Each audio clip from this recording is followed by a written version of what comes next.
King Boom.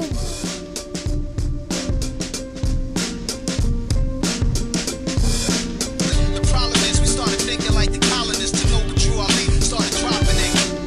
The problem is we started thinking like the colonists to know what Drew Ali started dropping it. The problem is we started thinking like the colonists to know what Drew Ali started dropping it. The problem is we started thinking like the colonists to know what Drew Ali started dropping it. Dirty Moors still attempt to infiltrate the order. Active Moors are truth and take it to the corners. Across highways, past hedges and through borders. Move on dirty Moors like broken down waters. Watch out for agents and provocateurs trying to get next to their heads with the doctor cures. They never pay dues and don't pay dues, contradicting with King Alfred to give clues like news. Noble Drew Ali died some Palemore blues. Prophet saved him his money before the floor fell through, and that's true. Even though I don't have proof, selling memory tells me don't fall for spooks. Drop mental nukes, hanging from their own vine from the fig tree, looking up at them like Big B. No white flag or mercy for you.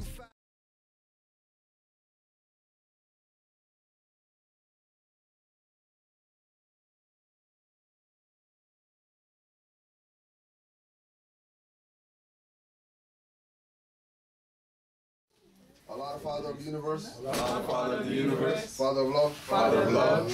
Truth. Peace. Freedom. And justice. Allah is my protector. Allah is my protector. My guide.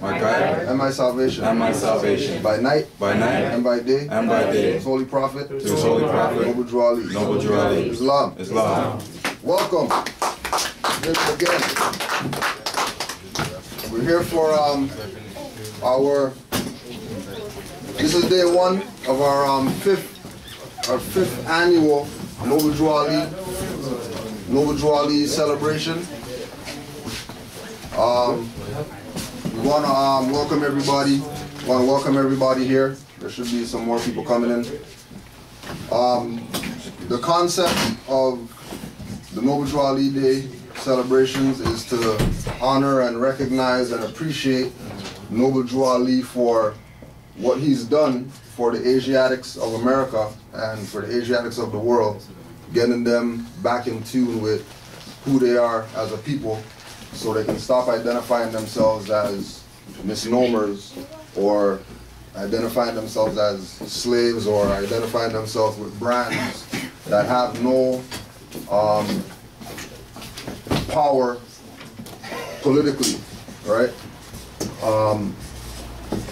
We're going to be doing a lecture today with our brother Setenra, who came all the way from Philly to be with the family.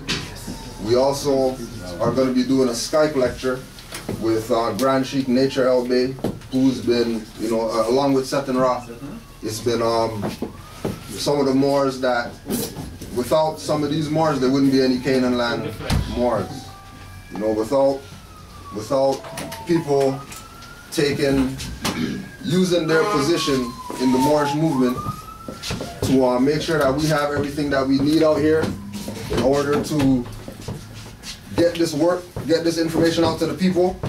So we give the Moors that we look up to, the Moors that we consider master teachers, we give them supreme honors for giving us everything we got, assisting us in the best way possible. The last class that we had, I was speaking about showing and proving that Moor science is powerful, especially when we get it to the young and unborn generations. Before we started class, one of the Moors, Brother Yassan, was reading to our little brother here his 101 questionnaire. And just based on common sense, he was able to answer the questions in the questionnaire. How old are you, Marty? 6. 6 years old. So at 6, just by using his own common sense, he was able to answer the questions in the 101 questionnaire, right, at 6. But then we have, people out here that are going through problems. We use the example, they get in a situation, they want to go march, picket, lie down in the street for rights, when all they got to do is take into consideration a little bit of Noble Drew Ali, and they would put up their perspectives. before we get to Setenra Bay, one of the things that we do is we have a Noble Drew Ali award that we give every year to people in the community, organizations, businesses that take the position that we take of uplifting fallen humanity, right? Whether they call themselves Moors, whatever like that, is not even, the point is that they're doing the things to make sure that our people aren't stuck in this Negro, black, colored mentality where, you know, everything that they do is a loss. You know, coming into Moorish nationality, we start recognizing that we could actually get some wins out here against so-called beast system that's been taking advantage of us, taxing us. You know, give people, just put a yellow thing on your car, you go down there, pay it just because they put a yellow thing there, right? When it doesn't have to go down like that. So we're going to acknowledge a few organizations and a few people so that we can get to Brother Setenra Bay, because, you know, he's going to go in. So the first Noble Drew Ali Award, we're going to give out two of these. One of them is today, and then we're going to give out some more tomorrow. The first Noble Drew Ali Award, we want to acknowledge 5 Principles Catering for their hard work, assistance, and help in uplifting fallen humanity from a holistic perspective. Because, you know, we already know that we have to get the knowledge in, but we also have to get the proper food in.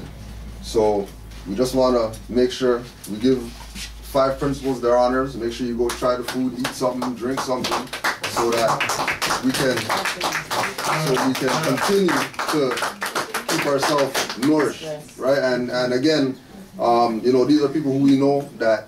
And this is to Lannery Obey too. Yeah. He's going to be catering tomorrow, so he's going to fill you up. So he's going to get his props tomorrow, right? But this is what we do as family. You know what I mean? We look after each other, right? We just got, make sure you put 50 cents in the pot, pick up your new edition of the Masonic Gate newspaper. We got them sitting right here behind Sister Adwa. The Masonic Gate newspaper, Volume 1, Issue 3.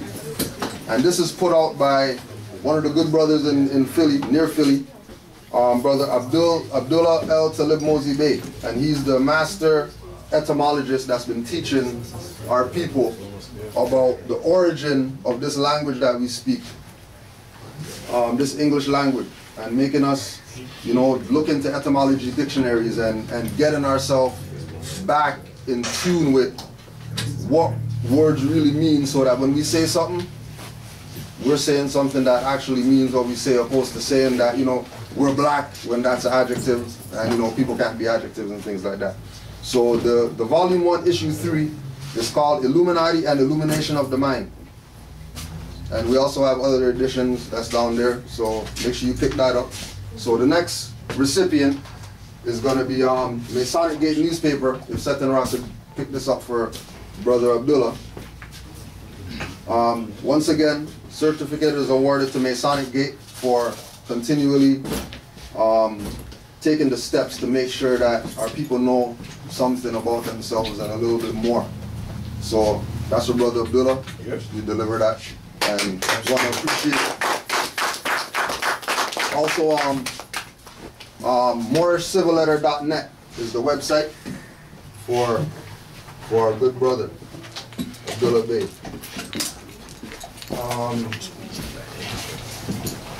I think the last one for today, we have, I'm just going to read something. This is from the Moorish Press, the Moorish Message, excuse me. There's a group of Moors we spoke about, actually we'll just put this out there too. Sister Crystal L and Brother Messiah L, they have a website called HolyMoorishEmporium.org. And Brother Messiah just put out 2 books. One book is called Who Are the Moors? and the other book is called Constitutional Law Explained. And we have those two books here. You could also get them on the website. So say it one more time, the names of them? The names are Who Are the Moors and Constitutional Law Explained. How much? Holy Moorish Emporium. The books are 20 here, on the site is 15. HolyMoorisHemporium.org. They put out a newsletter. This is the volume 1, issue 1 of this newsletter that they just put out called the Moorish Message. And I just want to read a portion of this with regard to the next award.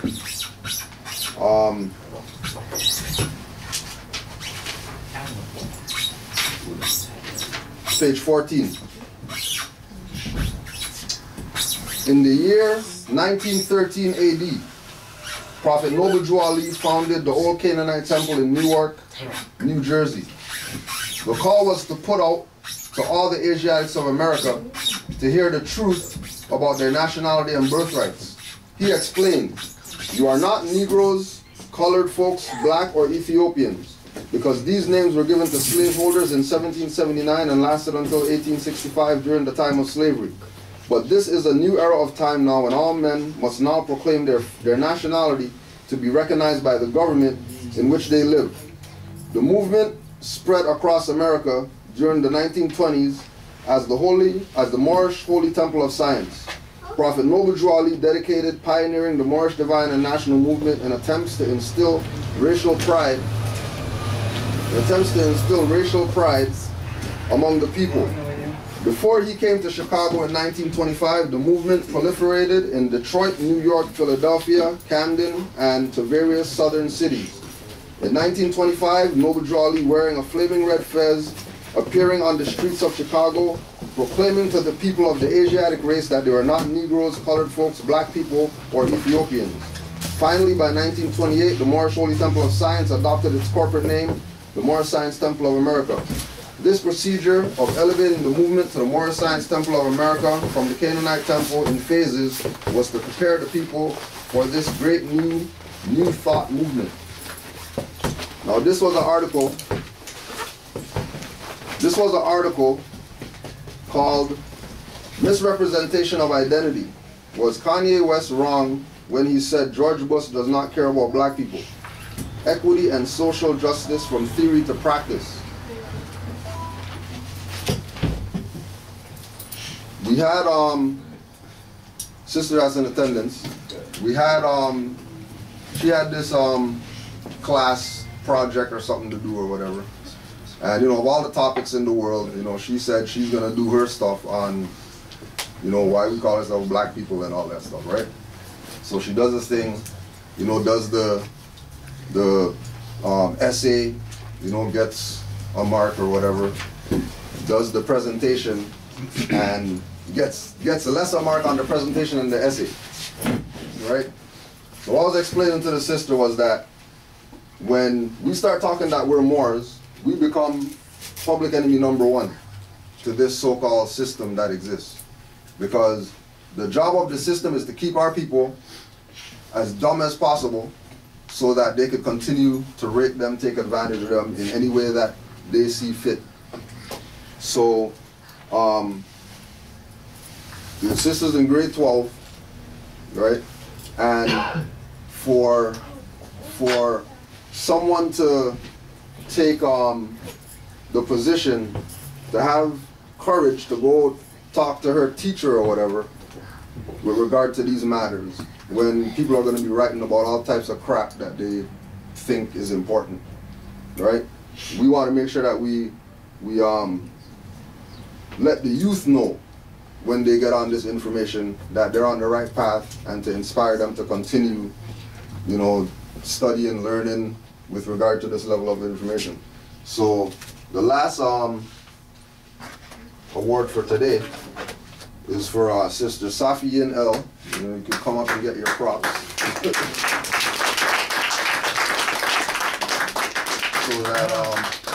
so that we can let them know that this is real. And once again, will be emailing the Moors message out. This is actually her first published piece of work. Woo! So, you know, the Moors, and again, with regard to the Moors message newsletter, they were looking for articles for, you know, for the thing, and I sent it to them, and they were the ones that said, you know, we need to put this in here so that people could see that young people are on this information. It's not just, you know, our generation or whatever. So thanks again. Congrats. All right, so one more thing before we gotta also do one thing. Noble Drew Ali told the Moors a lot of stuff, but there was a few letters that Noble Drew Ali wrote when he was coming to the end of his missionary work on the earth plane, that he commanded Moors to get to the people so that they can know what they're up against. And certain people took the position of not putting this information out. So, you know, 80 years goes by, and then certain Moors that had this information started putting this information out again, that kick-started a, we'll call it a renaissance of this Moorish paradigm in the Americas again, because after Noble Drew Ali died in 1929, the concept of us being Moors pretty much became stagnant, and it was only amongst people who had this information, people who were sellouts to this information, and people who died without putting this information out. So one of the letters that to be proclaimed every meeting, we just want to put that on the record so that people have an idea of what Noble Drew Ali taught, what the message was, and what he was up against in his time in putting this information out. So to be proclaimed in every meeting. Islam, I am glad to know that I have a few faithful Moors among you all, and I desire for them to know the truth and the divine truth. There is a host of jealousy about me and the movement now by the same people on our side of the nation that claim it was only a joke and unreal. But now, since they have found out from the government officials and the nations of the earth that this is the only sole foundation that all Asiatics must depend upon for their earthly salvation as American citizens, they are working every scheme that they can to disqualify me so they themselves may take charge of the situation. I have notified all these things to you long ago in the past. It is through the faithful Moors that attribute to the movement and uplifting funds. The ones that paid their divine respect to me and the movement will be remembered. That is why I am calling upon all faithful Moors to increase their faithfulness to me, your prophet, and your divine Moorish movement. I need finance, and I need it badly. Never before have I needed finance so badly as I do at present, so I can shove aside the discord that is facing the nation. It all comes through jealousy because of my fame and nobility. The nations of the world will not recognize the movement without I, the prophet, being head. It has been proven by my works, which I have performed in the last few years. So that's one letter, and there's maybe like 3-4 other letters that he put out. Some of them he put out when he was in prison on charges that he murdered somebody and all this stuff that, you know, he got off of, and then they assassinated him because, you know, once you as a Moor, once you take the position of standing up for your rights, and then you beat them standing up for your rights, right? Once you beat them, now that's precedent that anybody could use this now as an example and go beat their stuff that they got. When you think about it though, because if we take away the physical and look at it from an energy perspective, I know that that same energy has always been here. Right. Speaking of Chief Sharif Abdul Ali, commonly known as Prophet Noble Drew Ali, but that energy has always been there. So if you even want to go back to the teachings that we got before we came back into ourselves, as far as Christianity and the Bible, It's the same thing they did to Yeshua. Right. So-called Jesus, right? The same thing they did to every single prophet.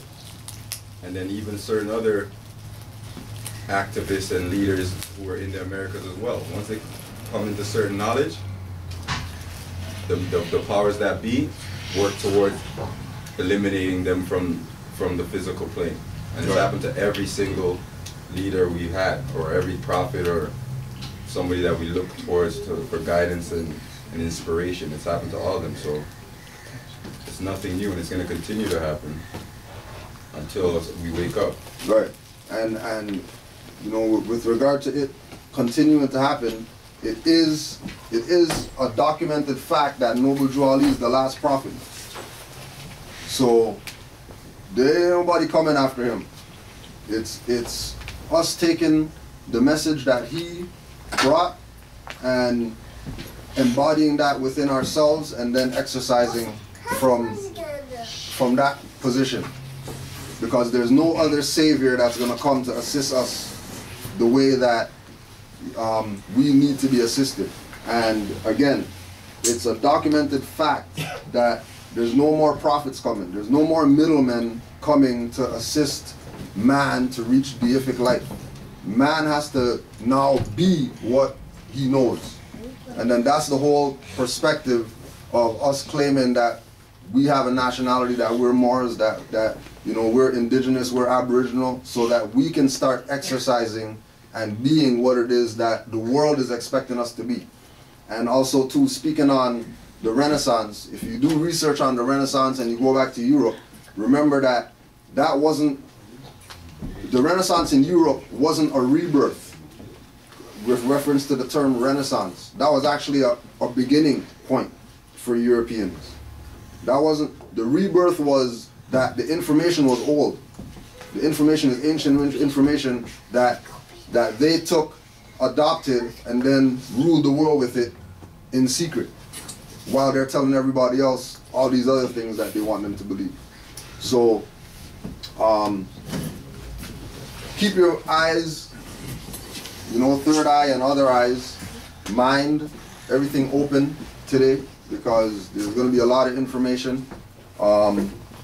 If there's any questions, feel free to ask them, because, you know, Moors don't dodge questions and pretend that we got answers and give people false information. We'll let you know what's up. So next up to bat, Brother Setenra Bey, and, you know, make sure that you ask questions to these brothers, because, you know, there's not because you don't see Moors on YouTube mean that they don't got information. Not because you don't hear Moors have books or you never heard of them means that they have lesser information than somebody who you might have heard speaking about Moors for a long time. So without further ado, Brother Setenra Bey, love.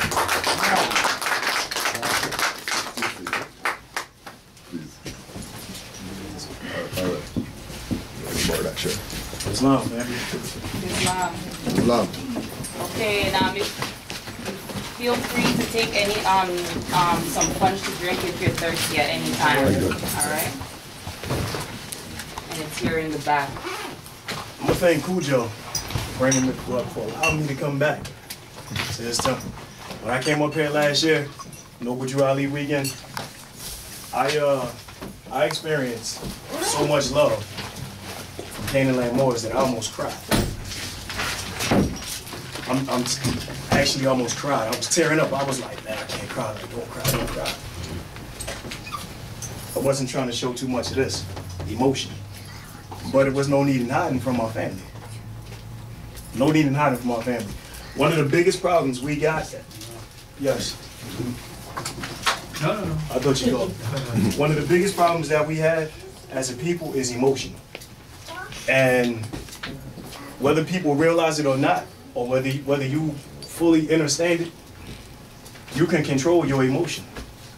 Even when you read the definition, I got this definition from the American Heritage Dictionary of the English Language. Obviously, it's a noun. Any strong feeling, as of joy, sorrow, reverence, hate, or love, arising subjectively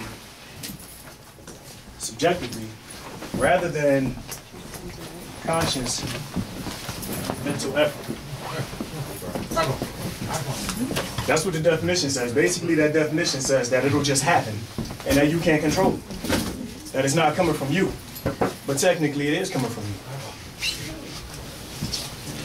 If you spit on me, I can either get mad and react, or I can say, that brother got a problem.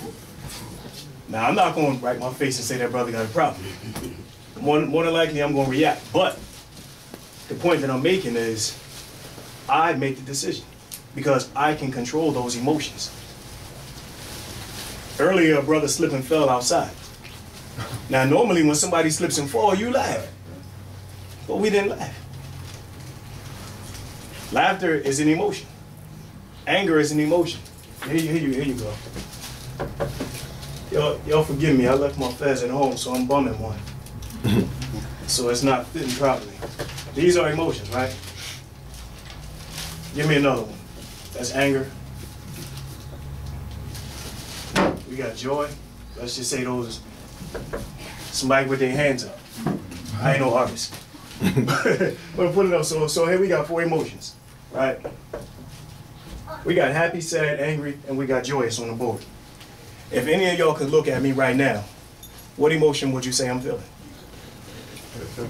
Who? Joyful. Joyful? Pleasant. Pleasant? Bliss. Anybody else? Bliss. Bliss? At peace. At peace. Anything else? So we got joyous. We got joy, peace, bliss. What was the 4th one? Joy, peace, bliss, and what else? Pleasant. Pleasant.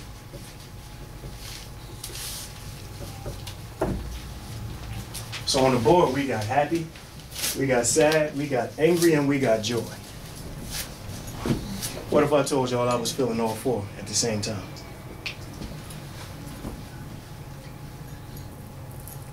That could be. Obviously, somebody would be thinking, how? How could you be feeling all of that at the same time? You balance it. You What's just that? balance everything. No. I don't necessarily need 4 emotions to balance me. You know, you can get balanced in a number of different ways, but I can't say that the answer is wrong. No, I think she's pretty much saying you could balance the emotions. It doesn't balance you out. She's saying those 4 emotions that you're feeling at one time, you give each to a little bit of them and then they become one. Just the awareness of the emotions that could become like reactionary. Well, you're aware of it always. Yes. But what I'm saying is I'm feeling all 4 at this particular moment. The happy, the sad, the anger, and the joy. I guess the happy and the joy will kind of go together. So then we'll just say 3. But how can I be feeling happy, sad, and angry all at the same time? Because of what you know. Because of what I know and because of what I see. Because I know that this one word is plaguing us and it's destroying us. We can't, listen, we have explained 1,000 times what black means, right? I'll squeeze it in. You can read it to them lawfully. And these people say that they're scholars. You done seen 100 videos on YouTube with their face. You read their books.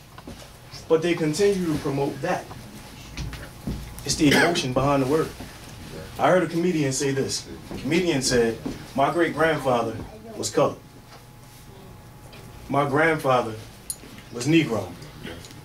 My father was black. I'm African-American. What are you gonna call my son? Well, why can't we think like that? Chinese man ain't never been called nothing but a Chinese man. Same thing I say all the time. Like it's just if we were so quick to adopt all these names every generation or every couple of decades or so, why is it so hard to release this energy now and then adopt the name, emotion, the original name back to where we because of the emotion. Let's examine black. Because of the emotion. The civil rights movement, right? The civil rights movement wasn't a black movement. The civil movement. No, it wasn't civil because we wasn't calling ourselves black at that particular time. We was Negroes. Think back to Martin Luther King, the Negro preacher, the Negro this, the Negro that. He wasn't saying black. It wasn't until after his assassination, when James Brown was in Boston, and James Brown, whoa, y'all calm the hell down. I'm embarrassed my people acting like this. I'm black and I'm proud. And then he performed it. And that's it. Now we black and we proud. So you got the I'm black and I'm proud movement. You got the Black Panther Party for Self-Defense. You got the black films. All of this stuff after April 4, 1968. All of this stuff after that. So you got black this, black that, black. The black coalition, the black this, the black that. But right before that, we was Negroes in colors. It's the emotion behind the word Negro. Behind the word black. Now, Jesse Jackson gave you African American sometime in the early 80s. African American, sometimes they'll use them in the same sentence. They'll say black people, blah, blah, blah, but the African American community, which one? Because it sounds like you're talking about two different places. But we can't get past it because we stuck here. The same dog that bit me bit every last one of y'all. Because at one point we all said we was black. At one point we all said, yeah, all right, I'm black. I'm a black man. Black power. I understand. But let's take the emotion out of it and let's look at it from a lawful perspective. Let's look at it from a lawful perspective. Let's think about the status that it puts you in.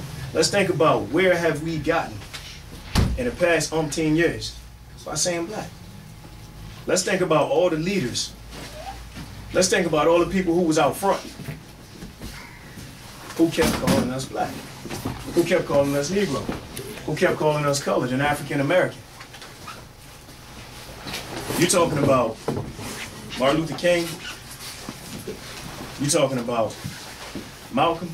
You're talking about all of these people, informed or uninformed. Informed or uninformed. And don't get me wrong, I'm not pissing on the leaders. I would never do that. The only thing we do is we take their work and we build upon it. We don't knock down our foundation. We take their work and we build upon it. But when you look at him, Martin knew. Martin told you he knew. Listen to the mountaintop speech. Martin told you he knew. He just knew his time was up. He knew they was going to kill him. It's the emotion behind it. That was a tough era. That era is our parents' era. That's our grandparents' era. That whole civil rights time. So when you talk about emotion, they're full of it. You can't, not one of us in here gonna be able to tell our grandma she ain't black. Even though her mother wasn't called black. And even though her grandmother was called something totally different. We still can't tell them that we're not black because of emotion. Like I said earlier, it's arising subjectively rather than conscious mental effort. I want y'all to be absolutely clear that that definition is wrong. This part of the definition, arising subjectively rather than conscious mental effort. I need a volunteer. Anybody just come stand up here.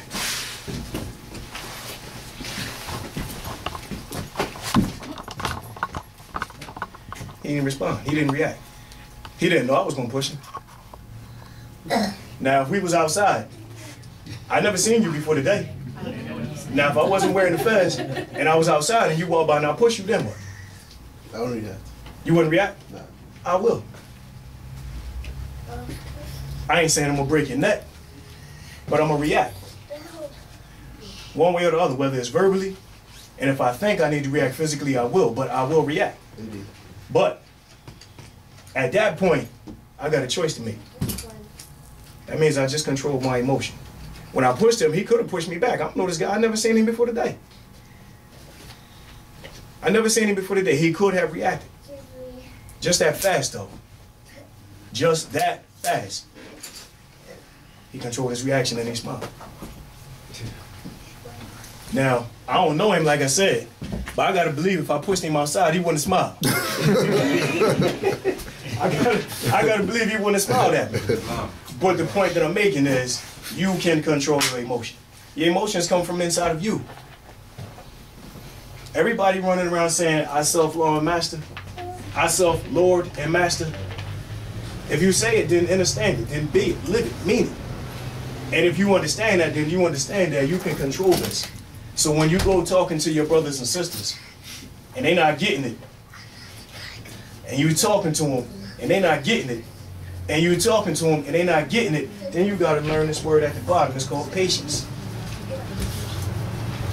That's another thing that's plaguing us as a people, patience. Everybody wants everything yesterday. Everybody wants everything yesterday. They don't want to wait. Yeah, I know, it was supposed to be done already. Yeah, all right, cool, but it wasn't. So what do we do at that time? We got to go back up top, and we got to deal with the emotion. All right, they sold us out. They let us down. So what do? We step back, we take a deep breath. What can I do? The prophet called on all active Moors, not passive Moors. Active Moors don't mean you gotta be, I'm a rebellious dude. It don't mean you gotta go kicking down doors and okay, hey man, look, man, I'm not paying that effing ticket and F you and F your mother. No, that's not active. That's stupid. That's stupid. You got tickets, you got credit, you got all this other stuff. Take a step back, take a deep breath, exhibit some patience, and study. Until you get to the point to where you can handle it yourself, then pay the damn ticket or just stop getting it. It's loud. Say that again. The only way to handle it yourself is not to study. Say that again? The only way to handle it yourself is not to study. Explain that. Because you know yourself, right? Right. And if you master yourself, then you'll know that. And when you have conversations, it'll come out, and then they'll understand it. When you master yourself, you don't stop there. The prophet says, study, study, study. And when you have studied well, and ask me what to study next, I would say you study yourself. Right? Okay. But you ain't never going to know yourself. Me? Personally? You'll learn yourself, and you'll continue to learn every day. You're going to always learn something more about yourself that you didn't know the prior day. So you'll never fully know yourself. You may be good, and you may be able to say, I self, Lord, Master, and mean it. But you're never going to know yourself. Right. Man can be living with a woman 40 years, and she can surprise him, and he'd be like, woman, you crazy. And she'd be like, yeah, I've been living with this woman 40 years. I ain't know she slept with a knife under the pillow. You're never going to know yourself. You know what I'm saying? So when it comes to all of that type of thing, the tickets, I don't want to pay my mortgage no more, I don't want to do this, I don't want to do that, that's not what nationality is about. Not at all. Is the corporation wrong? 100%. But that's not what nationality is about. Don't say, oh, you know what? I heard them guys ain't paying tickets. Why they not paying tickets? Well, they said that the government is a corporation, and the corporation can't tell them what to do, and blah, blah, blah, and this, that, and the third, and now you want to come knocking on the door. No. No. You think Chinese people do that? You think Russians do that? Nah. But they know who they are, and they don't argue about it. If we all took a trip to China today, they wouldn't be arguing about being yellow. Even though we call them yellow, there's Chinese stores up here, and none of them say yellow people on the sign. It say Chinese food. It don't say yellow people. But we arguing with each other about this term because of this and a lack of that. Because of emotion and a lack of patience. Continue to study yourself every day. The more and more you understand yourself, the stronger you'll become, the more confident you'll become, and the more you'll study. Because when you study, you're going to come across something that you didn't know, and it's going to send you to something else, and it's going to send you somewhere else. That's where the want is. You only learn when you want, when you want it. The desire, I think the desire to learn is in everybody. The desire to learn what is a different story. I think everybody has a desire to learn. I mean, you got some people, they video game nuts, and they want to learn how to complete the game, and they go all in. Just so happen it ain't helping them. Did it help him? It ain't helping him. It might help him a little better with problem solving, because now he figures how to get from this board to this board to that board to that one. But how's it going to help him? How's it going to help his children? Everything has time and stuff. Everything in time. Y'all, anybody got their Quran with? Yeah. Everything in time. Right? Chapter 1. The creation and fall of a man. Time never was when man was not. I can be on that sentence for the rest of the day. Time never was when man was not. All we got is time. People put this whole big thing on time, right? I'm gonna erase this. People put this whole big thing on time. You say, I don't have time, I'm running out of time, and time this and time that, right? But in reality, all we have is time. Because you should ask yourself, what is it? In fact, I'll pose that question to y'all. What is it? What is time? Anybody?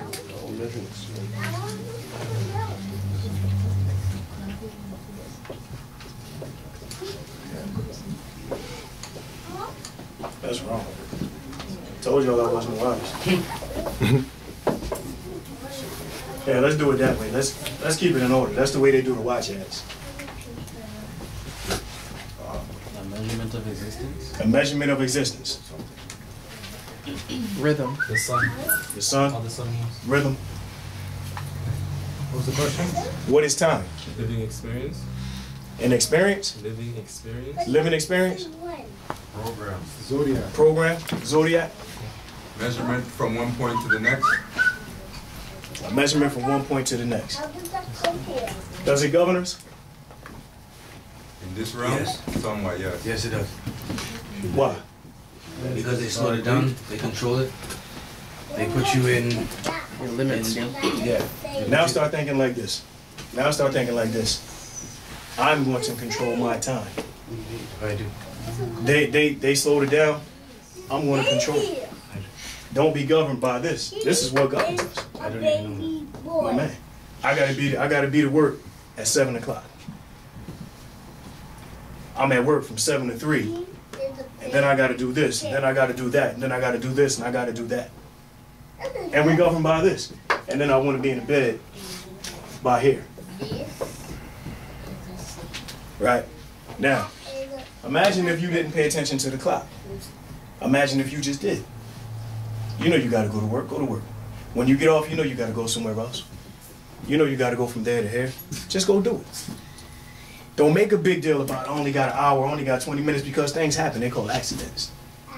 If you're navigating in your personal vehicle and you get stuck for 2 hours, you're stuck. Ain't nothing you can do. You can't physically pick up anything and move it out the way.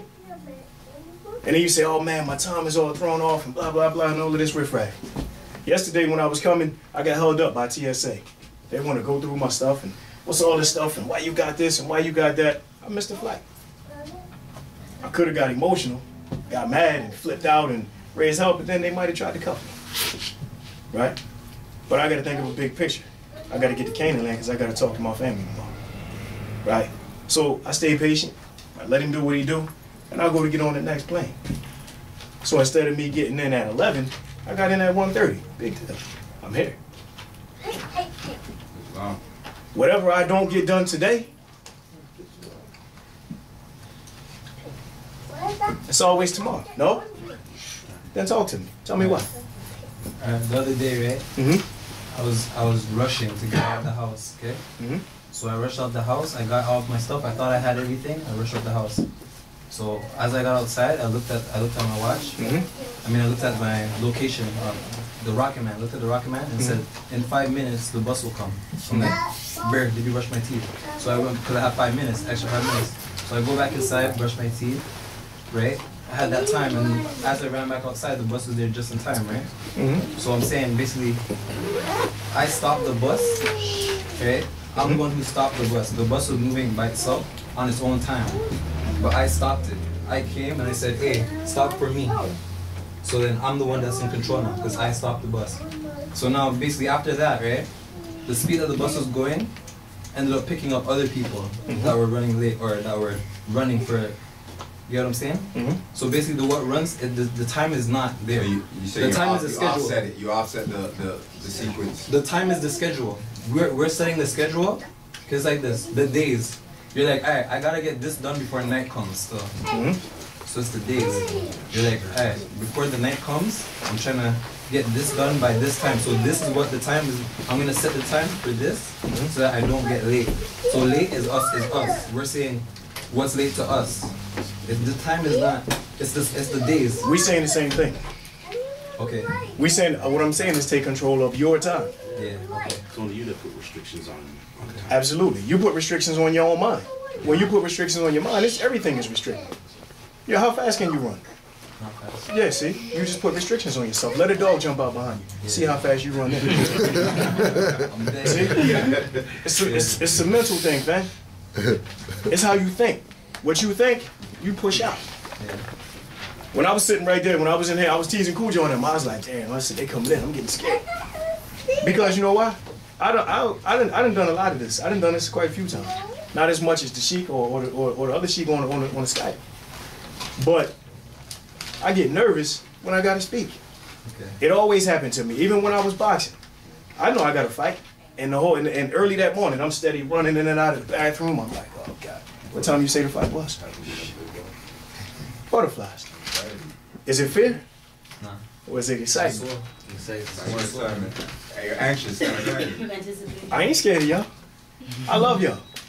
I love standing up here. I like the interaction. I love it. Right?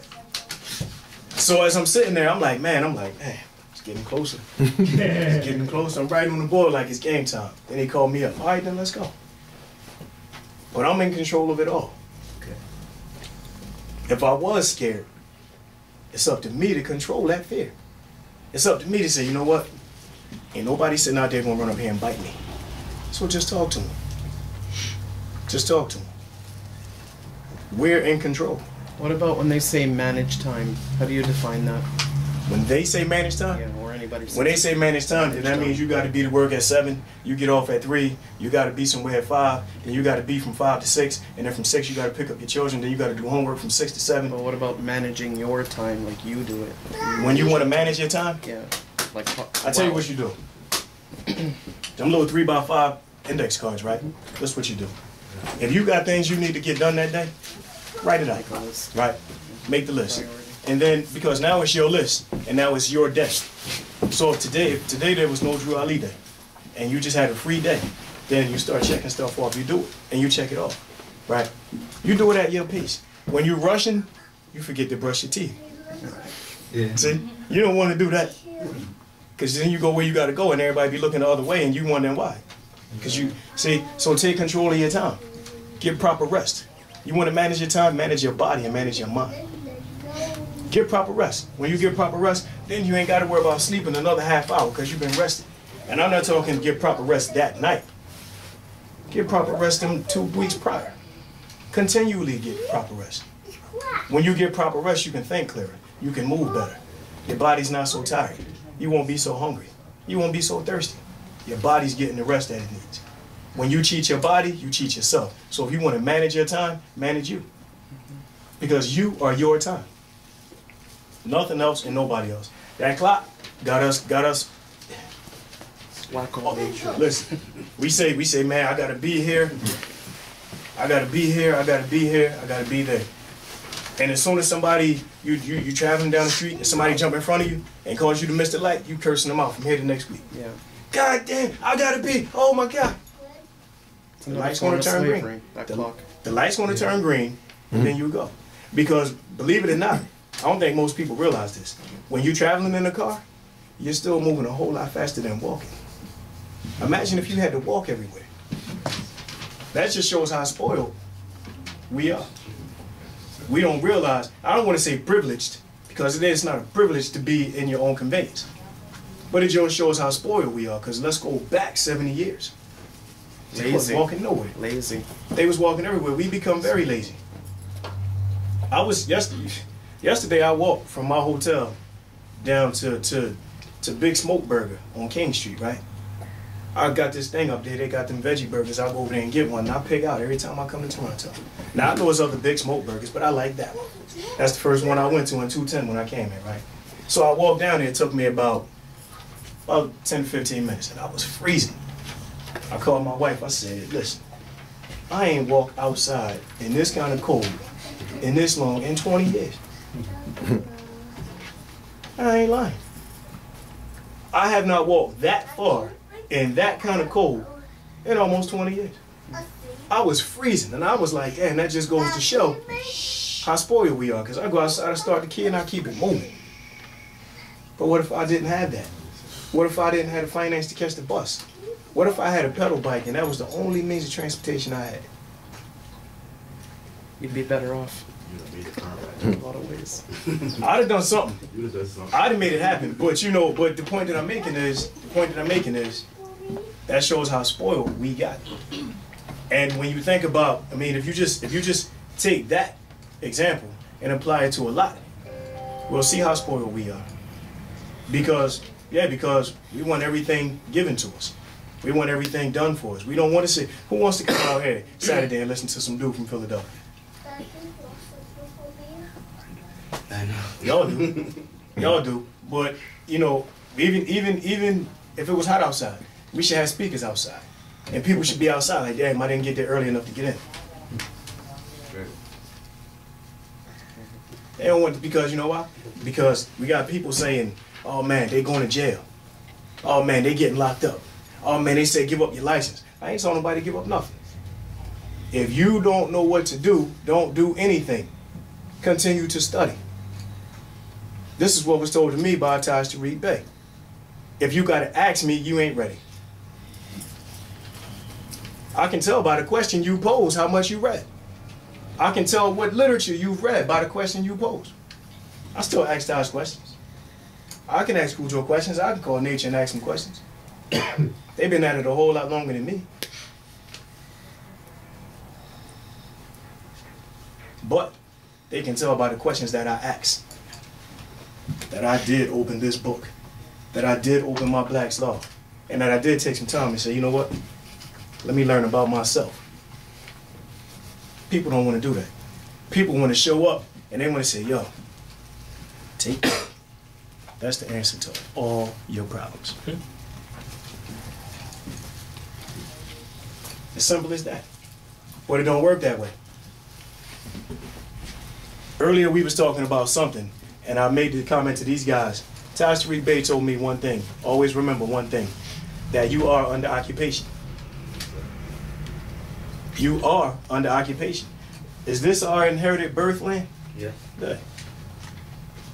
It's been taken over by some ruthless people. Yeah. Yeah. Can we get it back? Yeah. Yeah. Very much. It ain't even going to take as much bloodshed as we may have thought. That's right. Not us shedding their blood. They're going to shed it themselves. They're going to wipe themselves out. They always do. It's happening every day. Every day. We're under occupation. Can you elaborate on the occupation? We're under occupation. The occupation is when you talk about. Now, before I go there, I want to make something clear. If I say the U.S. government, be clear that I'm talking about. Be clear that I'm talking about the Canadian government as well, because they are one. Don't think that it's two different jurisdictions. Well, two different jurisdictions, one unit. It's two jurisdictions, but it's one unit. They agreed to be a part of the corporate United States. I'm talking Canada. So we're talking one place. Now, the colonial occupational government that has taken you over is a gang of Europeans. They were given permission through the Treaty of Peace and Friendship to do business in your land. To do business. With a bunch of infighting amongst us, with a bunch of going back and forth, and a bunch of, I'm not listening to you because I'm the one, and you're not listening to him because you're the one, and you ain't listening because you're the one. And we starting to wipe each other out slowly but surely. What do? Initially, they back here. Hey. Just take one step forward, next step forward. And now your whole land is under occupation. And not only here. You're talking about the Caribbean. You're talking about Central America. You're talking about South America. If the Pope is posted up in the Vatican, in Vatican City, which is all the way over in Italy, what right he got to send 400,000 Europeans to Brazil to lighten up the community?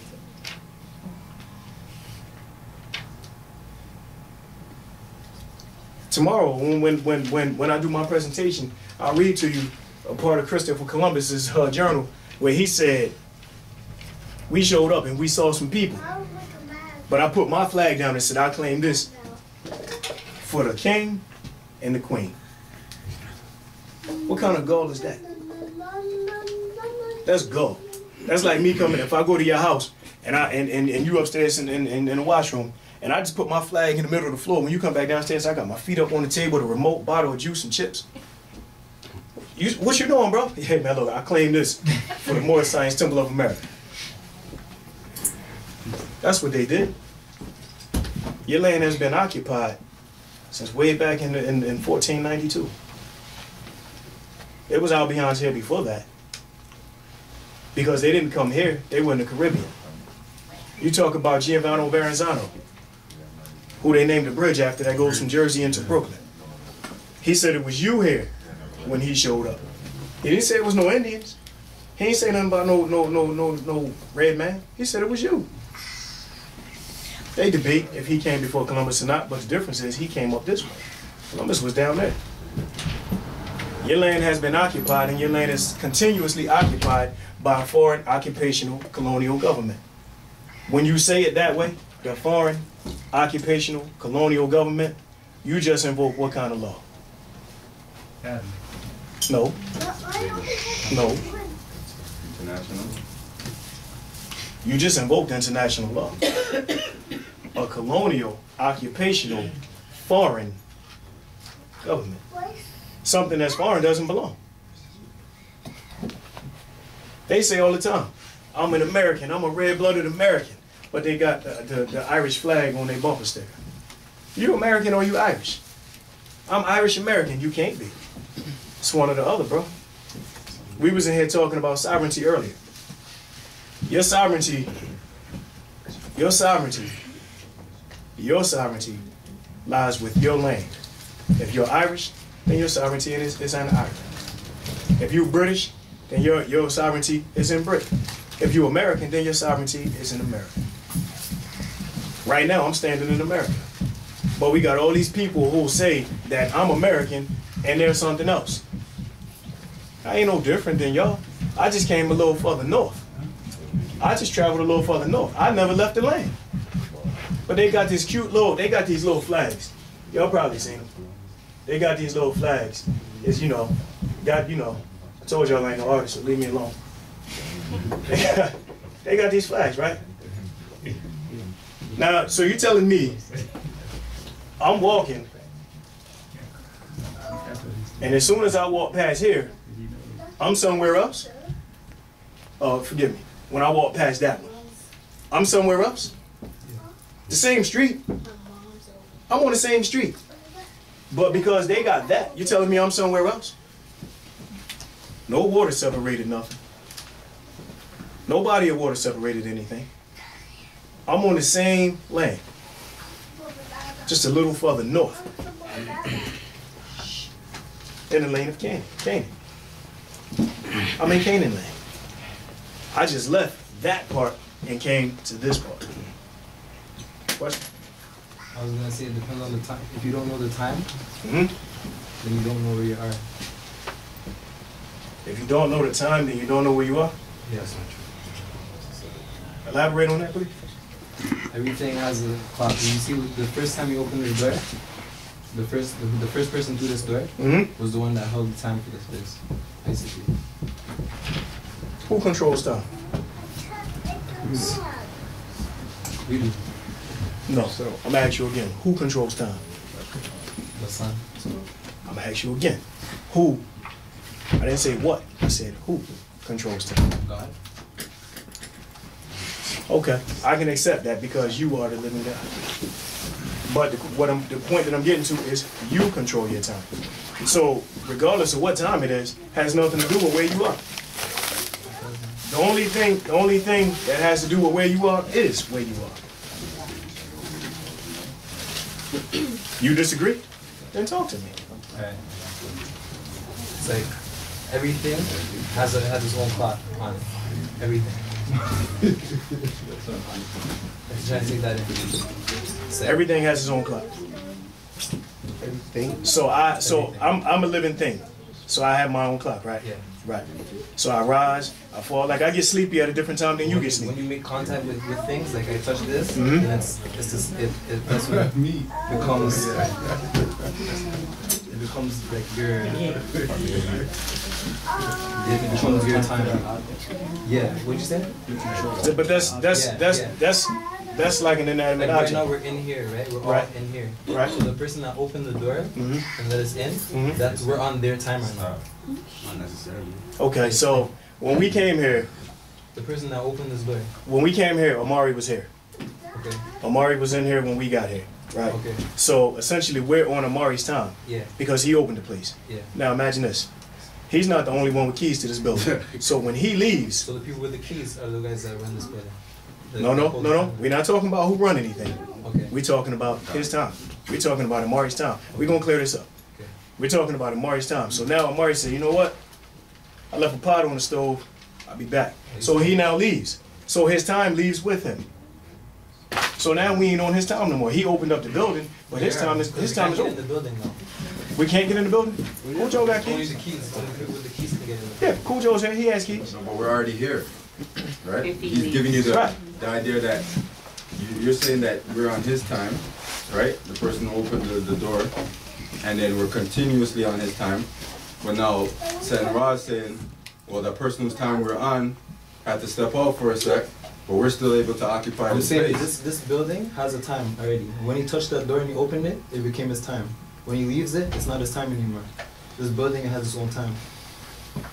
Okay, but you had mentioned that in regards to, as you mentioned, that I'm the first one that came through the doors. Okay. When I leave, there are other occupants within this With the building keys. with a key. Yeah, but that's the only. That's it. I think what There's he, the keys and the building. I think Okay, what he, You're using the wrong word to but I describe think what he it. might be also doing is bringing in the other concept of space. Time and space have a connectivity.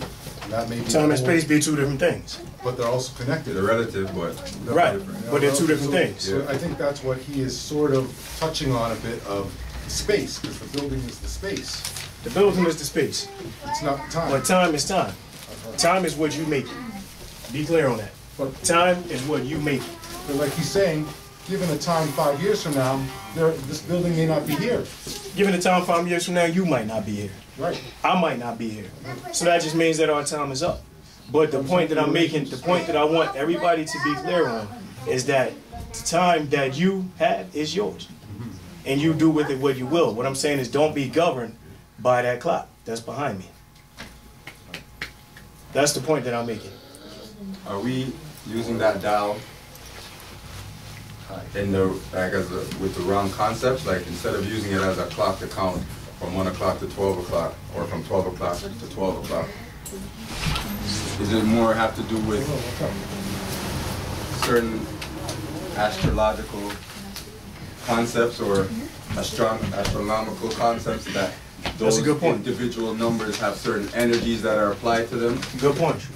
Now, of course, you know, at one time we didn't use this watch, right? Now, was there a watch before this one? What did it look like? Anybody know? The sundial. Yeah. Did we wear sundials on our wrist? Can Game time, huh? can we No, use they it? were on the floor. Yeah, you could. We have to. Y'all see watches like this? Yeah. Y'all see watches like that? Yeah. With the circles on it? It was already built in, like natural rhythms, already in you. Don't forget that they tried to tell us, because I ain't accepting it. They tried to tell us that we only using 10% of our brains. I would like to say some of them are only using 10% of their brains. I'm using more, right? There was a time when we had watches that did exactly what you said, that corresponded astrologically. We use time for what? Well, we use astronomy for what? For planning, for navigation, To map for out our farming, path, right? for Yeah. living. For living. So the numbers now correspond to different times and where the sun is, where it's going to be. So you know, if you go outside at 7 o'clock in the winter, you can you can look into the east and you can see the sun. I'm sorry, east is that way. I look west. East is that way, and you can see the sun. You know, at 12 o'clock, you can look that way. You'll see the sun. You know, around 5, it's going to be that way. So you can say, yeah, we're using the numbers to govern that astrologically. But this is not, we're not using this to govern anything astrologically. We're using this to govern ourselves. Because we steady running around the clock. We might as well erase these and put pictures of us on there. Because that's what we're doing, running around the clock. Just dancing around the clock. If we start putting limits on ourselves, time limits, and just limits on ourselves, and just be. If we start to eat properly, and we just get some rest, we can just be. We don't necessarily need to be governed by that. Well, we should not be governed by that. We should be governed by us. We should be governed by us. Time is all we have. Time, listen, when your time is up, let's go on to the next one. So it's like us using those energies to get what we need done. Absolutely. Like we know that at 6 o'clock, certain times to that day, your energy level is low and you're not very productive, then you shouldn't be going to try to do a lot of things at that time or whatever, or find out what you need. That should be the time you should be getting some rest. Let me ask this, right? just by show of hands, I got you too, bro. Just by show of hands, how many people in here sleep less than 6 hours a night? Can y'all can function like that? Yeah. I can't. If I got less than 6 hours, I'm ready to fight. I can't, y'all. Sometimes you have to though. Yeah, see, that's my clock. Yeah. But it's like we force our body to adjust to that. It's not natural. See, then there you go. You forced your body to adjust to it. It's not natural. But why don't you force yourself to get some rest? Hey, look, get some rest. I don't want it. You're gonna get it. Stand in the mirror. You know what I'm saying? And talk to yourself. I need some rest. I listen. Without 6, listen. I had the craziest day yesterday. I rocked out. I was gone, knocked out. I must have slept 9 hours last night. I'm good. I stay here and talk the rest of the day if nature wasn't sitting there waiting. Because I got some rest. We need it. How would you define time? How would I define time? Infinite. So if I was to ask you what is time, what would your answer be? If I asked you what is time, what would my answer be? If I had to answer you intelligently? Is there another way to answer? I would say, honestly, I would say time is something that was created in the mind of man. Because you can't, because now, if you say that definition is wrong, then you're saying somebody else's definition is right. But what actually is time? You know we twisted and we on the wrong time because we used to be on a 3-week calendar with 10 days in a week. Somebody else changed it around and then added a month to suit himself, and then another dude got jealous because his other brother had a month and added a month to satisfy himself. And because the other brother's month had 31 days, and you know they alternate, he got pissed off and said, "No, I'm gonna make my month have 31 too, so I'm gonna take some from somewhere else." You know we all twisted. Of the distinctions of days and the clock, what is the use or the purpose of time? Like why do you have this thing we call time? Growth and control. development. Who knows? It's the control. I mean, outside of control, I couldn't give you anything else. Outside of control, because you know the sun rises and it sets. Yeah. Right. And people might think that the daytime is the only time you got time to do anything, but the moon governs us just as well as the sun does. And don't nobody pay attention to the moon energy. We only pay attention to the solar. We don't pay attention to the lunar. So I gotta say, time is just restrictions and control that have been already predetermined, and we just fell right into it. Just like we fell into calling ourselves black because we didn't know no better. But once we start to learn and we control what is called time in our own lives, then we can move a little better. Go ahead, bro. An ultimate question that you could ask yourself is, if you did not know what time was, what would you be doing? Whatever you wanted to. Yeah, you would do whatever you wanted to. So it's in essence that we've grown up with time. We've grown up with looking at a watch. If the day came when it said, today or whatever, you could do whatever you want, time is the limit, go do it. What would you be doing? You know what Malcolm said about a man without a watch? Anybody know? What Malcolm X said about a man without a watch? that he's lost in time. Okay. That's what Malcolm said. Marty, drink some. I can't tell you the last time I wore a watch. Because I just do what I do. I get up and I go. When I'm done, I'm going in. If I get a little less done today than I intended to, I'll do it tomorrow. Because the one thing that I do know is there's going to always be something else to do. Right, It's going to always be something else. Listen, you can go in the house and you can clean up everything. You got children? See? As long as she got that son, there's going to always be something to do. Boy, pick up that bag. Mom, I'm hungry. Right? Marty, go get me a drink. It's going to always be something to do. So the whole thing with the concept of time is because we got the concept of time, control it. Don't let it control you. The emotions, control them. Don't let them control you. The patience, you can control it. I was one of the most impatient people you'd ever meet in your life. They've been teasing me for like 2 months back in Philly because I told them when I was extremely impatient that I would be in a supermarket, right? I have a cart full of food. And I walk up and I see all of y'all in line.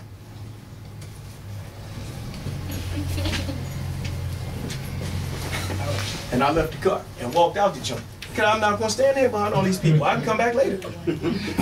That's ridiculous. That's how impatient I was. Now, if I got a cart full of food, apparently I needed it. But I was that impatient. I mean, I ain't telling no lie. Them Trump's been teasing me for the past 2 months. Putting it on Facebook and stuff like that. Yeah, don't leave your cart in line. You know what I'm saying? I was that impatient. I got an uncle who's been in prison, December past, 37 years. 37 years he's been in prison, life sentence. When you get life in the corporate state of Pennsylvania, that's your entire life. Ain't no 20 years, 25 years you come home. Your entire life, right? So he heard me fussing and crying and carrying on and blah, blah, blah, blah, blah. Man, oh, yeah. He said, look me in my eyes, what the hell is your problem? And I'm like, what you mean? You act like you ain't got time to get nothing done. So I don't. I gotta do this, I gotta do that. Blah, blah. And this was back in 2-1. I gotta do this, I gotta do that, I gotta get here, I gotta, and he just looking at me. He said, you know, I've been in here since December 1977. He said, I don't got time to do none of the stuff you got time to do. He said, I'm stuck. I'm not leaving. And you crying because you got the opportunity to do whatever you want. And you say you ain't got time to get it all done. He said to me, go home, look up the word patience. He said, and mail it back to me. So I went home, I wrote it down, but before I mailed it, I read it. And I sent it back to him.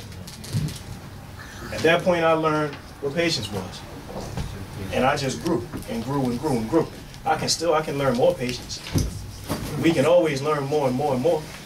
It's up to us how much we gonna learn and how much patience we gonna exert. It's totally up to us. I learned my lesson about the patience. I learned my lesson with the emotions. I was a hostile dude. I was angry for years. And on top of that, I was a skilled fighter. So try me if you wanted to. I boxed for 18 years. Run up on me if you please. Now I don't be thinking like that. Well, I ain't gonna lie, I do be thinking like that. Somebody run up on me, I'm handling it, but I'm not as angry. I'm not as angry as I once was. I ain't even gonna say a lot, y'all. We go outside and something good, then we gonna handle it. But I'm not as angry as I once was. So I'm not to the point to where if he kicks my foot, that I want to chop his head off. He might kick my foot and I might just look at him and shake my head. Because he probably got that same anger that I just got rid of. You know what I'm saying? Go ahead, bro. I don't want to keep going and skip past what you were saying. You got something to say? No, you're just saying what I said before. Which is what? Like I said, the clock, the buildings have the clock. When you're in the building, when you go to jail, you're under that clock, and that's it. Because that's jail. It's jail. I mean, you know, I'm not. I mean, listen. You can move around in the jail, you know. Listen, I'm gonna make this clear. Everybody's perspective is their own. Okay. You may see something the way I see something, and we may see something totally different. We may see the same thing. Like we can look at a picture, and I might get aroused, and you might be turned off.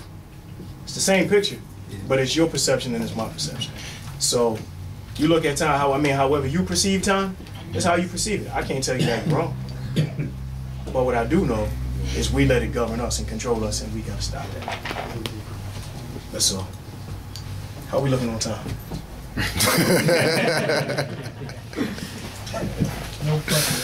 No pun intended. No pun intended. No, you're good. I'm gonna check with Nature right now. All right, cool. If anybody got any questions, put them up. Any questions, comments? Anybody need anything addressed? Speak a little Doesn't bit have more to be on relating sovereignty. to time. On sovereignty? Yeah. Remember you were saying you were going to go in on it a little? Elaborate on it a little. Can anybody tell me what is sovereignty? King of the land. Having an inheritance from your forefathers and grandmothers.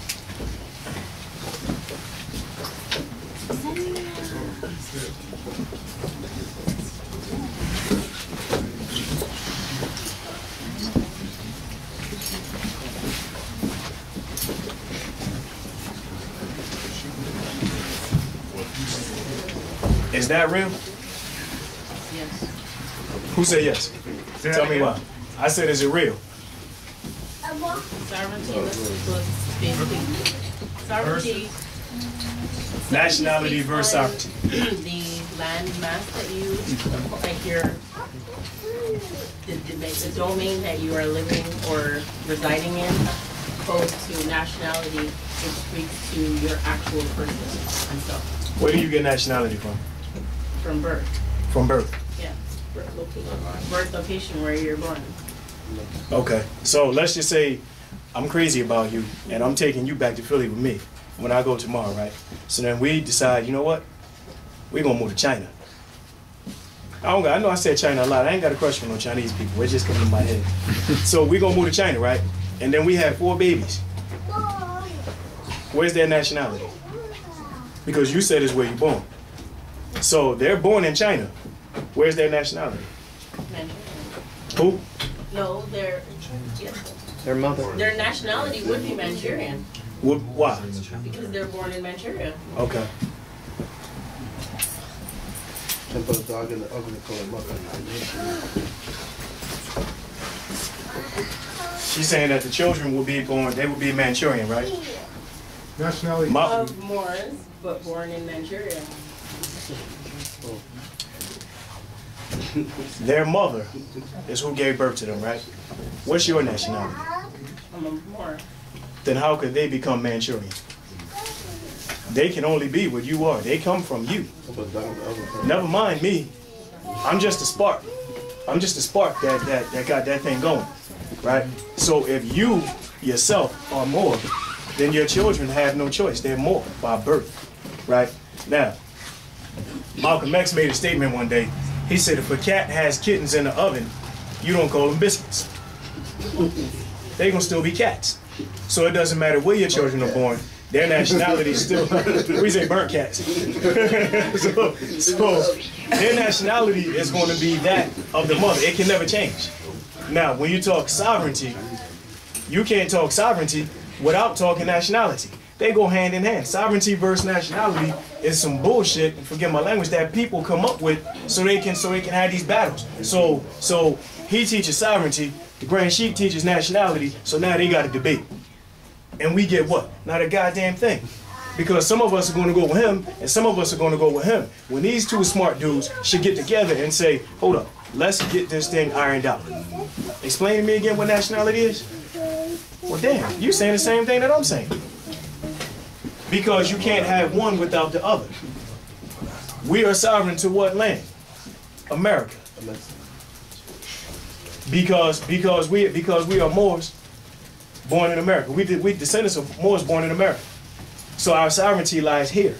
Although we compromise the whole globe, our ancestry is here. All of us didn't come on ships. We'll talk about that a little bit tomorrow.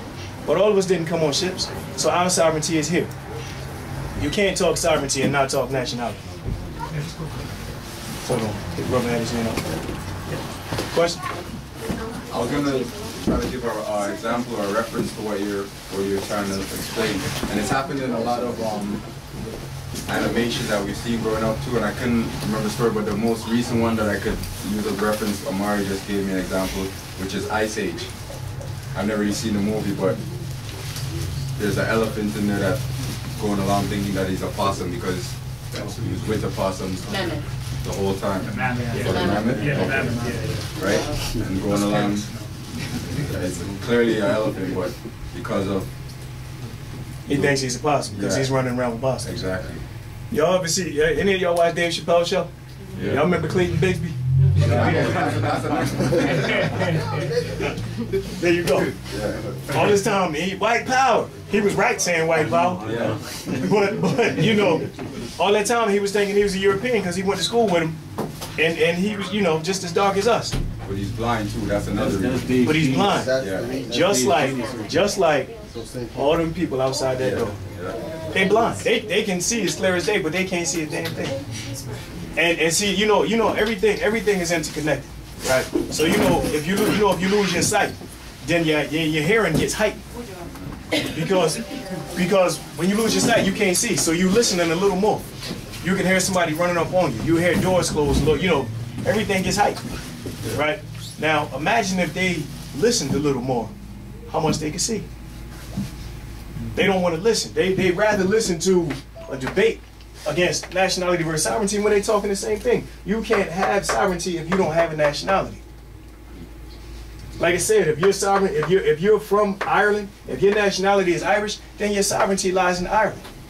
So you got all these sovereign groups. I'm not saying that they're not sovereign, they're sovereign individuals, they're sovereign beings, but their sovereignty is not in this land, it's over there. So you could only be a sovereign to the land if you're a national of that land. No. Well, yeah, true. Of your birthland. Yeah. So, you know, you got like people say, I'm this national, I'm that national, because the corporation falsely labels them. You got Europeans saying they're Americans, and they believe it. I'm a red-blooded American. No, you're not. Get mad at me all you want. I got pictures from 1920 with your grandpa getting off that boat in Ellis Island. Your ass ain't American, bro. There's children in here, so forgive me for my language. Sometimes I get, you know. They even showed if you watch the beginning of Godfather Part 2. See? They show it to you, all the aliens coming in, and then they'll try to trick your mind and make you think that we were some of them too. So they're blending in actual, not black people, or what we commonly known as black. They're actually putting Moors in there. If you put it on pause and pause the frames of that beginning of the movie when the immigrants are landing, you will see every melanated person in the movie that they're showing at that point. Yeah, the man or immigration, whatever. Every man that you see is wearing a red fez. Every woman that you see is turbaned up. So that director is showing you directly that this is how these people's customs are. Quote unquote black people, this is how they look. So that's how I'm portraying them in the movie. He didn't portray us in just regular common garb. Everybody was gowned down, because they know. Turban and fez up. Listen, you know how many movies you've seen? Now go back, if you go back and watch certain stuff, you know how many movies you've seen that will literally blow your mind? When Martin Lawrence, when that movie came out, The Black Knight, and they kept on saying calling me Moor, That went past everybody's head. That went past everybody, right? But then you look at movies like, look at Prometheus. Even though they didn't call you Moors, they telling you who was here first. See, when they was on that ship, and they got to messing with that circuit board, and then all them giant beings came running past, they had the mask on. But when they pulled the mask off, they had big noses, they had big lips, right? But then they said, you know what, we gotta find a place, we gotta find a solar system that's similar to our solar system so we can get the hell out of here, because this place is going to blow up. And we gotta find somewhere where we can go and we can survive, right? So what do they show you? They showed you the Earth. And then they showed you that. Always. They telling you where they came first. From there to there. The cave. Now, you said they came? The cave. The cave? No, I said they came. No, I said they when they came. So they went to the cave.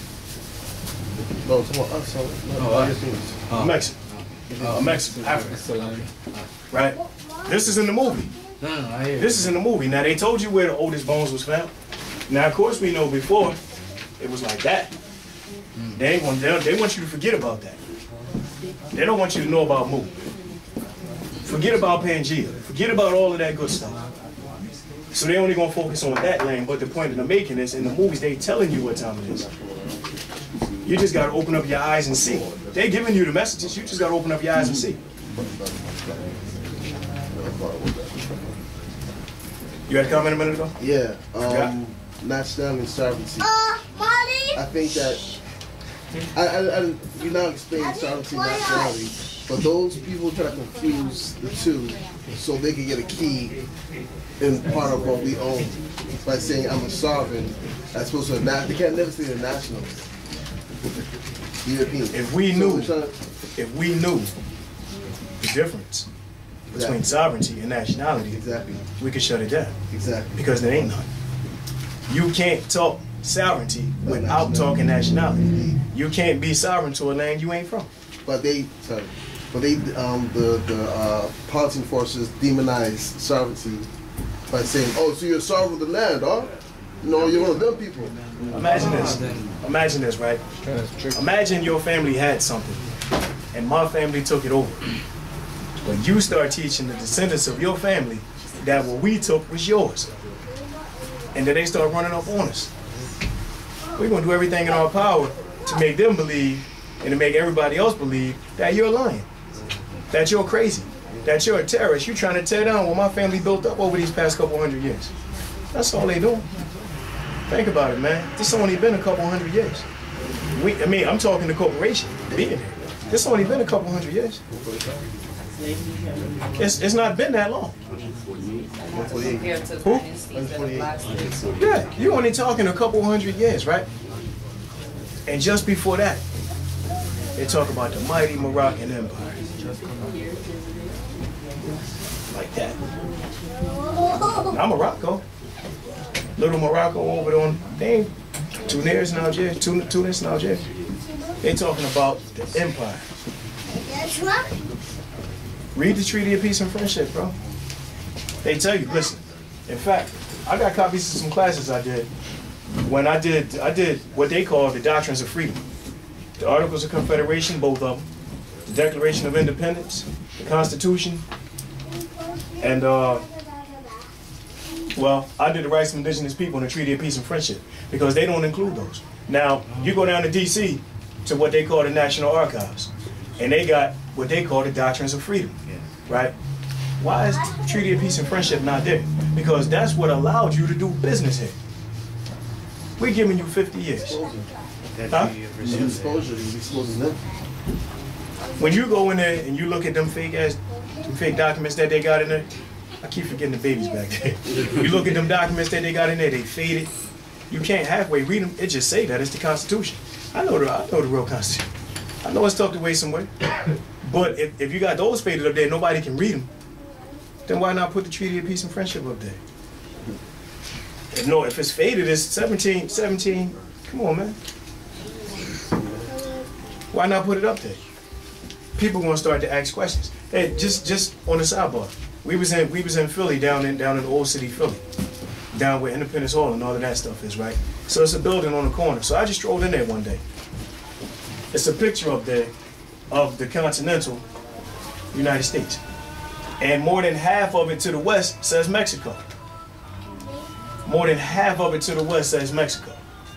I told you about it probably some change ago. That's when we did the Skype, the Moorish Connection to Illegal Immigration.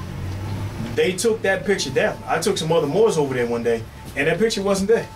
So I looked, and I'm like, I said, bro, where's the picture with Mexico on the whole? And he said, oh, I took it down. I said, when? He said, I just took it down. I said, well, where is it? So he went and held it up. So I took some pictures while he was holding it up. I should have asked him, can I have it? You know why he said he took it down? No significance. This was around the time when all this riffraff was going on about Mexicans running around the United States taking jobs. Now, let's just say I was born in Mexico, and they told me that I was here illegally, and I said, hey, you know what, let's go down and cat's off the bag. Hold up, hold on. Look up there. Don't look, y'all. I'm just tripping.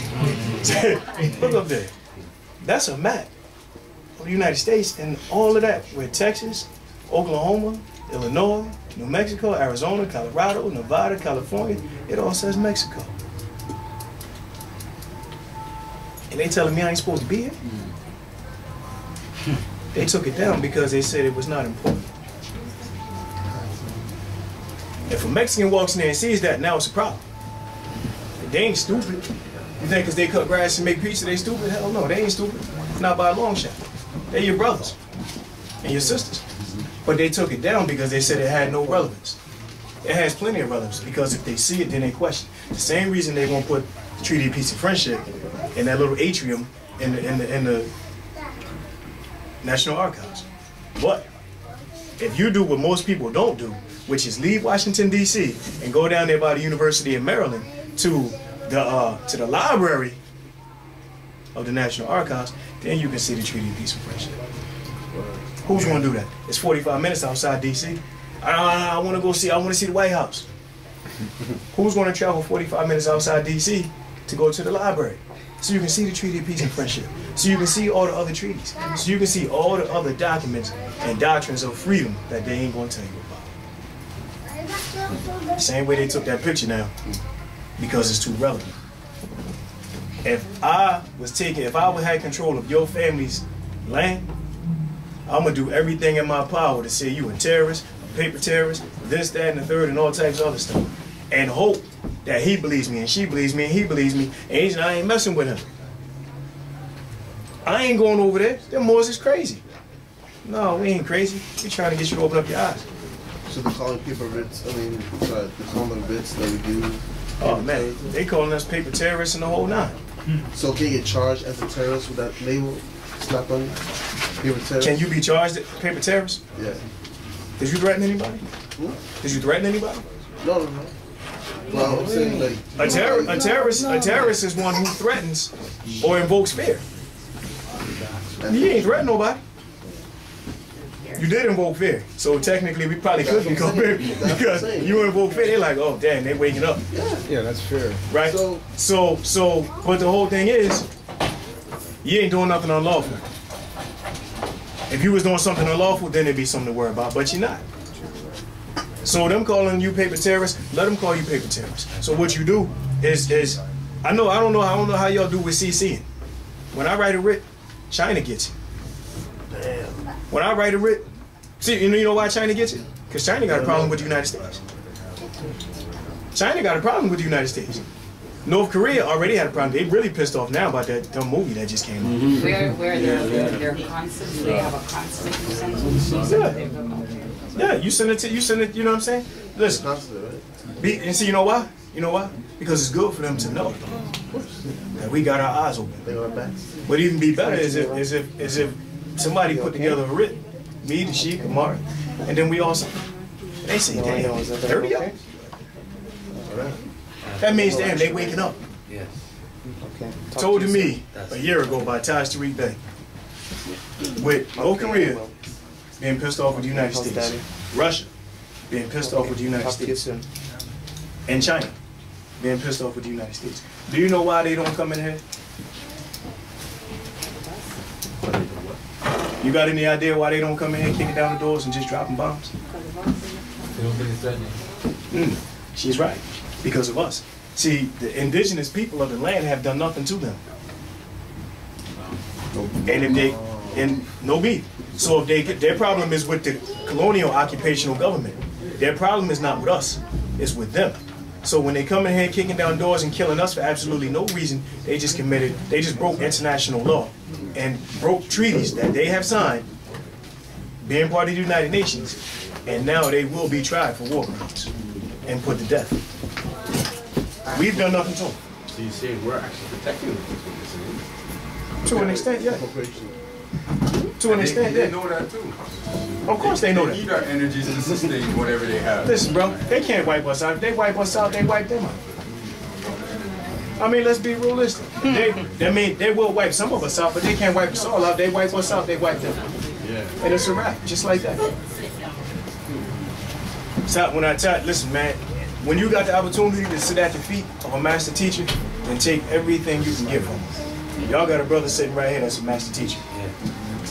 Sit at his feet, y'all, you know, and build with one another. Give him something that he probably didn't have. Sorry. The sister who just entered, would it be possible for one of the gentlemen to give up a seat for the sister if possible? There's a chair over here.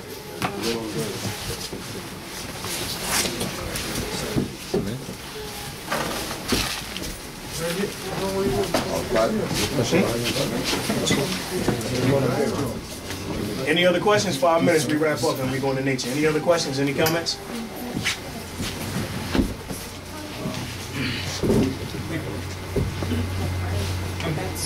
Good? Everybody good? All right, cool. I'm gonna wrap it up. I thank y'all for listening to me for the past hour and some change. And hopefully I see y'all tomorrow when we get back at it. Islam, peace and love. One love. Peace and love. Peace and love.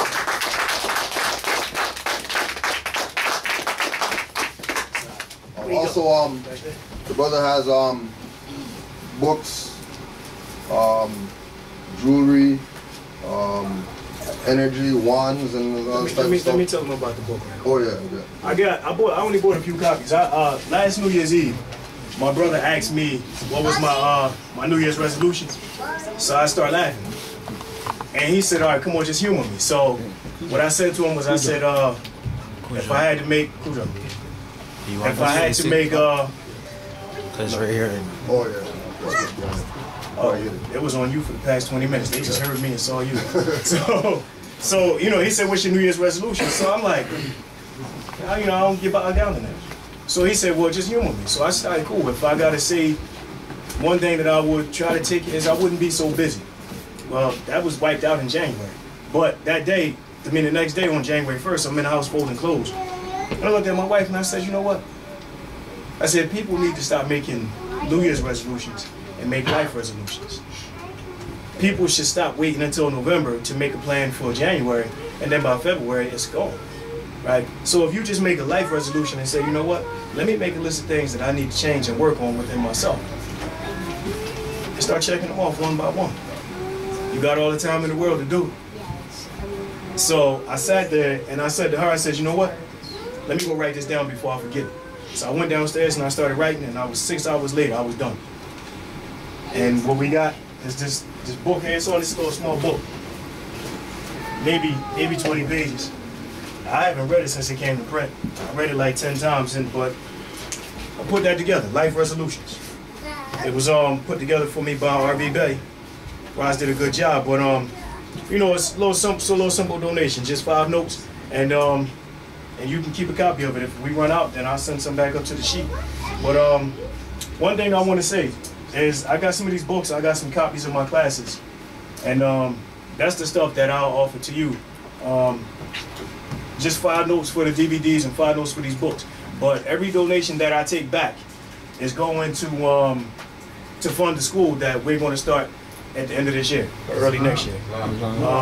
I shared an idea with my brothers earlier, and we got a brother down in Philly who's very resourceful, and he acquired a 7-story building, and it has a big old space that he's going to use for an auto body shop. He's a master mechanic, and over there's a very big yard.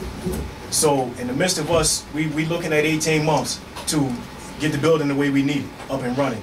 And later on this year, I'm gonna take my own finances, and I'm gonna buy 2 trailers, 2 of those container trailers, and we're gonna put them together. We got 3 master builders. Someone like showed me how they make homes out of them. They make homes out of them. That is yeah. so awesome. Yeah. So we got 3 master builders on the team, so we're gonna get these 2 trailers, and we opening up that school at the end of the year.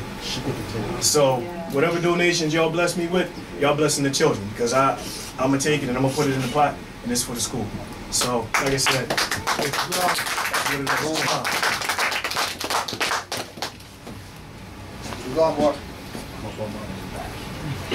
Put on your mic. Stick to the foot.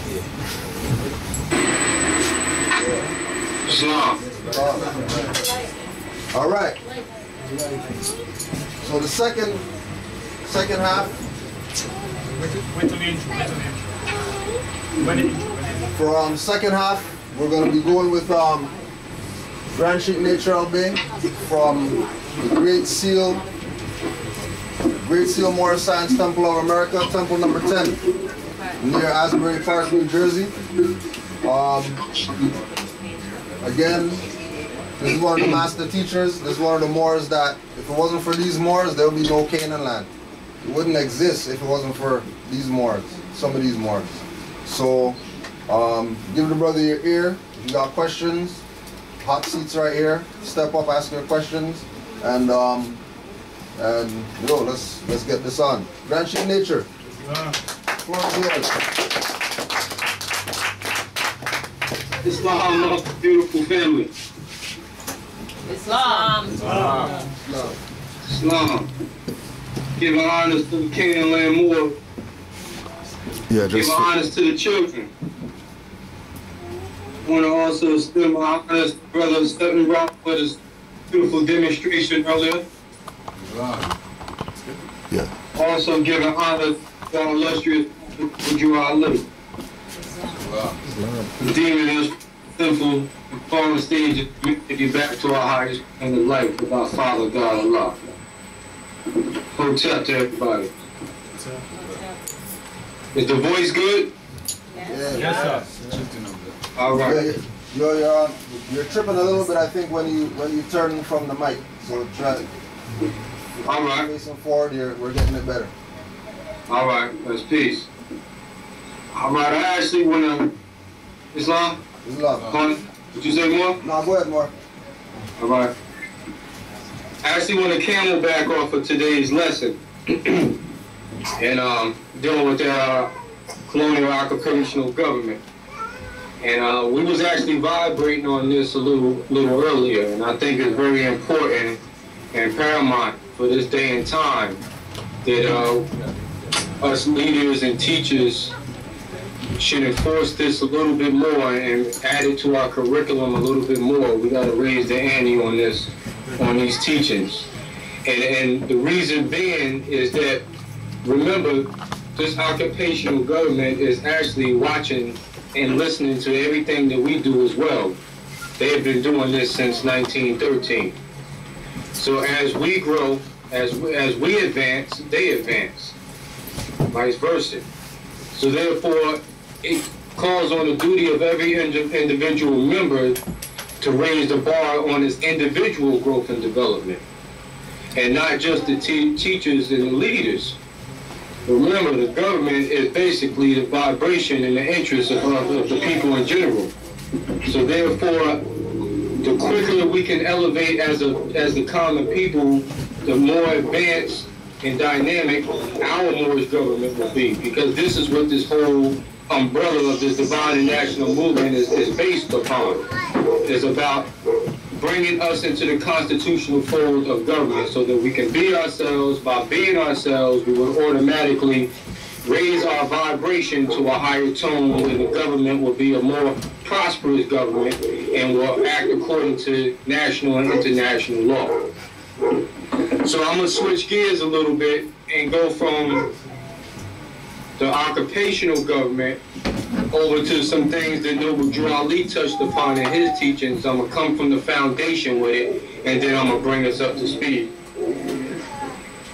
I want to speak about the great sin. And when I make reference to the great sin, I'm making reference to language that was used in our Moorish literature, expressed in the divine warning for the nations by the prophet. And I'm going to just read a quick excerpt of that just to bring everybody up to speed. It states, it's a sin for any group of people to violate the national constitutional laws of a free national government and cling to names and principles that delude to slavery.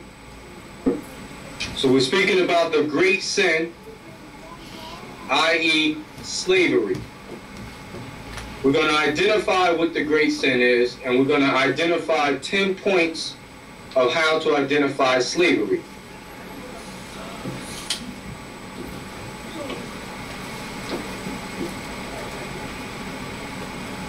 Ready, Mobile?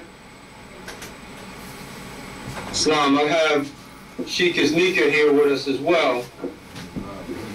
She's actually going to be adding on to some things that I'm going to be going over. And like I was telling Grand Sheik Kudro, we're actually turning this into a brochure now, and later it's going to be a book.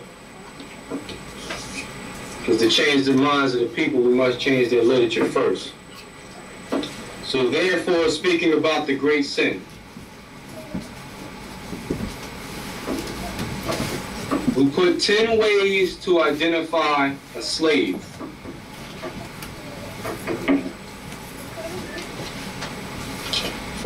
Another quote within that: why people keep clinging to names and principles that delude to slavery. So highlight this in your mind: names and principles that delude to slavery. Because when we speak about the occupational government, you have two phases of that. You have the administrators, or the ones who are holding office in our government. Those are the people that we supposed to elect to represent the interests of the people. They only can represent the interests of the people if the people are in their right state of mind, if they're in their proper status. So we know that that's the issues that we're dealing with as an occupational people, because we're not in our right state of mind. We've been outside the constitutional fold of government by name and principles. So the names and principles is going to play a very important role into where we're going. We know that we have to teach our people about their nationality. We understand that they have to proclaim their free national name in order to be recognized by the government in which they live in the nations of the earth. We know all that good stuff. Here's the problems that we're having generally as conscious Moors trying to get people into this constitutional fold of government. First thing is, the people that we're speaking to have a hard time identifying or accepting the fact that they are slaves. So one way to address this issue is, instead of getting into religious controversy with people, because religion does play a part of it, but we're going to get into that further into the lecture. But instead of getting into debates about what you call yourself, what group you belong to, what school of thought you come from, or what religious background do you have, we have to go strictly at the root of the problem and use language that they can identify with. And I found it more successful to come at them strictly from the terminology of slavery. We go into Act 6 of the Divine Constitution and bylaws. It makes reference to that we're not Negroes, black, colored folks, and Ethiopians. It says because these names were given to who? Given to slaves by slave holders. So right then and there is the root of the problem. And anything that we address in Moorish science is always going to go back to the heart of slavery. So the 10 ways to identify this slave and to teach them and convince them that they are slaves is to start with simple questions or topics that you can discuss with them. Number 1, name. So quickly, a name will reflect not just the state of mind of the individual, but it will also reflect the national identity of that person. It will also identify the pedigree or the parentage that comes along with that name. The name tells you a lot. So right off the bat, if a person tells you that their name is John Williams, right off the bat, Williams is the pedigree or the parentage of a European family. If they claim to be Asiatic, if they even claim to refer to themselves as black, then right then and there raises the issue of how did you adopt the name Williams? If Williams is obviously a European background, then how did that become applied to your family?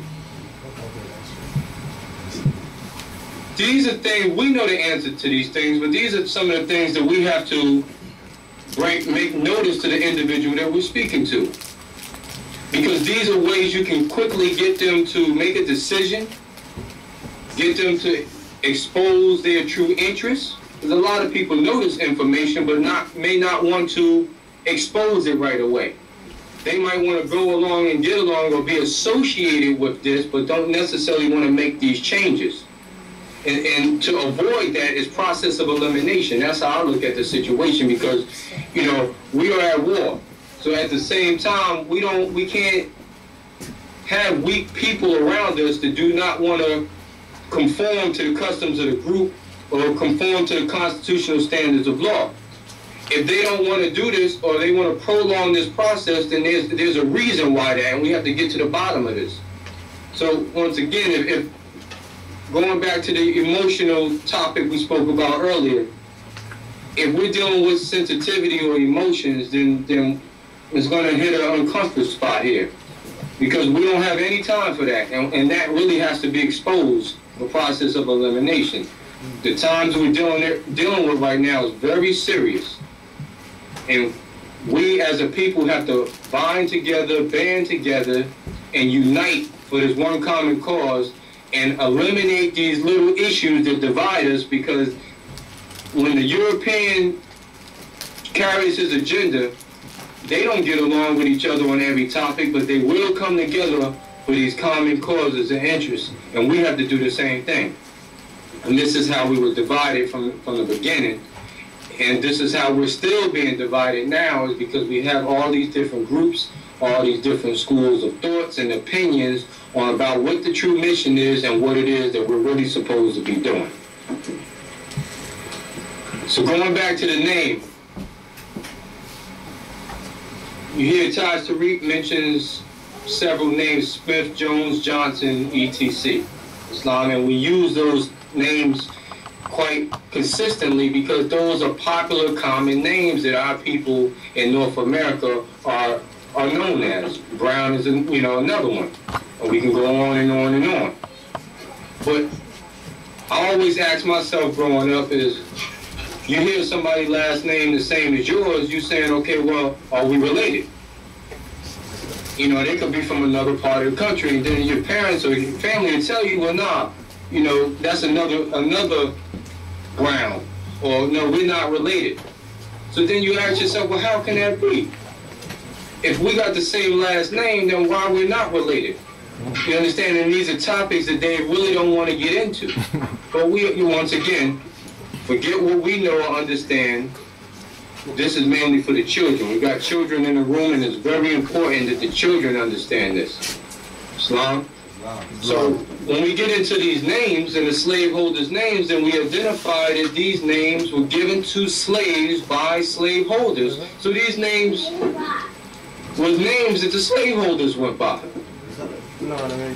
So for those who have a hard time accepting this or want to argue that, one reference that they can go back into is the manumission documents from the 1700s, the 17 and the 1800s.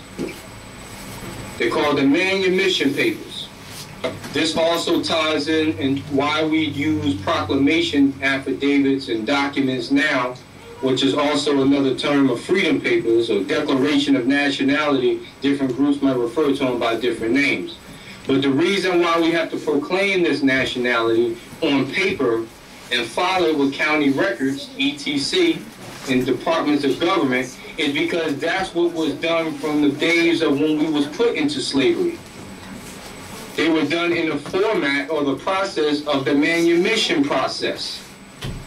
And those manumission documents was filed with the county recorder's office, because the county recorders is the oldest filing, recording, or agency elected by the people to our chosen representative of that office known as the county clerk. That's an elected office. And that officer, the county clerk, is an officer. It's a constitutional officer. The duty of the county clerk was to file documents based on the sovereignty of the people, meaning that the sovereign people, to have an outlet or to have a voice to put other sovereigns on notice, declare property, declare certain interests in property, to make changes in the status, i.e. whatever the situation may be, the sovereigns was given that opportunity of filing these documents in what they call the county clerk's office. Now that's an old ancient office. The Moors, we can't let that office change hats and change obligations and duties and tell you that they're only supposed to deal with different things now. And they have no obligation to file documents based on the sovereignty of the people. That's another thing we spoke about, the sovereignty of the people earlier. Well, we know the nations are sovereign. To just give clarity to that, nations hold sovereignty. And the free nationals or the natural people of that particular nation automatically is part and parcel to that sovereignty. So the people are sovereign because their nation is sovereign, not because they chose to be sovereign themselves or because they chose to take on a certain education and declare themselves as being sovereign. So the nation plural holds the sovereignty if the nation is sovereign, if it's known as a free and not encumbered nation. That nation, i.e. that government, that body politic, is sovereign. And the free national beings of that particular body politic hold within their status sovereignty. So when any of these citizens go down to the clerk's office, they already operating in their sovereign capacity just because they're citizens of that government. And if they elect a chosen representative, i.e. the county clerk, to file documents on their behalf, that's the duty and constitutional obligation of the clerk of that office to do that. And it's not opinionated, and it's not at the discretion of the board of directors, or who they call here in Jersey, they call them the freeholders, which is us, but they're the ones who are in operating the county seat. They control the county's administrative department, or what they call board of directors, all the same thing.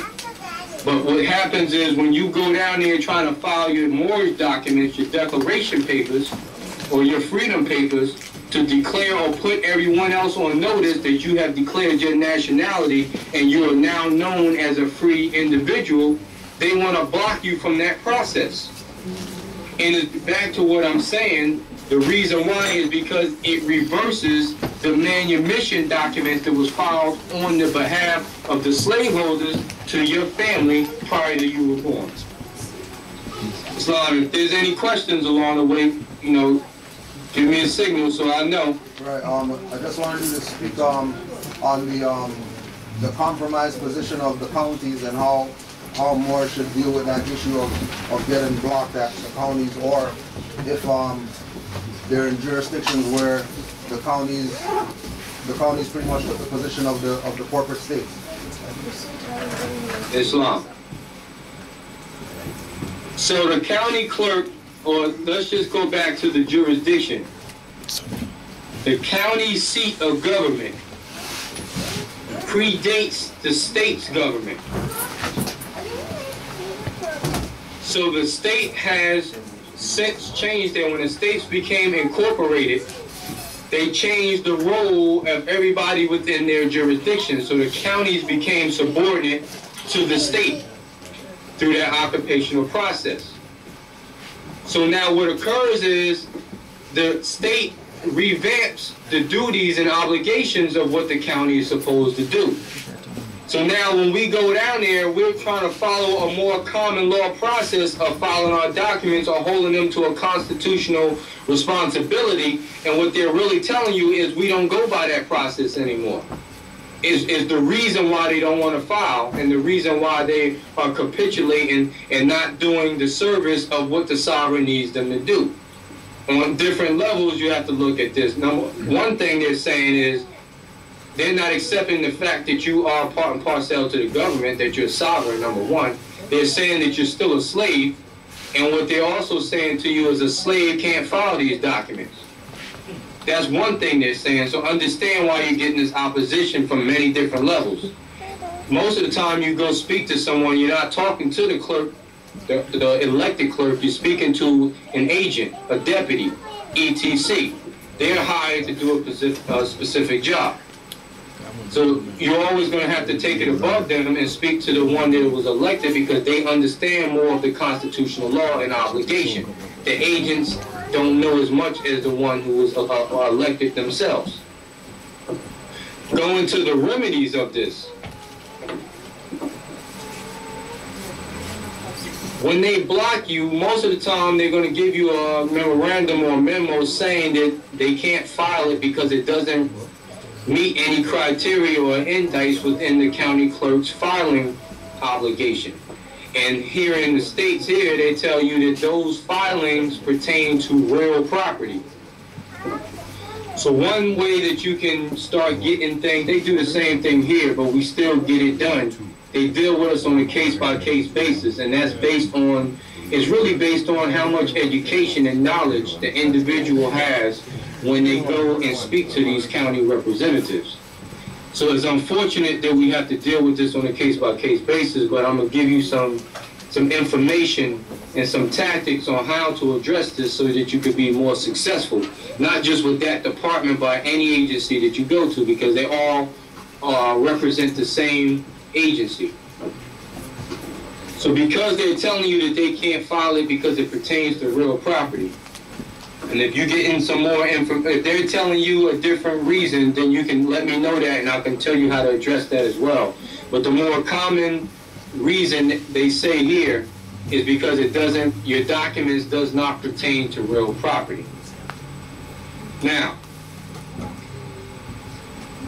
even the manumission documents didn't necessarily pertain to real property. It does and it doesn't. It does on the fact that we are part and parcel to the government, to the people, also the land. So what we're doing is not just proclaiming our name as it applies to ourselves, but we're also proclaiming our free national name.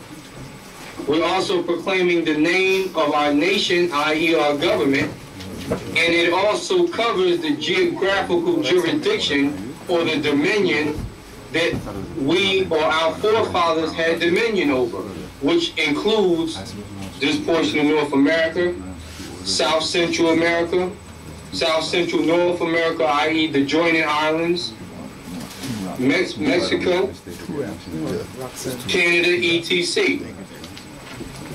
Go across the Great Atlantis, now we're going back into a Mexum and different parts of the land there. But specifically, they only have jurisdiction on behalf of the particular county or the state's jurisdiction where they're holding their office at. So the county has a geographical jurisdiction, and they say that you're only supposed to file documents in that county if you live or if you're a so-called resident within that county. And we understand that resident is a corporate term that shows property of or chattel of the U.S. U.S. and we're not claiming that as a individual or a citizen. A natural person cannot claim residency. You understand? So we understand that we use the terminology of domicile, which pertains more to a natural person and not living within the jurisdictional bounds or geographical bounds of Title 26 of the United States Code of Laws.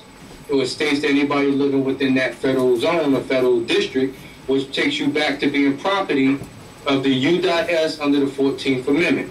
So for those that don't know that, you don't ever want to consider yourself as a resident, and you don't want to sign documentation or application that says that you're a resident, because that puts you in that zone or that jurisdictional limit of being an artificial person or being chattel or ward of the state.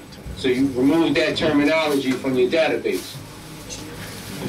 Going back to the county's jurisdiction, so they will only allow you to file documentation if you are within that county jurisdiction.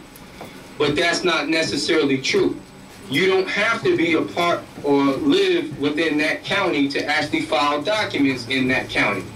So you could be anywhere within the state's jurisdiction and still file documentation in a county, even if you're not there or not. So don't let them get away with that. So you eliminate that argument. Number two, does your documents pertain to real property? Yes, it does. Because you are part and parcel to the land, so it's also come under land parcel. So you can construe your nationalization or your declaration of nationality and your proclaiming of your nationality to be tied into the landmass, and now makes you a true citizen of the land, so you're claiming your land back. So it's no different from if you claiming property back, a particular lot and block number, or a particular house or property. Just like you can claim that land through what they call a quit claim deed, this is another aspect of a quit claim deed where you claiming part and parcelship back to the land. And this is where the prophet was speaking about when he was speaking about the gold and the commerce. The gold, commerce, and the silver belongs to the citizens, and the citizens alone. He said, but you've got to proclaim that for that to be recognized by this being with you or within your jurisdiction. So by you proclaiming this, it's automatically tying you back to the land, and they know that. And that's another reason on a higher level why they're trying to block you from proclaiming in this process or this way of form. So there's many different avenues they're going to try to use to block you from doing this, because it changes the dynamics of a lot of things. And Moors, don't let that discourage you when they don't want to follow your documents. Don't let that discourage you from keep going further and trying to get them to do this process. I tell Moors this when they come to me and want to proclaim. They say, how long does this take? I said, there's no particular time period applied to this process. It's all based on your will and how strongly you are encouraged to go get this done or make this happen. I says, we can't do this. It's not another Moor that can do this for you. Although there's some Moors will charge you, and they would try to make sure that they get this done for you, and they would do this as a service. But that doesn't really teach an individual, and I don't like going that route. I encourage people to go down there and keep trying. If they knock you down, you get back up and go down there. Take hard work if you have to, and be persistent with this issue, because it's only going to make you stronger. You have to do this yourself, Moors. Islam? Islam. I got a quick question for you, Grand Chief. Islam. When you're talking about the applications that they have, and it says residential, it has all the other information that doesn't really pertain to us. Would you suggest taking that same application and making one in lieu of that application and putting our information on there as it pertains to us? Absolutely. Certain applications that they might give you, or it could just be anything. It could be employment, or whatever you face with. If you don't have the opportunity to take it home and revamp it, it's just certain things that you have to have an eye for. You know, being an active Moorish American, you would automatically know what to look for. And I know that's where you're going, brother. But just for those who are not familiar with this, when you get a document in front of you, you got to quickly scan it and automatically know that the jurisdiction that they representing is going to have race down there pertaining to your ethnic group or status, whatever. They're not going to have nationality, so don't even expect nationality. Automatically look for where it has race, cross race out, and make your own checkbox there. They give you a multiple choice. Sometimes they might say other. I don't even recommend other. What I recommend is you check off, you make your own checkbox, and write in there what pertains to you. You put there Moorish American, put your own checkbox there, and then you check it, and then put a line there and write Moorish American down for that. If it's something dealing with resident, you want to cross resident off, put domicile there. Wherever it says person, you want to cross person out and qualify it and put natural person.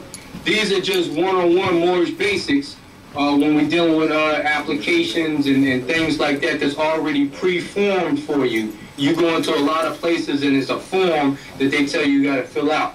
You don't have time to take this home and critique it. You got to quickly know what to look for, and don't be afraid, because sometimes they're standing in front of you. And, you know, and they're going to see you start checking off stuff, and they're going to tell you, well, no, you can't do that. You can't alter the document.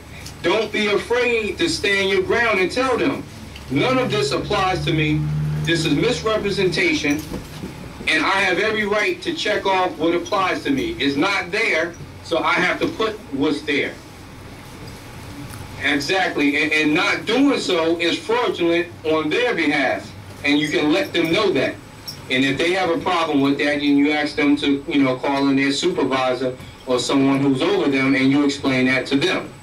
Now, one of the issues that people have is pertaining to citations or traffic tickets, because some states and some places, if you're pulled over for a traffic violation or speeding, they give you a citation right there and ask you to sign it.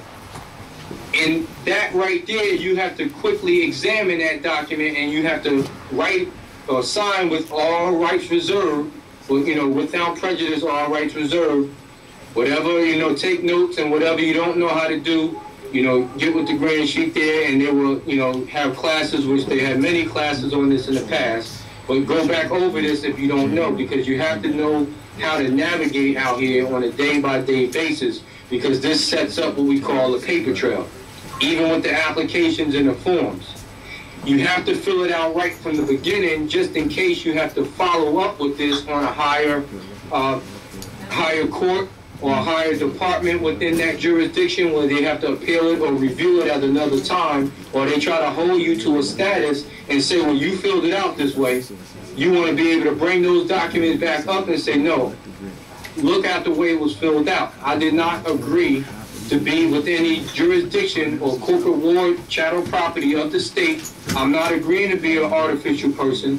If you look at what I checked off and how I wrote it, I declared my nationality, I informed you of my nationality, of my status, and me being part and parcel to the land. Everything's here is documented.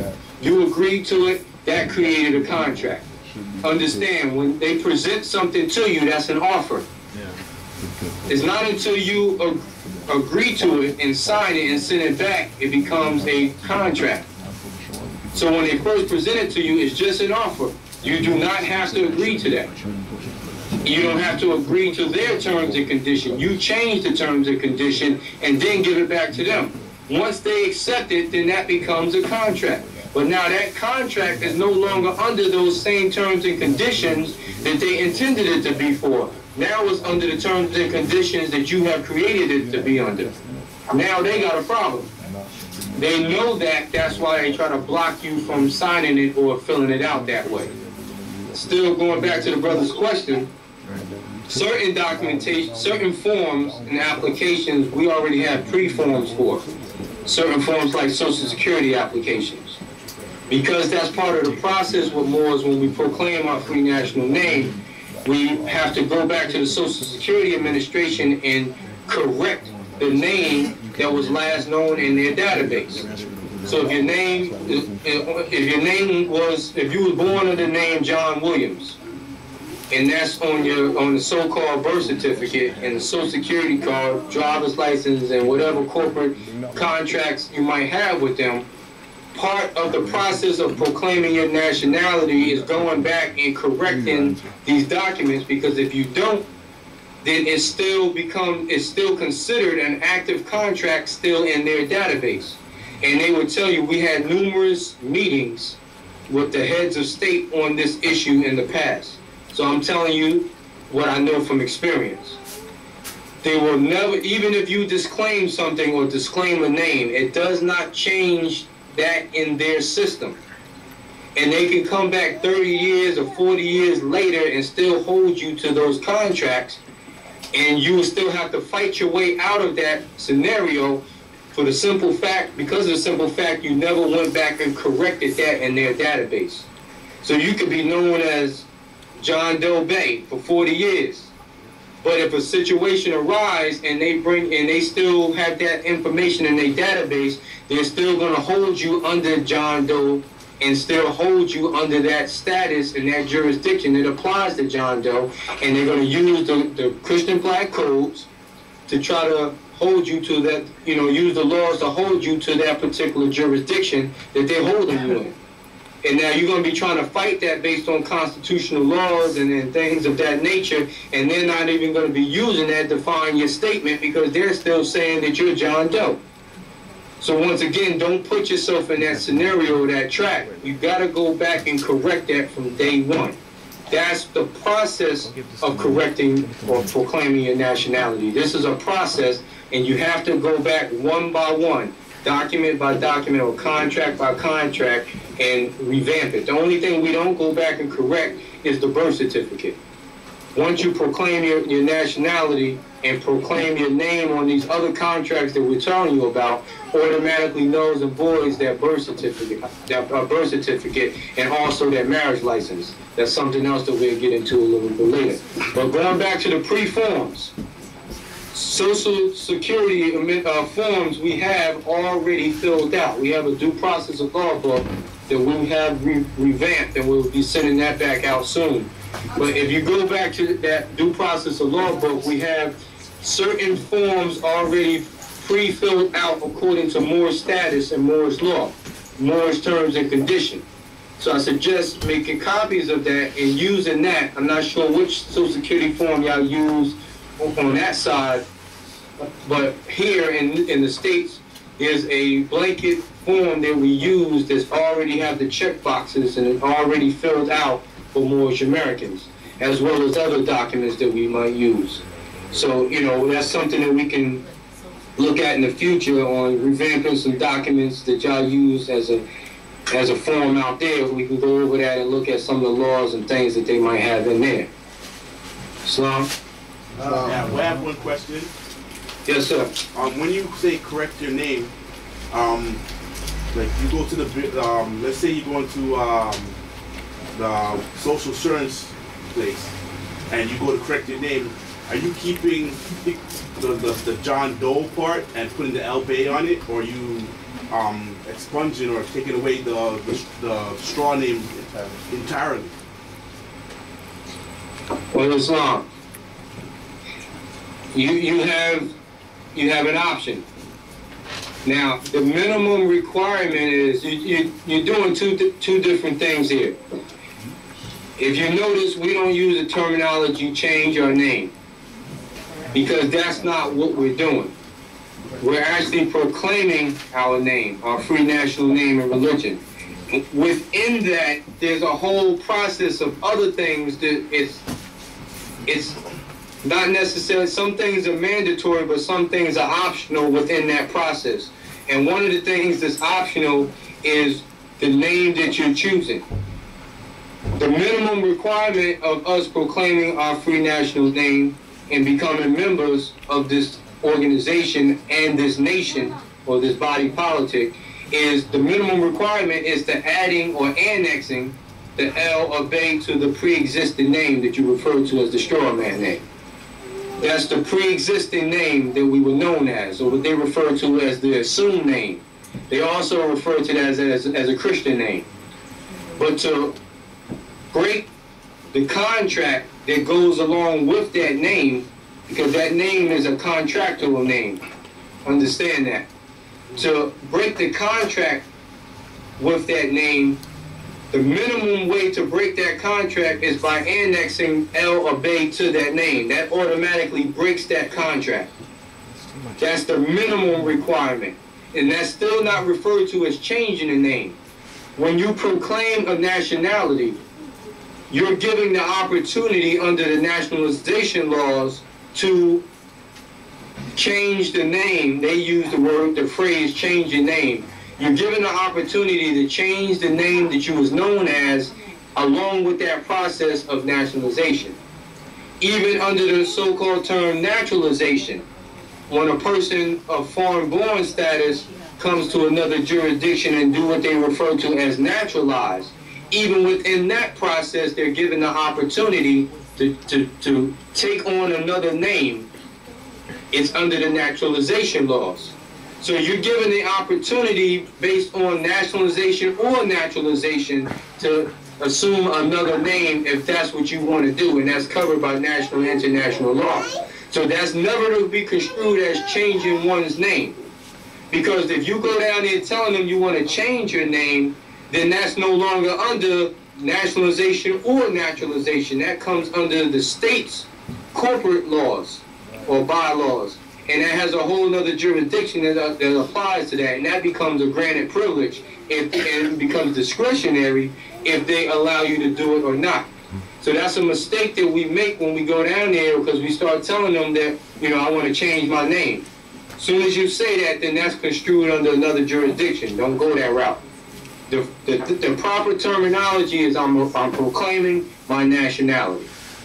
So now within that, there's laws to cover other things that I'm doing along with that. The second part of your question is, that's the minimum requirement is annexing. It's called a name annexation. If you want to put the L or B onto a name, no different from when a woman is obligated, or what they call married, according to corporate jurisdiction.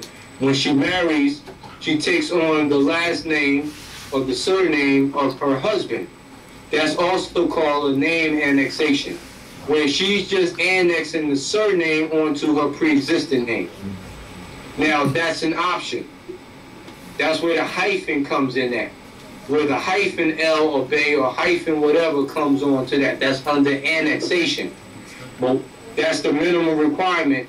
If some of us that has a different perception, or maybe come from another school of thought, or has a higher learning, might want to correct the whole name altogether. That's also your option. Right. So I can once again, there's laws protecting you for doing that if you choose. So I can go it's not mandatory, it's an option. So I can go to the passport office and just correct my whole name, take the whole John Doe out, and put my proper appellation that I choose, and it's legal.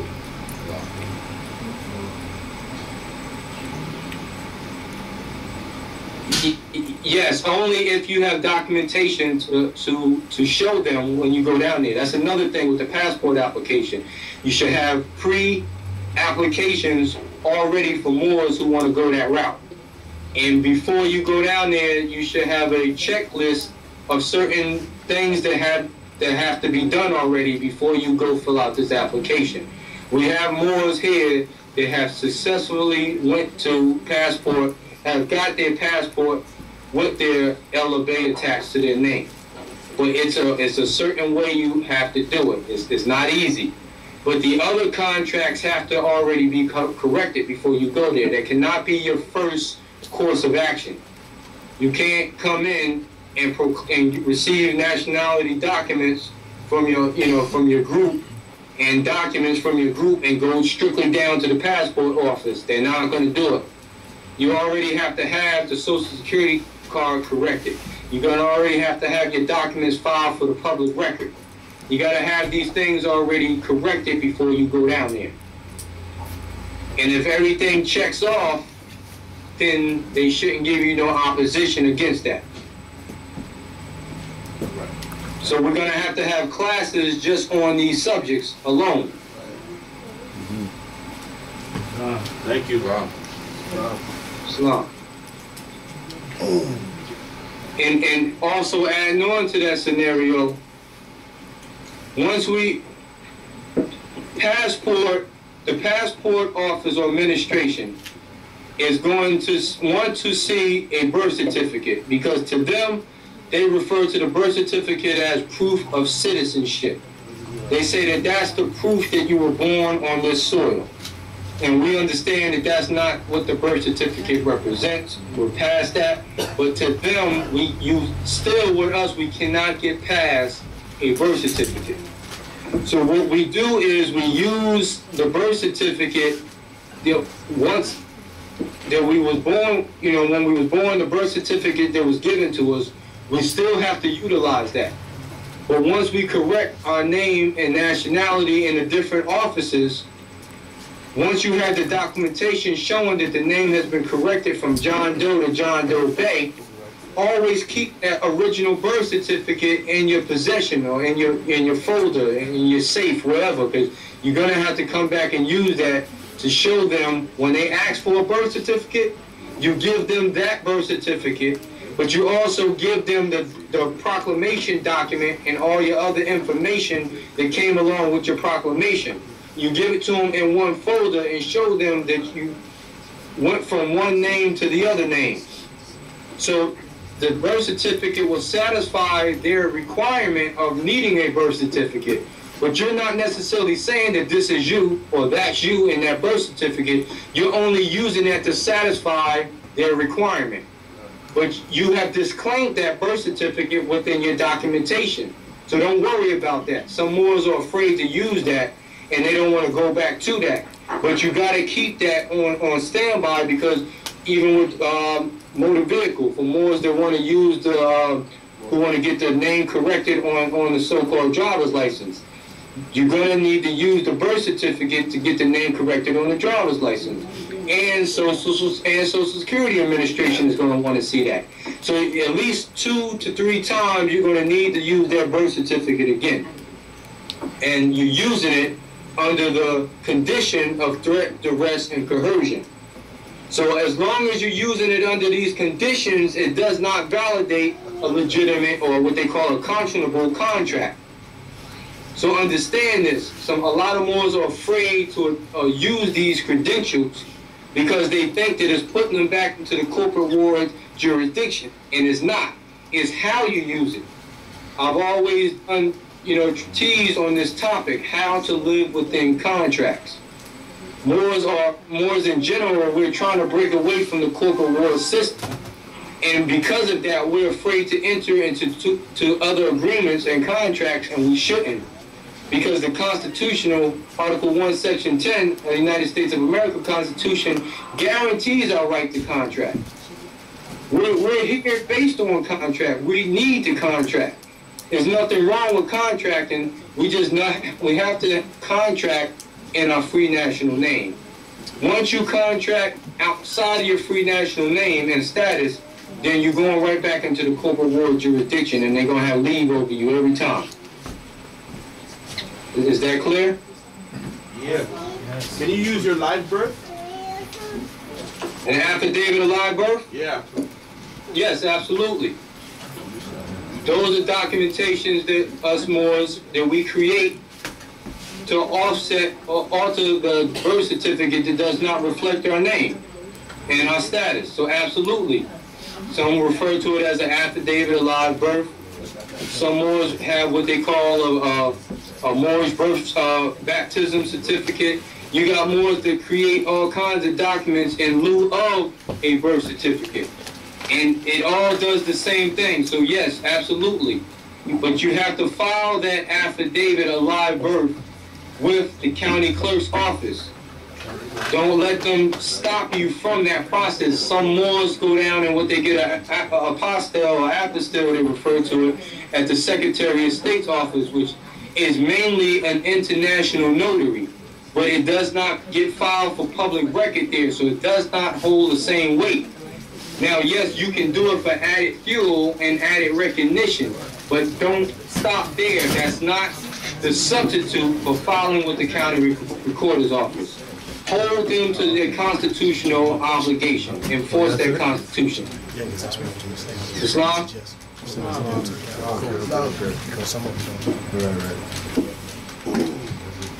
Brother Setenra, you had a question?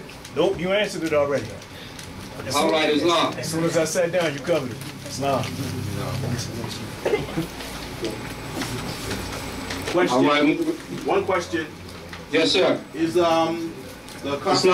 American Constitution the same as the Canadian Constitution? Can you repeat that, please? Is the American Constitution the same as the Canadian Constitution?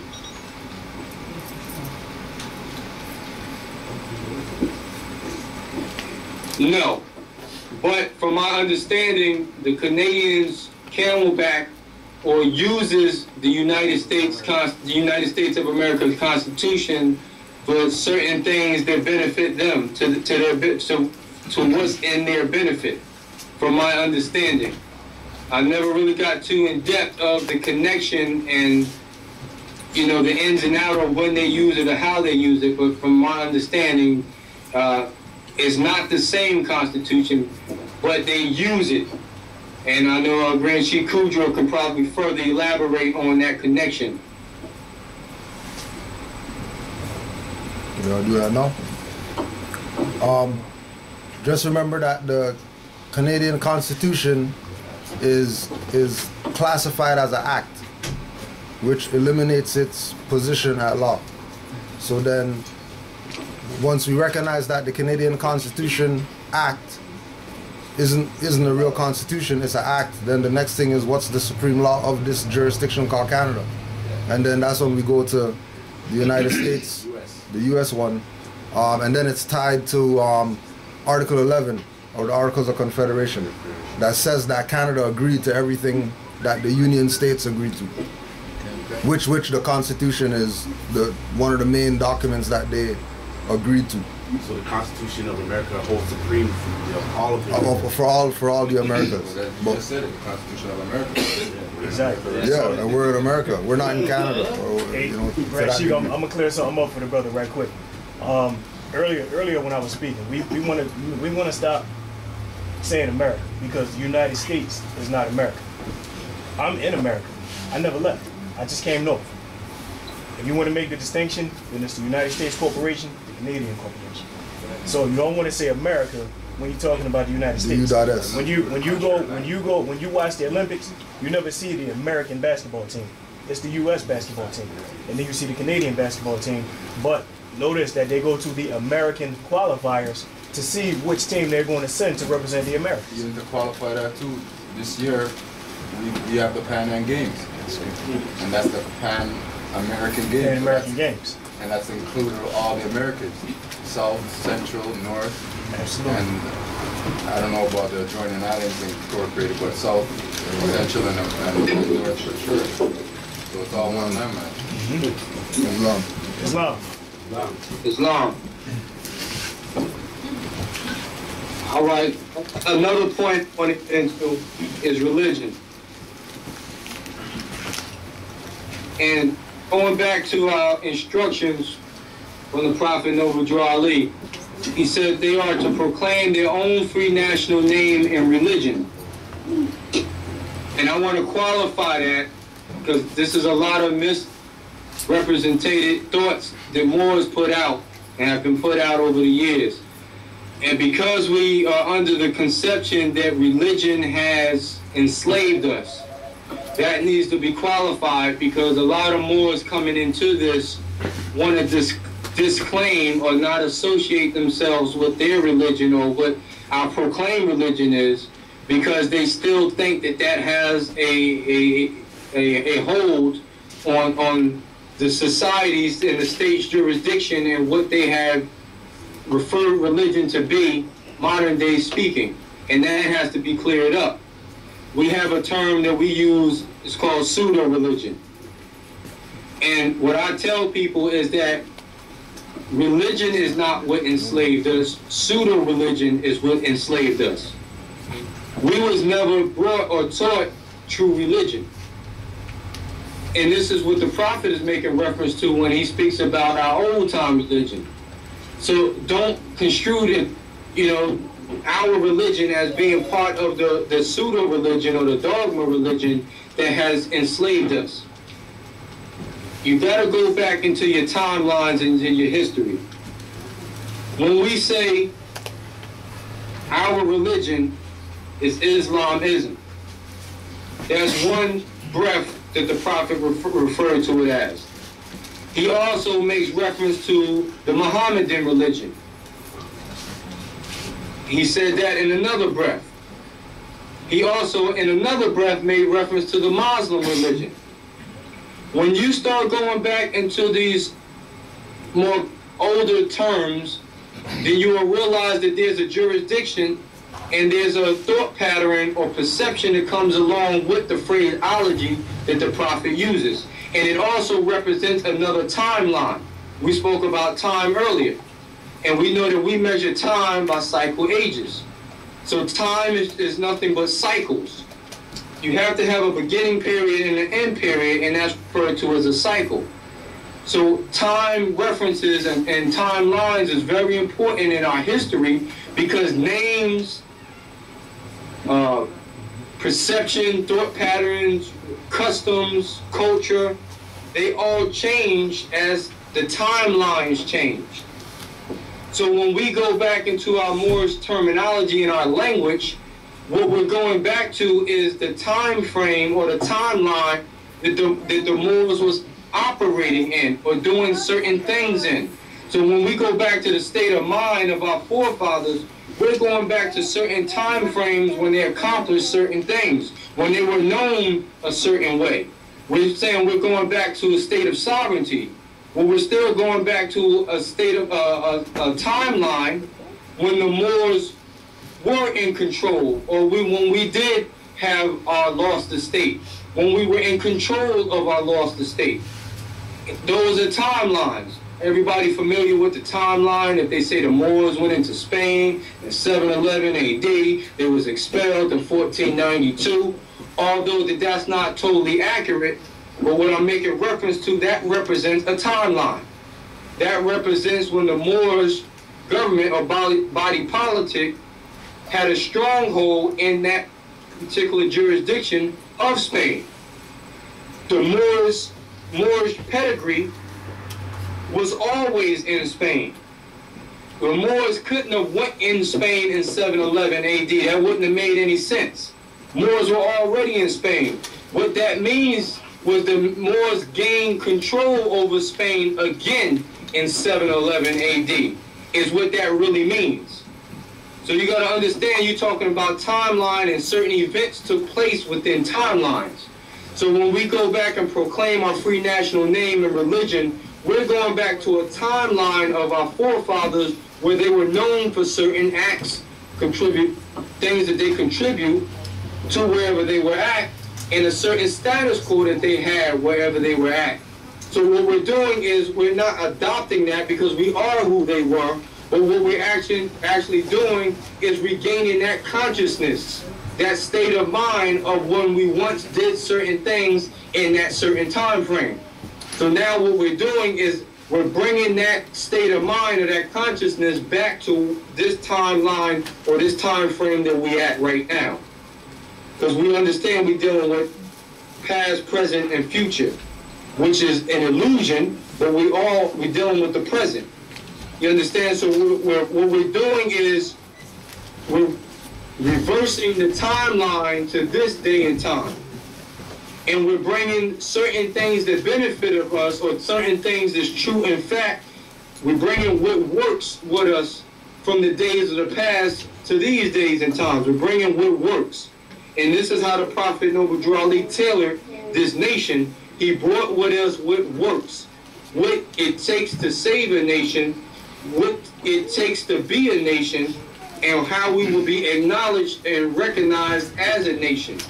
So it's a must that we have to proclaim the religion along with the nationality, because it really is a package deal. And this is what I want us to understand. It does not mean that you have to accept certain customs that you see other people do. It doesn't mean because somebody say that this is a way of life or a custom that you have to follow this now because you proclaim that religion. Don't get that construed. Because a lot of things that's introduced to us in the form of religion is not correct. So it does not mean that we're bound to what they say we have to do just because they call it religion. That part we got to understand. But for whatever someone tell you to do, you have to scrutinize that and hold it to truth and see if it's applicable or not. If it's not applicable, you don't have to hold yourself accustomed to that. But to say that I'm a Moor and I deal with, say, law, but I don't deal with religion, really is an oxymoron. It's misrepresentation. And what it does, it shows a flaw in our mental state. So we as Moors or conscious Moors should not follow that pattern just because we see somebody else do it. You have to understand the laws and understand the ramification behind religion and why the Prophet Noble Drew Ali told us that we have to proclaim a free national name and religion. He used "and" in conjunction to. We can't do one without the other. Legally, we must understand, not opinion, not emotions behind it. Legally, you do not want to make a public statement or file documentation that does not reflect your religion involved in this process that you're making, because it would become a flaw in your proclamation. Islam? Islam. Quick question for you. When you talk about the difference in accepting their customs as opposed to just practicing a religion, is that the difference between us being Muslims and them being Muslims? Where I guess Pleasant Bay said in Exhument of a Nation, a Muslim is the will of Allah and a Muslim submits to the will of Allah. Is that kind of what you're getting at? No, not necessarily, but I can qualify that. Okay. When we speak, a lot of Moors use the term Muslim, and that's what the Prophet used in his writing. He used the term Muslim. He didn't use the word Muslim. But I wouldn't say that he wrote it like that or intended that to be that those who refer to themselves as Muslims submit to the will of Allah. I think that's misrepresentation because of the language and the dialects of language between now and then, and even different languages between when we were in this portion of Amexem or America and when we was in different parts of Amexem. The language has and the dialect has changed between there and then, now and then, there and here, etc. Just like you have different dialects, different languages that we speak where we're saying the same thing sometimes, but we pronounce it different, is because of the dialect. Now, I won't say that Muslim, or let me say I will say that Muslim means one who submits to the will of Allah. But the group that refers to themselves as Muslim, it doesn't necessarily mean that those people submit to the will of Allah because that's what they say. Don't construe the two.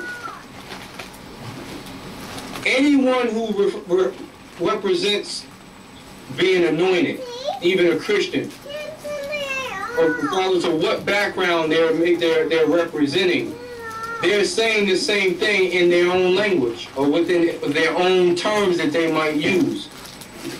If you're saying you submit to the will of Allah, you're saying that you and Allah are one. You're saying you are the God-man of today. Because we are to lose our will within the deific will.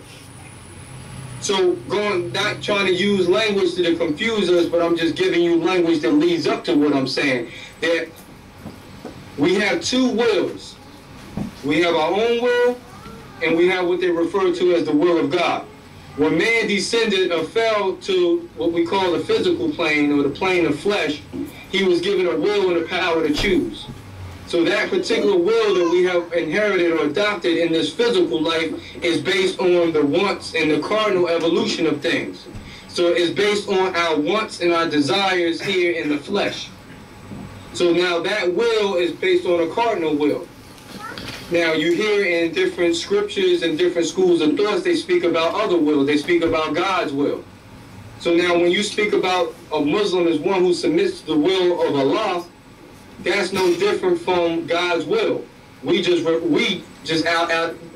as Moors accept the term Allah as being referred to as the great God of the universe. We call on that particular vibration or spirit as being Allah.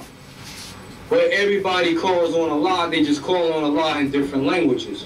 So this particular sect of Muslims or Muslims who refer to themselves as modern day Muslims, they say that they, within their organization or their religion, that Muslim means one who represents the one who submits to the will of Allah. Now you can call yourself a Moorish scientist, whatever group you claim to be a part of. If you're trying to evolve or ascend to the highest plane of life, or if you have done that, then you are a Muslim by definition. So it doesn't mean that you make your shahada or you being affiliated with a certain group that you submit to the will of Allah because that's what the group represents. Because a lot of them who are claiming to be Muslim are not Muslim by definition. So let's not construe the terms of what they say Muslim means. Same thing with Muslim. You're talking about M-O versus M-U. We say Muslim represents the physical flesh, the physical composition of man in the flesh, dealing with bones, muscles, tissues, etc. So it has a different spin or definition from what a Muslim would say that they represent. But I think it's basically just the language that really is the difference between the two. I wouldn't necessarily mean, or I wouldn't say the definition is based on what one says it means. People put their own definitions to it. I think it's just based on dialect and language. Can I say something? Can I say something real quick on that? I have a dictionary at home, an old unabridged dictionary, and I've looked up the two definitions of Muslim and Muslim. And when you look up the word Muslim, M-U-S-L-I-M, they tell you to go look up Muslim. There is no definition for Muslim. They tell you to look up Muslim, and then you get the true definition. So that word was translated from the original spelling of M-O-S-L-E-M, and then applied to whatever they wanted to apply to. But there is no definition for Muslim. You have to go to look Muslim up if you want to know what a Muslim is. Islam. And also, if you go into earlier dictionaries and look up that term, which you should, you know, everybody should have older dictionaries in their database or in their library. But one of the definitions that I have of Muslim, it says Muslim pertains to one of the true religions of the Mohammedans. Yeah, that's exactly what it is. Now, that's a definition given for the word Muslim. Now, once again, going back to the earlier statement that I made pertaining to the Prophet, he always used the term Muslim and not Muslim. Not trying to discredit those who refer to themselves as Muslim, but what I'm saying is the definition given in the 20th century dictionary says Muslim is a Mohammedan. Now, a lot of the Muslims, or people who refer to themselves as Muslims, pardon me, people who refer to themselves as modern-day Muslims over here in the West will not associate themselves with the term Mohammedan. But get this, a lot of Moors even associate themselves with Mohammedan. It's because of the lack of understanding on what a Mohammedan is. Now, if we go back into the Moors literature, specifically the Moors leaders' historical message to America, the Prophet gives a great treatise on what a Mohammedan is and what it stands for. And we should all go back, who does not know this information, and read that and get a better understanding of what a Mohammedan is.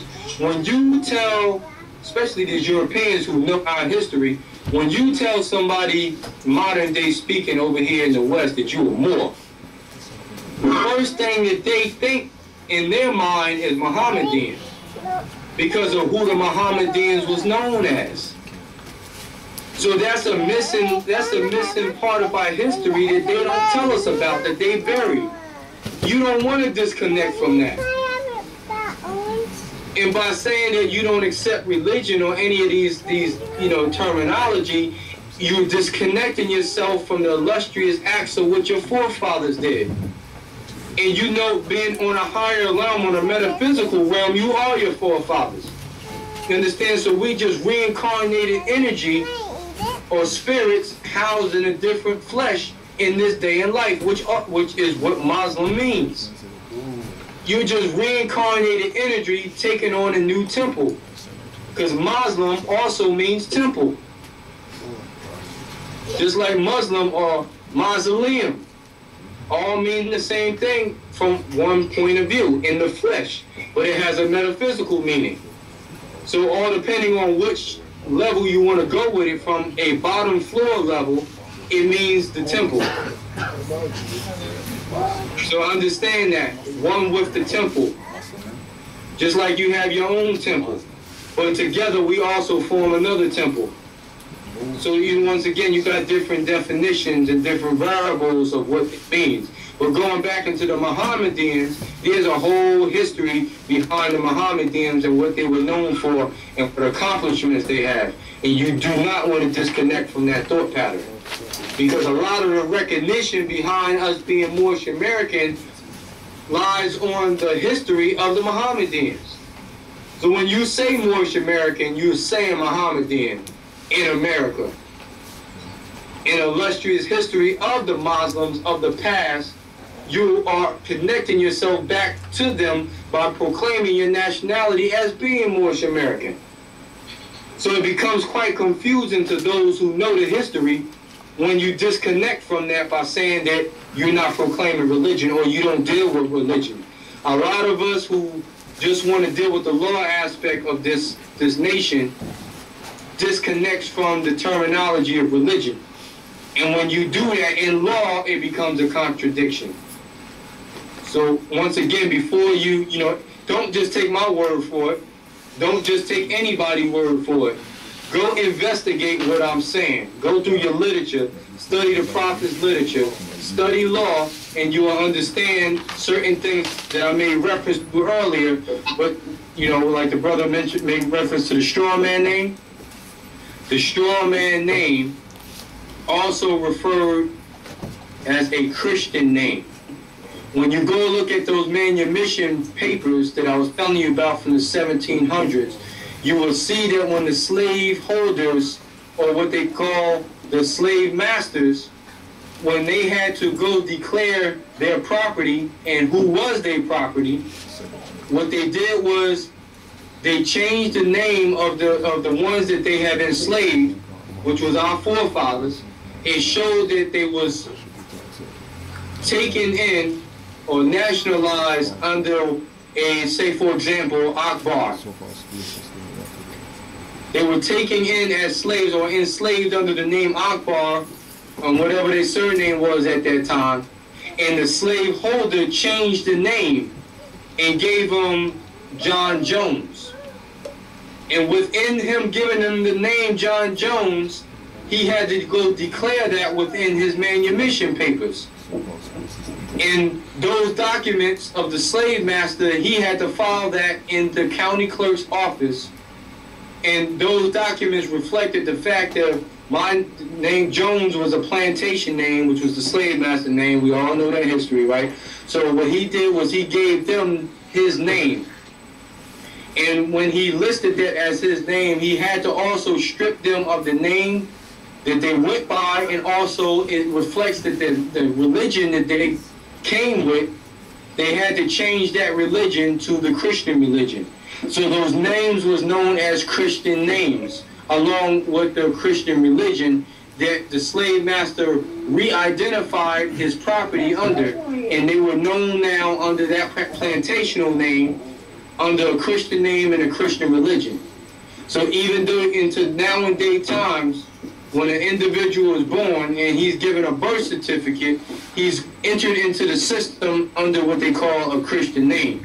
Now, the laws that apply to that Christian name or that particular individual who have been baptized, because that's part of the ritual now, that when the ceremony takes place, the ceremony just follows what was legally done when the person received the birth certificate. Now, to make that authenticated, they have a ritual that they call baptism. So now they have to go down to the local church, the parents, or whoever the guardian is, or the informant is what their legal name is on the birth certificate. They're not truly the parent. Your parent was known as the informant.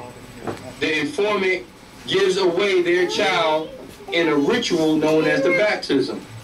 They go down to the church, and everybody probably been through that, who parents sent them to that process. But legally, the last known religion in the system for the straw man is a Christian religion. So now when we go proclaim our free national name, it's a must that we have to proclaim the religion to go along with it, because the last known name in the system and the last known religion in the system was under that Christian jurisdiction. And if you can change the name in the system, but if you don't change that religion, the last known religion, which is Christian religion, is still going to apply to that new name that you adopt. So you can go to John Doe Bay in the system, but if you don't proclaim the religion along with John Doe Bay, the last known religion, which is Christian religion, is going to now apply to that Moor, which is now known as John Doe Bay. His name might be John Doe Bay. He might have proclaimed himself as being Moorish American, but if he didn't proclaim his religion also, his religion is now going to be Christian in the system. Not what he declares, but what they have him by in the system. You must understand that. Islam.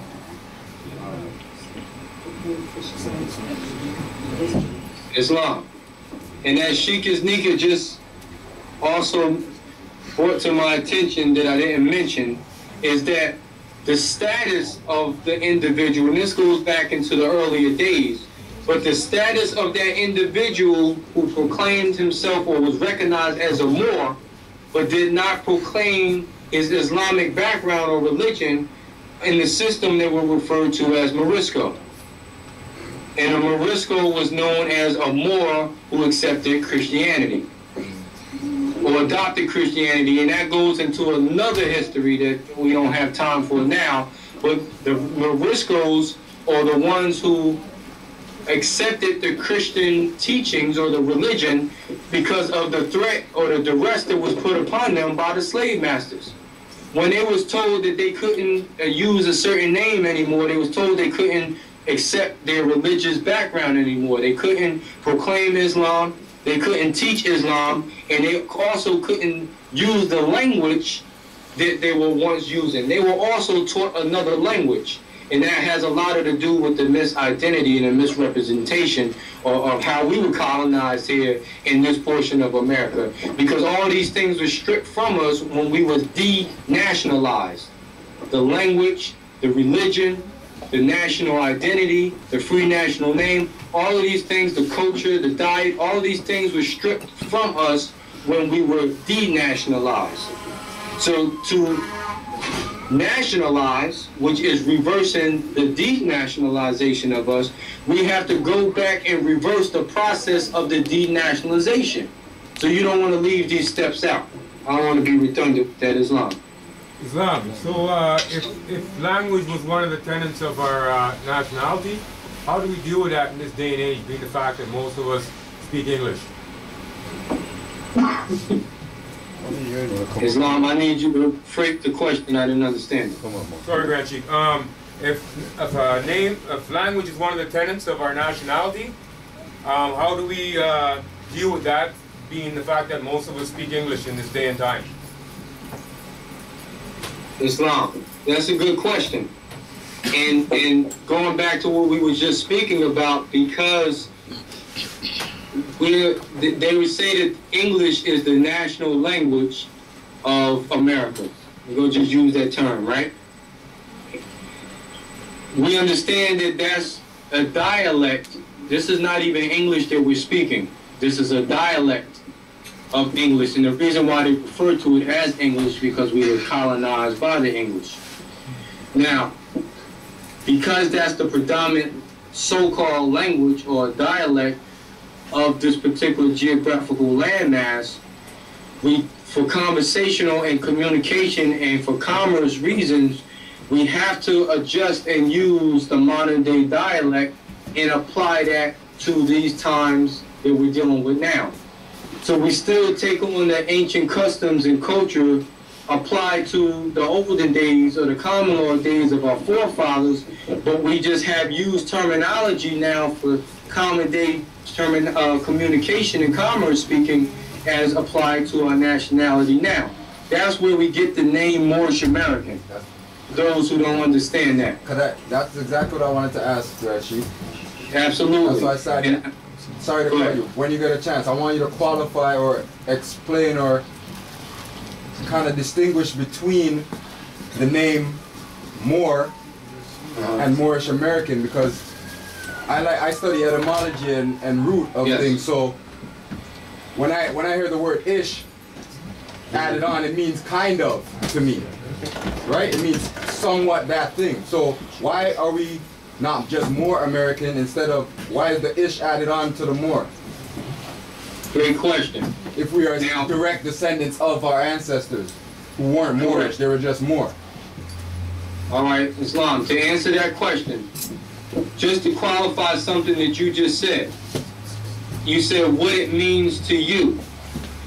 That has to be qualified, because when we use the term or the phrase definition of, you notice Drew Ali in his terminology was very strategic on what words he used. If we go back to the questionnaire, or what we call the 101, he don't ask you what is the definition of something. He asks you what is meant by the word. Just like he asks black, what is meant by the word black? What is meant by this? Because when you say definition, a definition or a dictionary is referred to as a secondary opinion. Now this has to be taught. This is a lesson. Even if you look a word up in a dictionary for dictionary scholars, and like we're dealing with etymology, which we all should be dealing with the root of words and how to define a word. If we look up a definition of a word in the dictionary, it's going to give us several different definitions. Those are not really definitions. I'm just using that so everyone can understand what I'm saying. Those are opinions. Because it means different things according to different opinions. And also can mean something different according to how it's used. If it's defined as a noun, a verb, a verb tense, an adjective, etc. So it will change according to how it's used, how it's compiled in a sentence. Actually, some words might have different meanings, and it may not even pertain to how it was defined. That's another thing that was used during tricknology with us.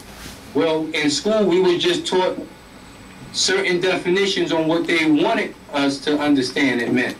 But we might not know what it was also known by.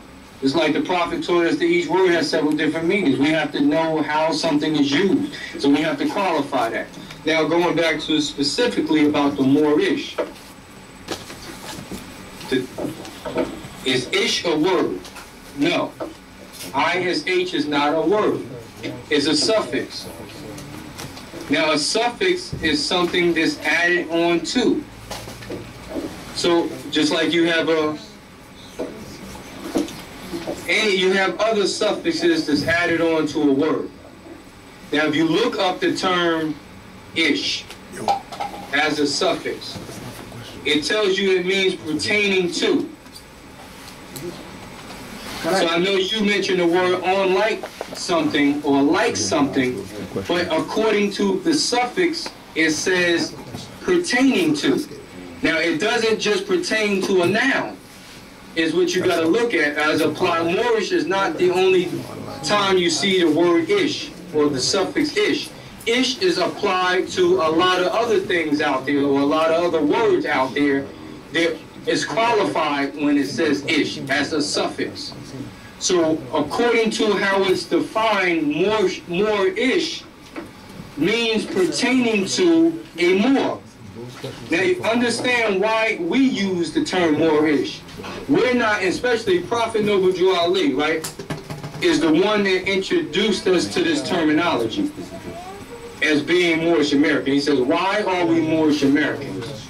Because we are descendants of Moroccans and born in America. Now we know that Morocco is a Mexam. We know America is a portion of a Mexam. But understanding him being a diplomat and what he was trying to do, Moorish American is our nationality. We all agree to that. But Moorish American was not always known as a nationality. Understand this. The Prophet Noble Drew Ali established and declared that term, that terminology, Moorish American, based on ancient facts. So once again, that's not something that the ancient ones used here in America. Because America wasn't also known as, America wasn't always known as America. We know that. You understand? And it doesn't disqualify us from being Moroccans because we use the term Moorish Americans. but he had to disassociate certain things that was also known by the Moroccans, because there was a timeline of history where the Moroccans wasn't right and exact, just like the modern day people who refer to themselves as Moroccans. You know, the people who come from the body politic or jurisdiction known as Morocco, and they come over here and naturalize. Their nationality is known as Moroccan American. But there's a distinction between their legal status as being Moroccan American and the Moorish American that's here. There's a change of status. There's a difference of status between the two. Now, they're descendants of Moroccan as well. And they came and naturalized here in this, you know, contractual agreement known as America. Just for modern day commerce, we have to use that term America, because that's what the communication, that's what commerce speaking, this particular territory is known as. So now, or the land, not the territory, but the land. So now let's go a little bit step further. Moorish American only has its roots from a proclaimed nationality going back to 1928. There's a reason for this. No one misconstrue what I'm saying to try to justify that or use it to disclaim it, because they're going to say, well, that's not ancient, or that wasn't here before, or how Drew Ali did that. One has to understand this. Prior to 1928, there was not a lawful established nationality. He created that terminology, Moorish American, because he revamped the status of the Moorish American, or the Moor, or the Moroccan, because Moor does not pertain to any one particular body politic or jurisdiction. So we are Moor, that's a fact. But by declaring yourself as a Moor does not necessarily tie you into any constitutional body politic anywhere in the world. So you have to be more specific when you say that you're Moor. Moor only represents your descent. That's it. It doesn't tie you into the constitutional body politic or juristic society of any constitutional body or body of land.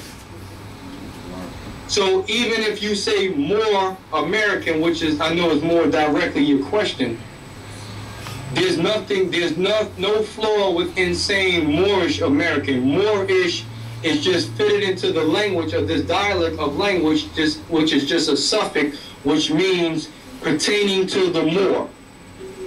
Moorish American just means that our descent is Moor. We are the ones who were born here in this particular jurisdiction known as America. But it doesn't limit us to a Mexican, Morocco, or any of the earlier terminology that we as our forefathers was always known by. It doesn't disqualify us from that land. But for now, for common day commerce, for modern day commerce, in international correspondence, and building a reconstructed nation, a distinction was made between us and the Arabs, us and the Moroccans, the people who are known as Moroccans now, and those who were enslaved and branded as Negro, blacks, and colors here in America. A distinction is made between them and us because we do not hold the same status. Remember, Morocco was colonized themselves as a nation, and they did not have sovereignty as a nation prior to 1956. They still don't have that sovereignty status that we hold to today. But remember, even up until 1956, they were colonized. So is that when they adopted our flag? Yes, that's when they adopted the Moorish American flag. Remember, that's deep. Because the prophet said in the questionnaire, what kind of flag is the Moorish. Remember this terminology. He was a professor, so he knew exactly etymology. He knew language. He knew all of that. So let's deal with the terminology that he brought towards. He said, what kind of flag is the Moorish? The answer is a red flag with a 5-pointed green star in the center. What does the 5 points represent? Love, truth, peace, freedom, and justice. Now, that 5-point diagram, we know that the pentagram did not always exist as the Moor flag. Going back to the terminology you use as being a Moor, or as just being Moorish, period. Because the Moroccan Empire, which this is a compilation of, right? Because the Moroccan Empire has dominion and jurisdiction over here in this portion of America, or a Mexico. The 5-pointed green star has not always been a symbol that was attached to that flag known for the Moroccan Empire. So what the Prophet did was to make a distinction and to show our descent as being a Moor. He adopted the Moorish flag, the Moorish tradition, as the red flag, as a plain red flag, which was what Morocco used to use before they were colonized. And what he did was include the 5-pointed green star as a symbol to represent a new reconstructed nation, to represent the Moorish American taking back their lost estate here on this soil as a new constructed nation, or reconstructed nation, but by us being our forefathers just reconstructing ourselves as we've been colonized, and now we're a reconstructed nation, regaining now all the inherited birthrights, the sovereignty, becoming part and parcel to the land, and gaining back our lost estate. Now we're doing it under this particular national flag known as Moorish American. Now we have every right under national, international law to do that. He entered us into the Union, so now we will have an equal footing, it's called, to do trade and commerce with the surrounding nations once we establish our national standards that applies to what a nation is supposed to represent. So this is why he made the statement that I'm now giving you everything it takes to save a nation. He said, now you take this and go save yourself. Because only thing he did was reconstruct it, he established it, he put it on an equal footing. Now it was up to us to build upon what he left us. And because of the confusion and the miseducation that comes along with the different traders in the COINTELPRO, we have divided ourselves more from what he established through a misunderstanding of what this was dedicated to. So we get tripped up in that terminology. Okay. The reason why I kind of even brought that up is because the other term too, where they call them, those people who are occupying the land that was given to them, they call them Jewish. Mm-hmm. Right? So that kind of made sense to me in a way, because they are our offspring, but they're not Jew. So the ish would make sense to me. They're kind of a Jew. Right? Mm-hmm. So that's why it kind of brought confusion with the more ish, but with your explanation now, it means pertaining to, so it makes sense. Islam. And also, like I said before, look at everything else that pertains to ish, not just Jewish or any of that. Look at other national states. Look at Irish. Yep. They have ish in it. So it don't mean that they're acting as Irish, or they're Moors too, but we know that the term ish is just a suffix, is what I'm trying to say. Okay. There's plenty of terms or suffixes that use ish that's not even pertaining to people. Yeah. It's not even pertaining to people. It could be pertaining to commodities, property, etc. So we can't, and I know that I've been hearing this for years. We can't accept the teachings of certain people whose really mission is to disqualify what Drew set up.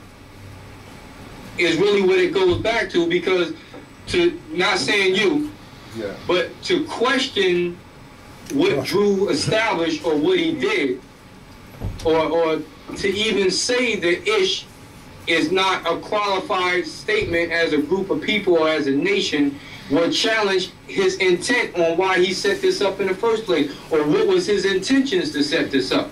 And I know that's not what you're saying, but I'm saying for those who still trying to push that idea, and there's a lot of groups out here who have removed Ish from the terminology and said that this is more American or more flag. There's a lot of people who changed up things that have been created or reestablished by Drew Ali, but you got to look at the intent on why they did that. Islam. You understand? So don't run away from something just because of what some people are saying. That same thing what I was talking about as far as with the religion. A lot of people want to stray away from the term Islamism or Mohammedan or Muslim, or they stray away from it because what has been placed on it, what picture has been painted associated with it. And you got to go back to what Drew said about this scenario. He said, we're going back to the old-time religion. The problem is, and still today, even within a lot of the temples, the old-time religion has not even been administrated, has not even began to be taught. So just because they said what the old-time religion is supposed to be, don't mean that that's what it is. Because religion, going back to etymology once again, and also going back to language, because root words begins with a certain language. So if we go back to the term religion, we know that religion means religion or religio, which is a Latin term, which means re is a prefix. So re just means before or back. Re, line, religio means to align. Religion means to realign. So when you use the term religion, religion, what you're really saying is to realign. So it kind of derives from legion as well, right? Absolutely. Which is a Latin term. So once again, what we're really saying when we say religion, we're saying to realign or to bind back. To reconnect ourselves back with something that pre-existed. Soon as you say religion, you're automatically talking about something that existed or pre-existed before. So what are you realigning yourself back to is what you got to look at. So if you look at somebody who has a modern day custom, you automatically know that that's not religion. Because religion, in the true sense of the word, means to realign back to something that was pre-existent. It doesn't mean modern at all. So when the prophet made reference to an old-time religion, he qualified what we're going back to. The customs, the traditions, the way of life, or the state of mind of our forefathers. Now you got to go back into different timelines of where he was making reference to. But we know that our forefathers was the mound builders. We know that we were the pioneers of civilization. So we go back into the time frame where even if you go, I don't care how far you go back to the beginning of time, you want to go back to the land of Canaan or the Canaanites or wherever you want to go with it. Our forefathers were still responsible for government. When you talk about even pyramid buildings, mound building, when they built pyramids, they didn't just go out and start building pyramids based on GP. It was a government who established the building of the pyramids.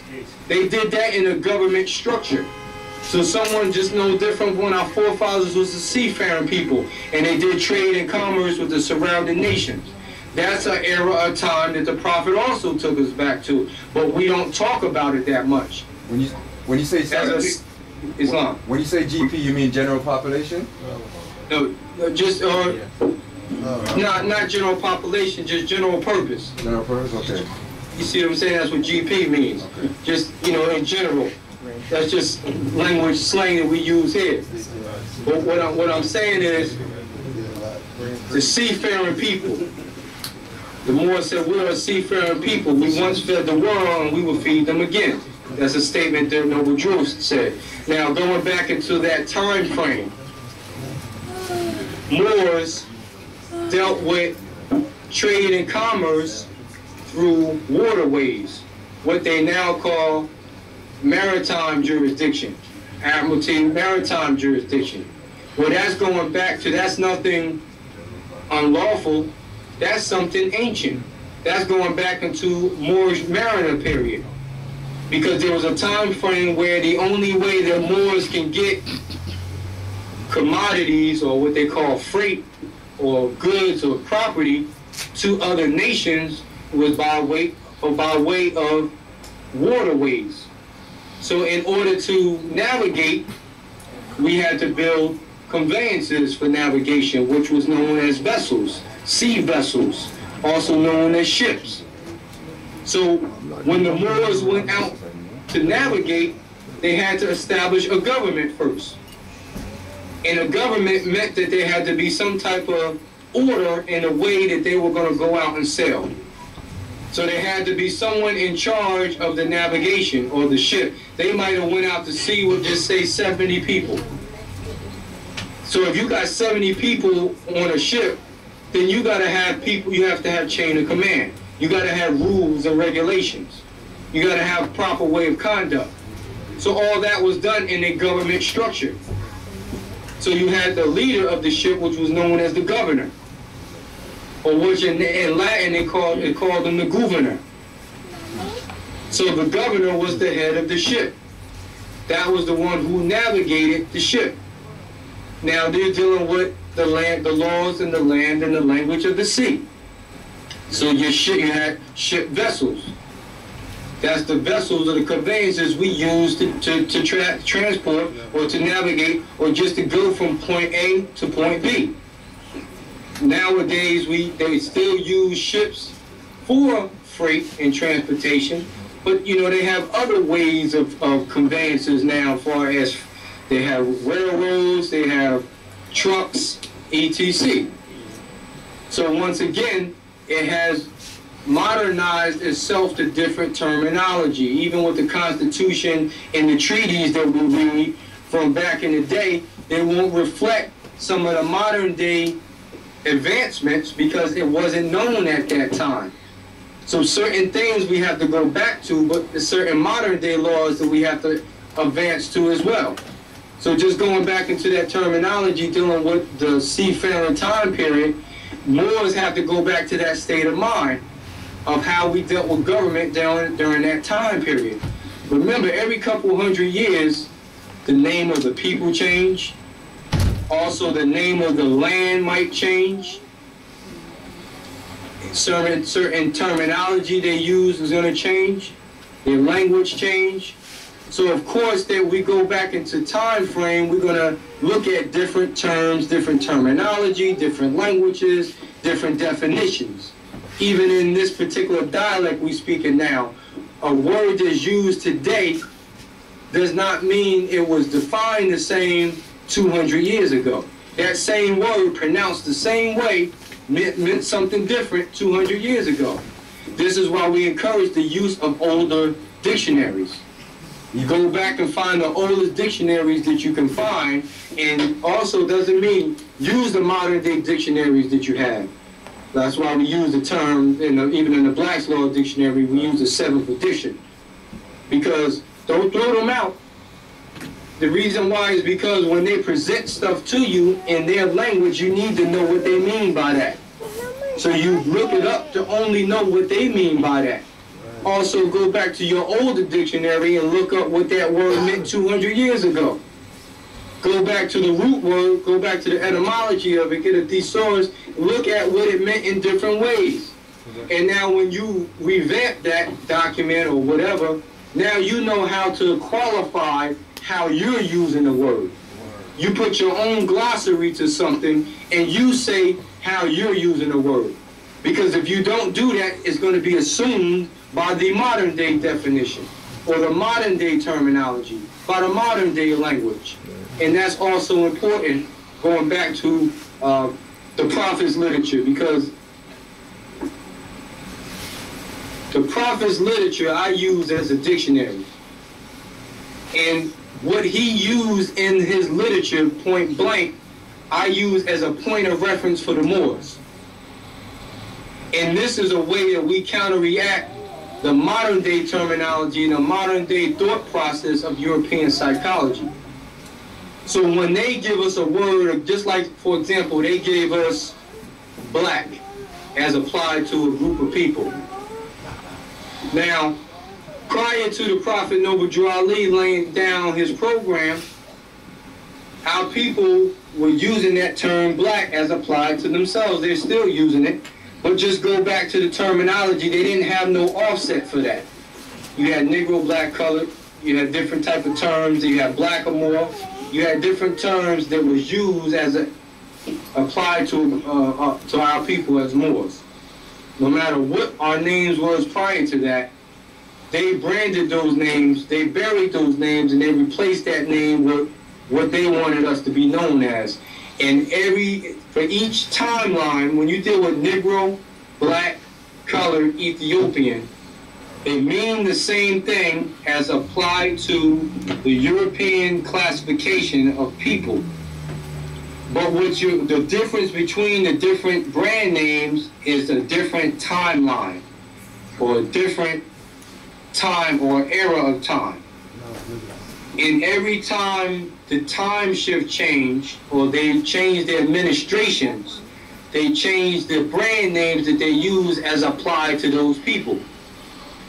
Now, to prove this fact, we have different birth certificates from elders that we kept just for teaching purposes. And some of our elders that was born in, say, 1930s, they were born and on their birth certificate, as a classification of race, they don't use the term race at all, they use the term color. It will say color, and then as the answer, they say colored, which is a contradiction. So they're using, instead of using your identity as nationality, it says color. And then as the answer or the name that they give for the person they say color is, the answer is color. And that was in that time frame.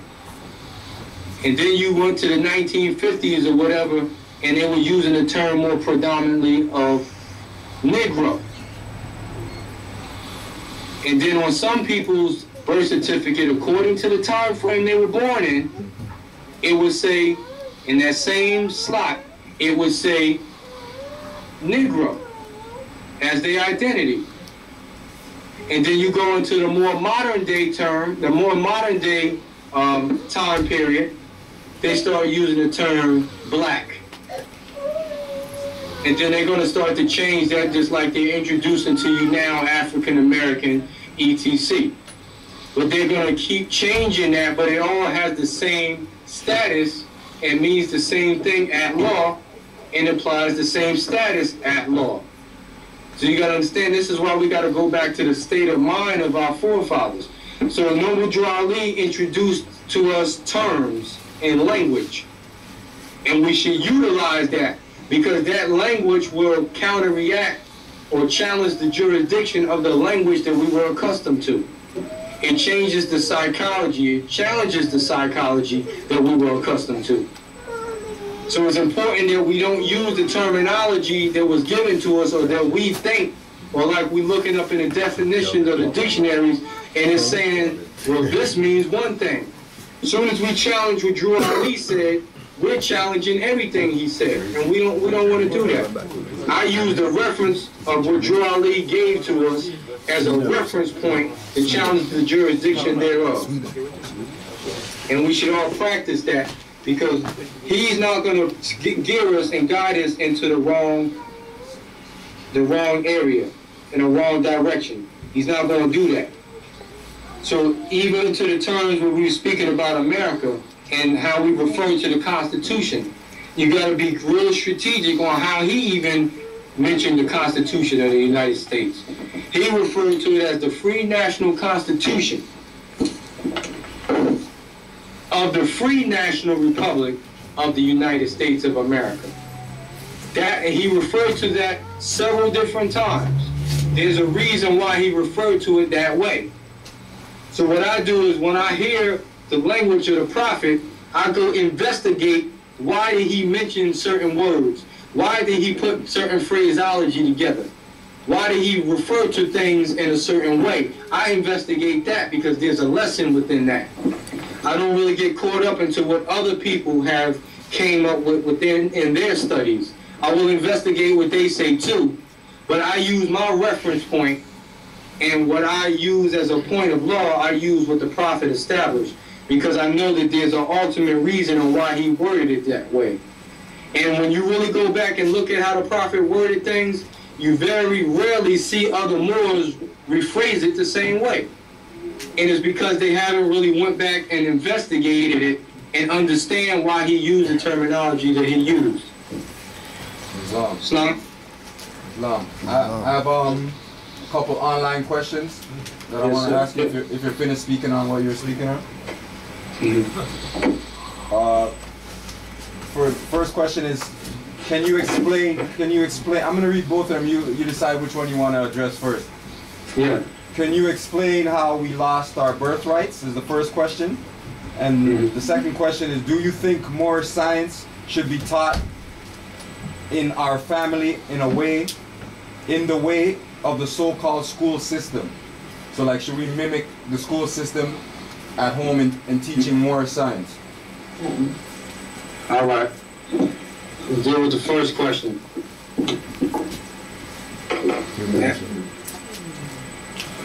Going back to the timeline in the era of time of our forefathers, I'm going to deal with the physical fall because there was a few different falls on how we lost our birthright.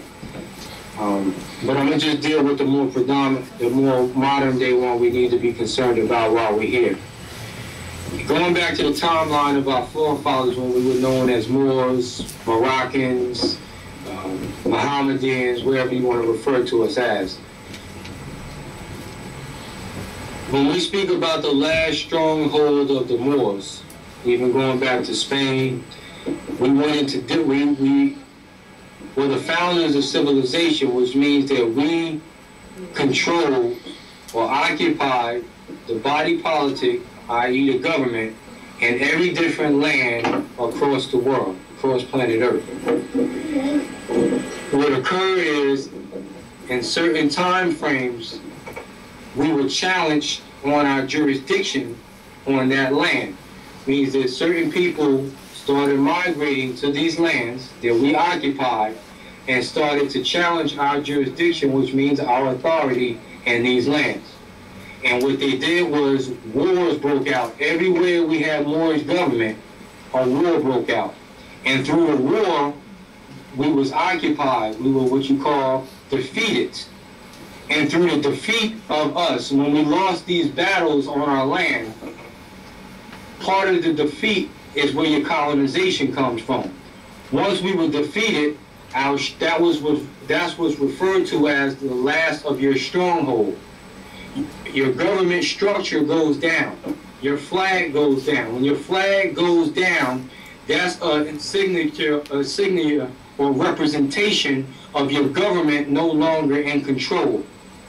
That does not mean that your people or the Moors got up and left the land and renationalized or repatriated somewhere else. That's not what that means. That means that the government structure of the Moors was no longer in control.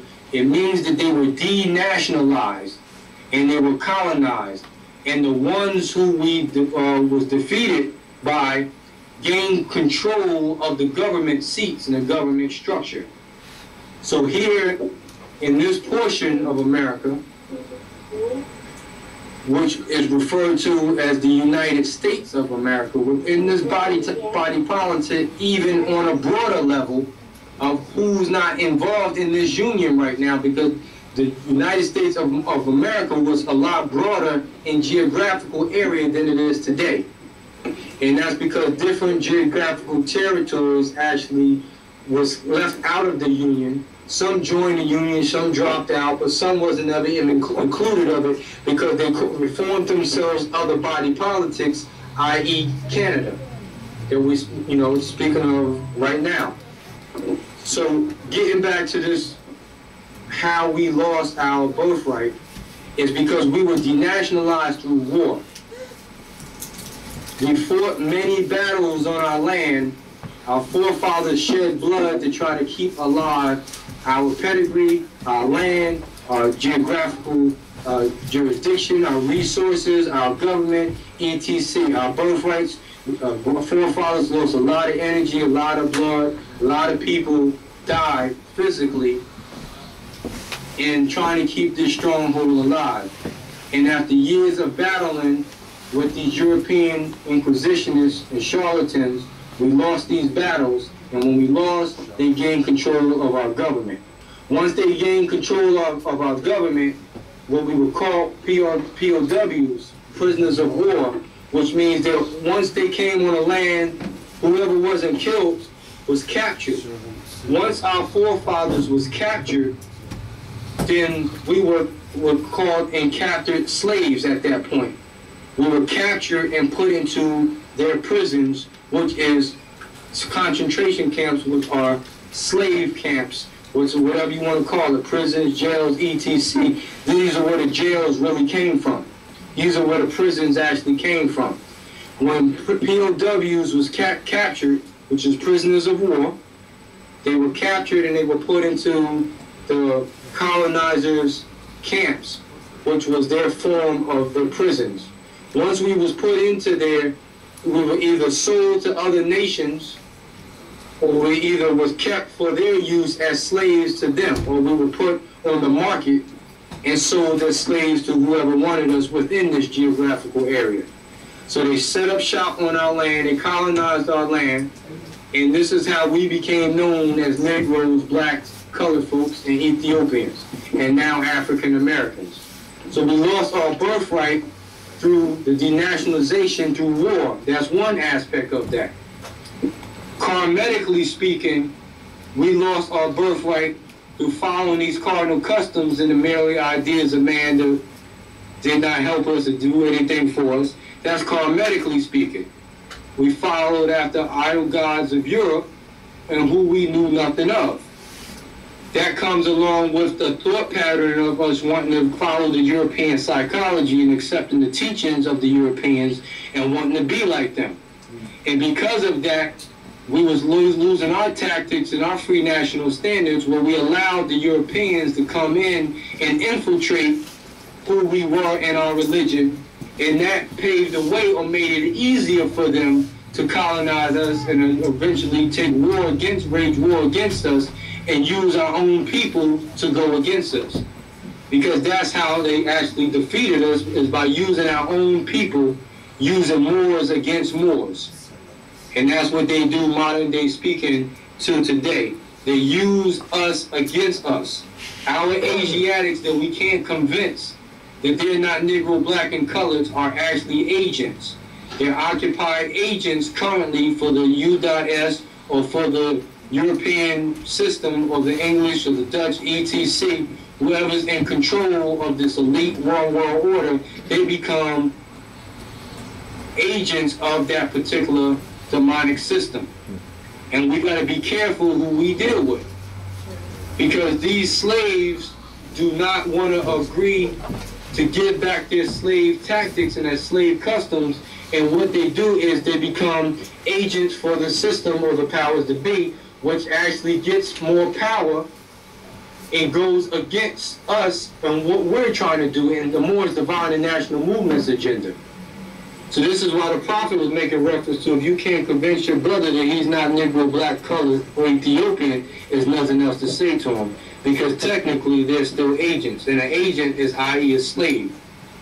So we are still considered slaves regardless if we accept it or declare it or not. We are still slaves if we haven't gave back the things that delude to slavery. And that's something else that I will get into as we go further. But that's the beacon of where I'm going with this. We are enslaved or colonized people. And this is why we carry the names Negro, black, and colored. So when we proclaim our nationality, what we're doing is escaping from slavery. We're declaring freedom and disassociating ourselves, denouncing slavery is what we're doing. You got to look at it and you have to teach it from that perspective. Slavery is the order of the day. Even though people don't like to accept that terminology, that's really what we're dealing with. We're dealing with slavery. And a person who does not want to accept this truth or this information are those who are still under the European yoke and law. They're still under the European stronghold and don't want to let go. They're still slaves. If you call yourself black, you're still a slave. There's no way around it. Regardless of what you do good for people.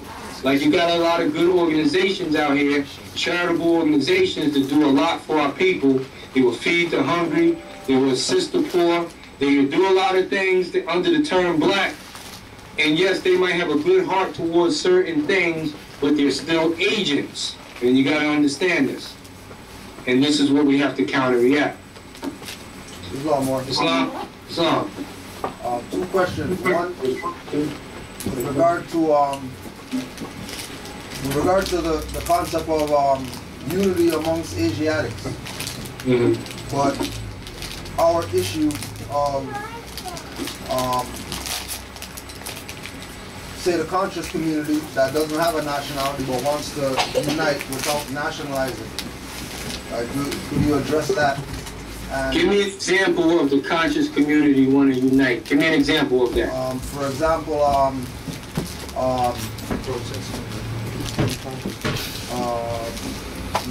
let's say a conscious organization, right? Whatever they call themselves. And they have a meeting to unite Asiatics. Like something like the NAACP? Something like that? Or NOI or black sovereigns, whatever, right? But they don't want to deal with the issue of the nationality piece. Right now, we know that Juali said that there's a kind of two-part question, because like you're saying, Juali said if you can't convince them they're not Negro, black, colored, you know, it is what it is. But from the other side of it is their perspective that the Moors don't want to unite, right? And you know, detaching themselves or making it look like we're the separatists because we don't want to, you know, compromise our nationality to get down with whatever fraud that they're trying to put out. True. Like how do Moors deal with that? Because there's a lot of people who are coming into the movement that have this perspective too, that, well, you know, there are people and, you know, they need help and we need to help them. You know, why don't you just help him get out of the ticket? I mean, you're a Moor, you know, you can help him or whatever like that. You know, without them going through the processes that Moors talk about. Islam, that actually can go different areas, you know, and this is my opinion on that.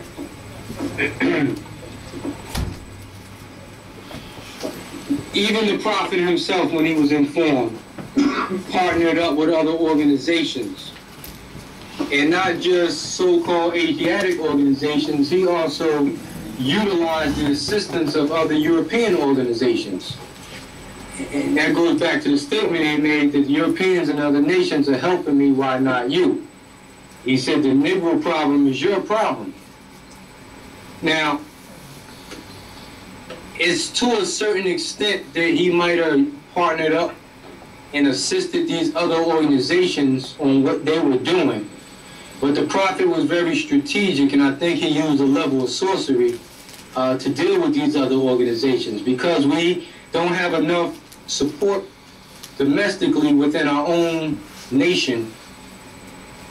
I think we have to utilize the assistance of other organizations and other nations to actually get our agenda across. So I think we need to use a level of diplomacy when it comes to that question on who we partner up or link up with, or who we assist and who don't we assist. I think it comes to the discretion of the intent of the organization, the individual, and the overall objective over how we do business. Remember, everything is based on contract. When you make a pact or an agreement with someone or some group, it's a contract. So whenever there's a contract, there has to be express terms and conditions.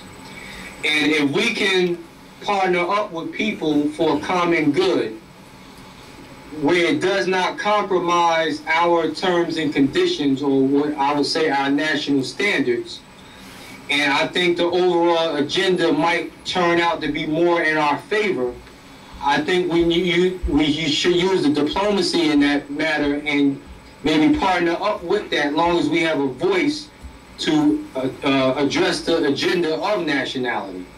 Even though they might not accept it in the, far as they might not spearhead it, they might not speak on behalf of it. But now, if we have a voice on that platform, I think, I don't think, but I know, truth always prevails.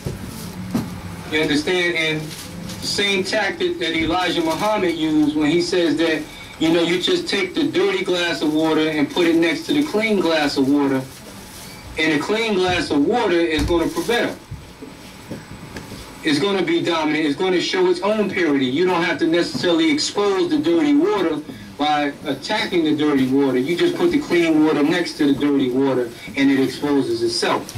So once again, I think we need to use that diplomacy knowledge to where we're going with this and this movement, because there's a lot of Asiatic organizations out here that's actually doing a portion of what we need to do. And because we might not be doing it, it still needs to be done. So we do this a lot here. Even like the Prophet tells us, we'll be bound to dispense charity, provide for the mutual assistance of his members, dealing with the mission statement of the Moor Science Temple. Sometimes we're forced to go out and partner up with certain other organizations out here that's doing these big charitable events and has a name for themselves, even though I know that they do not want to agree to the Moorish nationality and the Moorish nation. But we partner up with it just to fulfill our obligation of what we need to do. And by doing that, it puts an offset in the community, because now some people in the community will only give you a voice, they will only listen to what you're saying and give you an ear if they see you have satisfied some of the prerequisites of serving humanity. And that's where people attack us, is because they don't see us out in the streets doing certain things.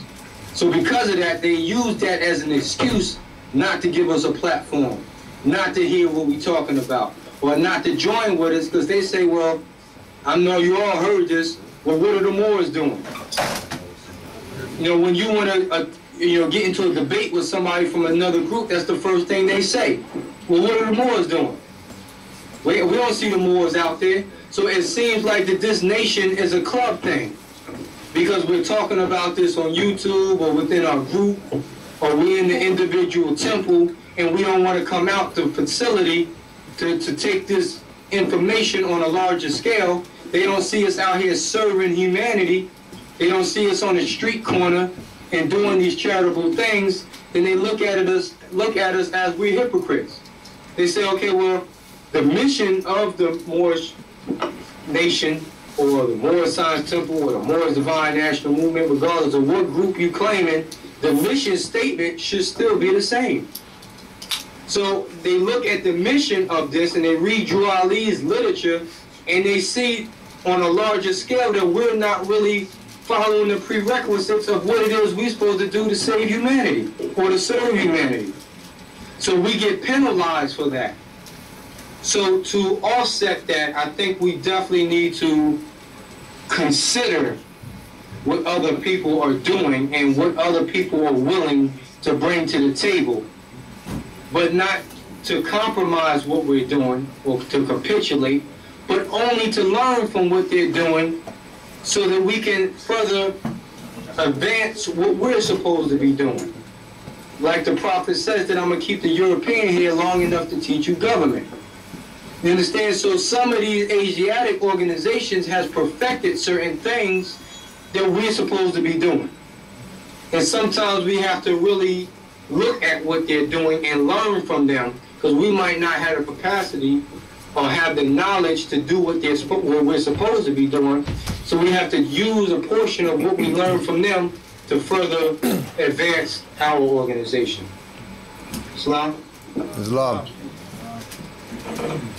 Is that clear on that question, or do you need me to go into another area with that? No, that was clear. Now, I don't mean, don't construe me. I don't mean, misconstrue me. I don't mean we should join the NAACP or any of these going back to Africa movements. I don't mean we should join the Nation of Islam to learn what they're doing. That's not what I mean. But once again, everybody is given a portion of the truth. Even within the umbrella of the Moors Divine and National Movement, some other organizations have taken a portion of that and have ran off and been very successful with that to promote their agenda. We have lost that thought pattern because of COINTELPRO, and we have diluted that from our program. And some of them have flourished with that same program or idea that the Prophet had introduced. And a lot of these groups that we're talking about, even the NAACP, even the Nation of Islam, there's a lot of things that they do that they're very disciplined in, that they're adept in, that really came from the teachings of the Prophet, and they became very successful to where they're more predominant in that area than we are. Don't mean you go accept what they've done, mean look closely at what they're doing and learn from what they're doing and implement that back into our program. And that's what I mean by that. And if somebody's willing to help or assist us in our mission, then you got to use that to the advantage of promoting our agenda without compromising our principles.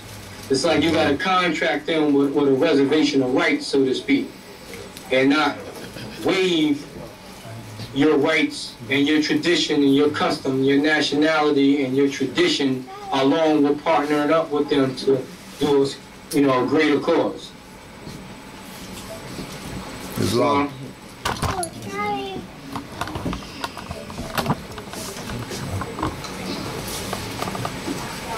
Anybody else got questions? Any more questions? Any more questions? Doesn't look so. Islam Wars, I know we covered a lot, and once again, for those who don't understand, I'd rather ask the questions so you can be put on the right path.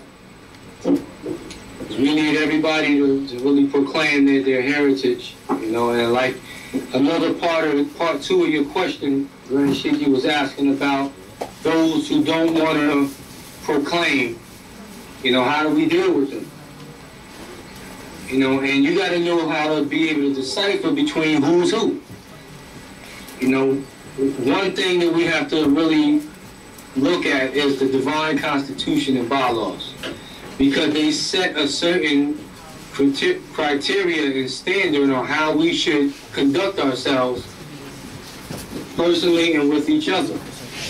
I want to go to Act 6 of the divine constitution, and it addresses a portion of what your question was. And it states with us, qualifying it, with us. All members must proclaim their nationality. Now, with us, meaning that everyone who's proclaiming to be a part of this nation. So anyone who wants to declare their heritage or proclaim their so-called sovereignty or their heritage or their status as being Moorish American, anyone who wants to disclaim slavery has to proclaim their nationality. That's a must. That's not a discretion, that's not an opinion. That's mandatory if you want to be recognized as such, lawfully. So it says, with us all members must proclaim their nationality. And we are teaching our people their nationality and their divine creed, that they may know that they are a part and parcel of this said government. And know that they are not Negroes, colored folks, black people, Ethiopians, because these names were given to slaves by slave holders, qualified by slave holders, also termed slave masters, in 1779, and that lasted until 1865. During that period of time of slavery, we call that timeline. It says, but this is a new era of time now, and now all men now must proclaim their free national name, which is, their free national name is Moorish American. Understand that. That's your free national name, Moorish American. Your free national name is not the name that you chose, and a lot of people make that mistake by saying that. The free national name is the name of your nation, to be recognized by the government in which you live in the nation of the earth. Now, qualified, the nation in which you live is your local government. That goes back to your county government. Your county government is the ancient government that was always established before the state was even established. So your local government, or like the prophet said, the government in which you live is your local government. That's your first chain of command or allegiance to a government structure within a community or society. That's your county. So you have to be involved in your county seats of government. You have elected officials in your county, and if you have not elected them or elected against them, you need to get more involved on how they came in office, because that's your obligation as a Moorish American, to be involved in your local government. And if you're not involved, that might have another reason why they don't want to accept or acknowledge your Moorish presence there in that community, because you might not have went through the proper channels to make sure that that was recognized on the county level. So you have county meetings, town hall meetings, you have board of directors. You have to get involved with the meetings that they go to, where they go to public meetings. You have to go sit and talk with them through your representatives of your local regency, i.e. your temple representation has to go speak to the representatives on the county level. And then when you proclaim, you're proclaiming on the county level.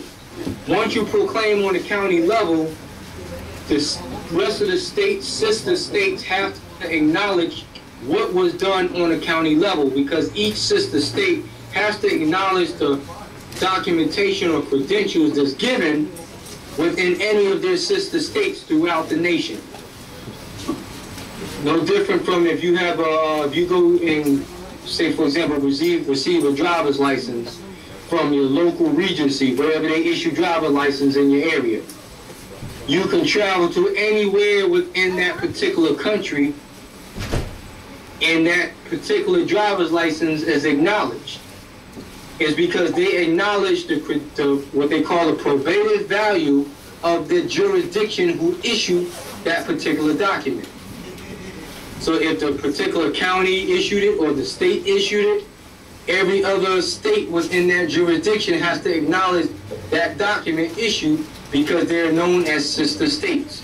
So wherever you make your proclamation at, you can go anywhere else, and that sister state has to acknowledge it according to law, because they're a sister state. So that's another clue or tactic you can use when they try to tell you that you wasn't in this county, or you don't live in this county, or you can't file those documents here. That's something else you can use as ammunition.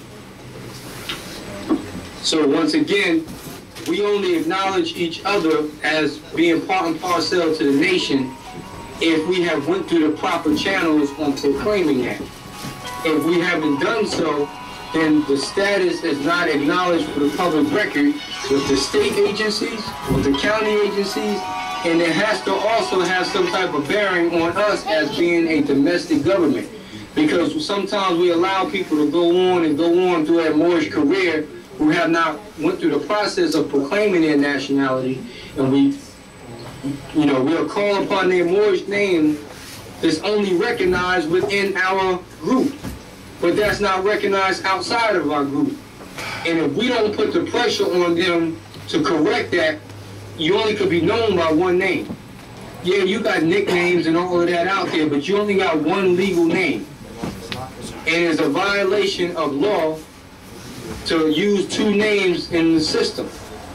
And when you use that, then they're going to charge you. They're going to give you citations based on the usage of you having two names or having two different IDs in your pocket, one having a Moorish appellation on it and one having a Christian name on it, so to speak.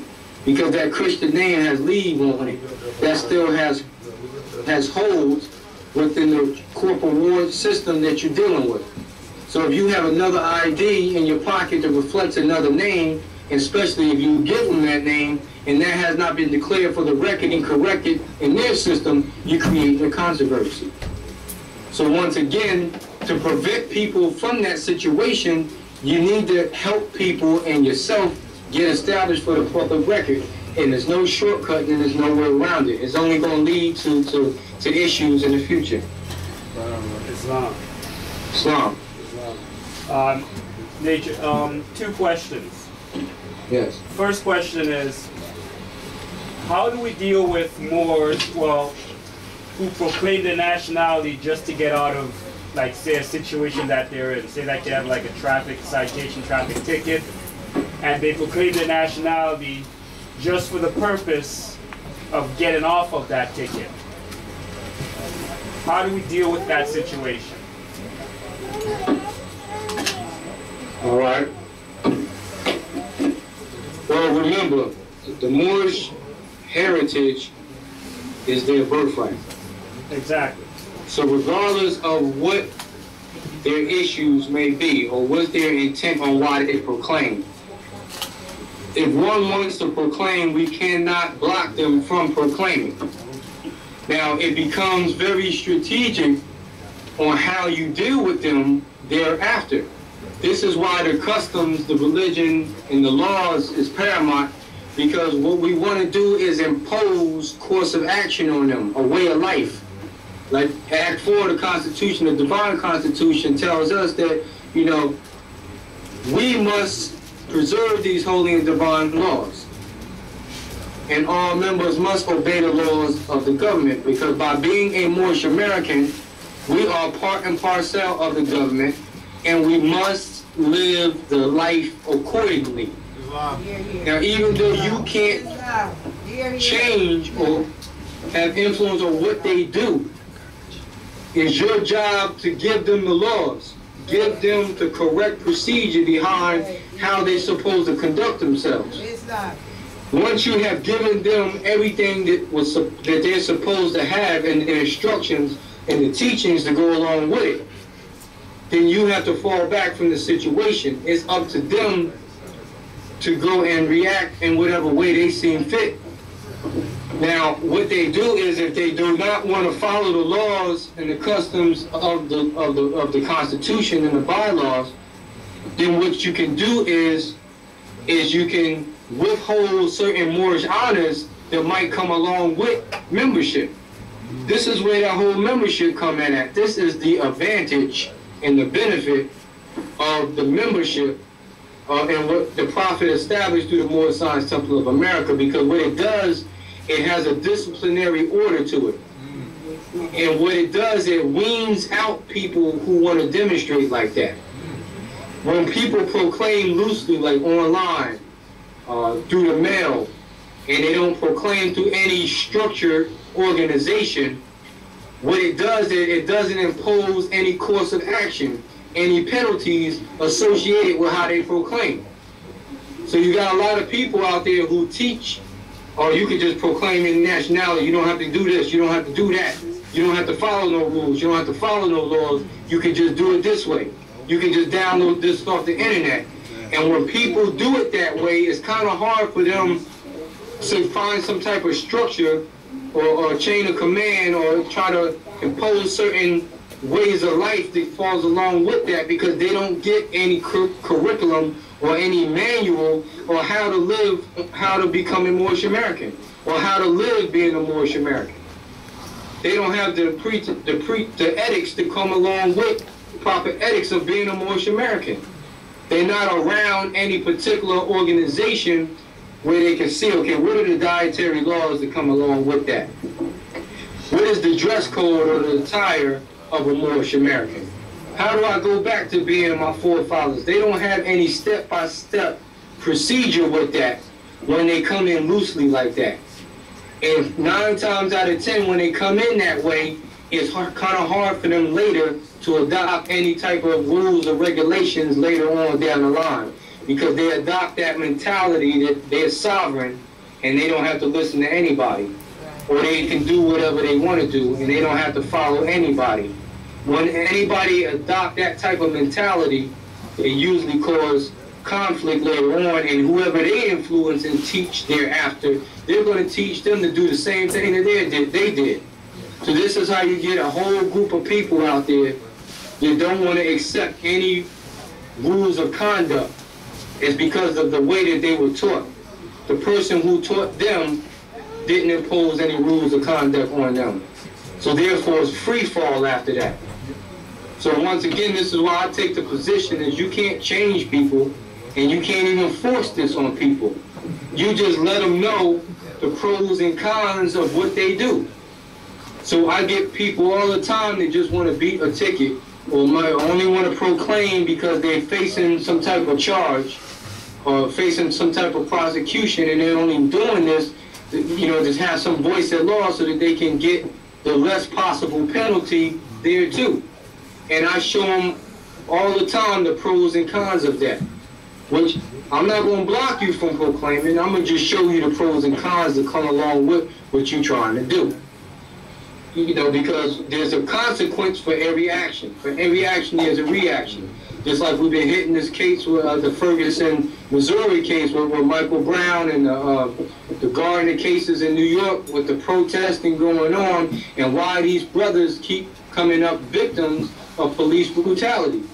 And the #1 cause of it is the profiling of the police officers or whoever wished to do you harm. Well, that was going to be my second question. Islam. Islam. I'm gonna go into that. Let me just finish. Yeah, go ahead. Once again, I'm gonna finish this and then bring me back to wherever you want to go with it. All right. But even dealing with this, the pros and the cons of it is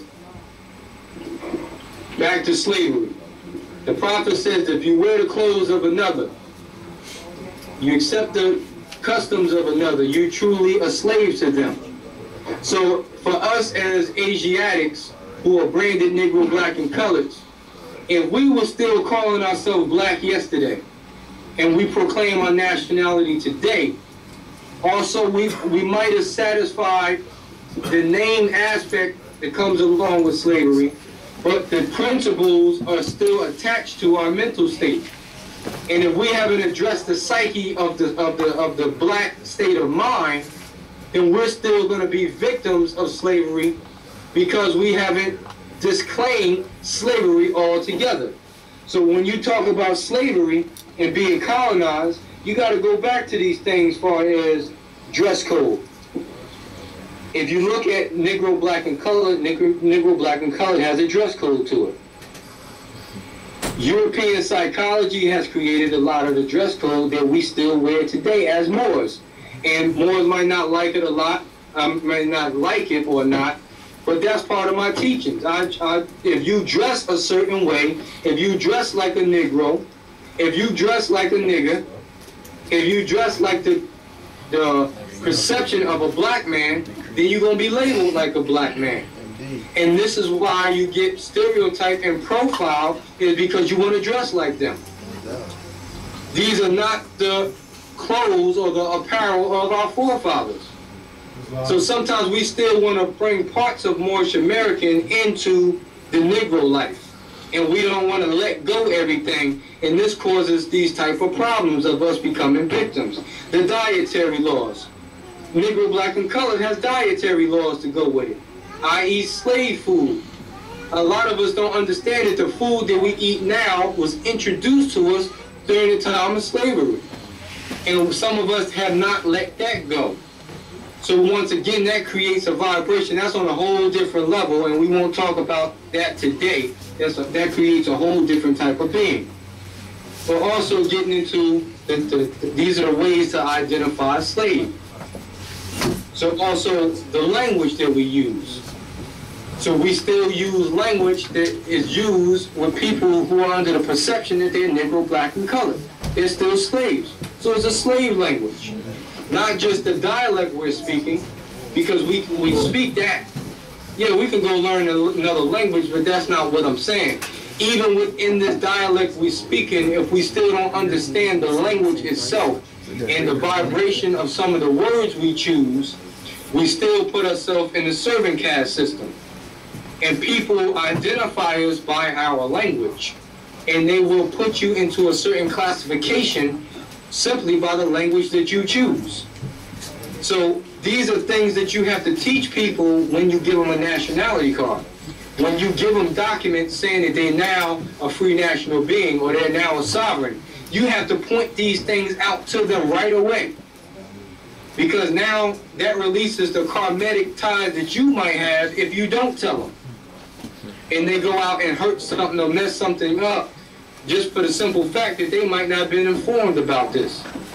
You gotta let them know that, hey, look, yeah, you can proclaim and you can go in there and tell that judge that you're a Moor and you now are a Moorish American or you're now a member of the Moor Science Temple. Yeah, you can go tell them that, but this is what they're gonna look at. You go in there dressed like this, this is how they're gonna deal with you. You go in there talking this language, this is how they're gonna deal with you. If they don't see any change of your mental state, they still gonna have leave on you or put you right back into that 14th Amendment jurisdiction, regardless of what you call yourself. So you gotta teach the pros and cons that come along with this, and that has a lot to do with how we classify it as Moors. A lot of Moorish Americans out here today have proclaimed their nationality and got state credentials that say El Bay on it, and have been put right back into the 14th Amendment jurisdiction just because how they carry themselves. Just because they don't understand language, they don't understand legal maxims, they don't understand jurisdiction, they don't understand dress code and certain things that's associated with it. A lot of us still want to associate us with black customs and traditions. And because of that, we're classified. Understand that term, classified. You're classified regardless if you want to be or not. Everybody classifies a person. If you seen a brother walk past the temple right now, walk down the sidewalk, and they got a fez on or a turban, and it's wrapped the correct way, first thing you're going to do is, in your mind, you're going to classify them. You're going to say, that's a Moor. That's going to be your first classification. So even we all do that. We all judge. If somebody walk past and they just in army fatigues and hoodies and Timberland boots, you're going to classify them. Regardless if you know what association they in or not, but what happens is you still put them into a certain classification. Now, we're not the ones to be worried about. It's those Europeans, how they classify you, is the reason why you want to correct that very quickly. It's because you don't want to be the next victim. Regardless of how good-hearted intentionally the person is, you become a victim only because you put yourself in a certain classification.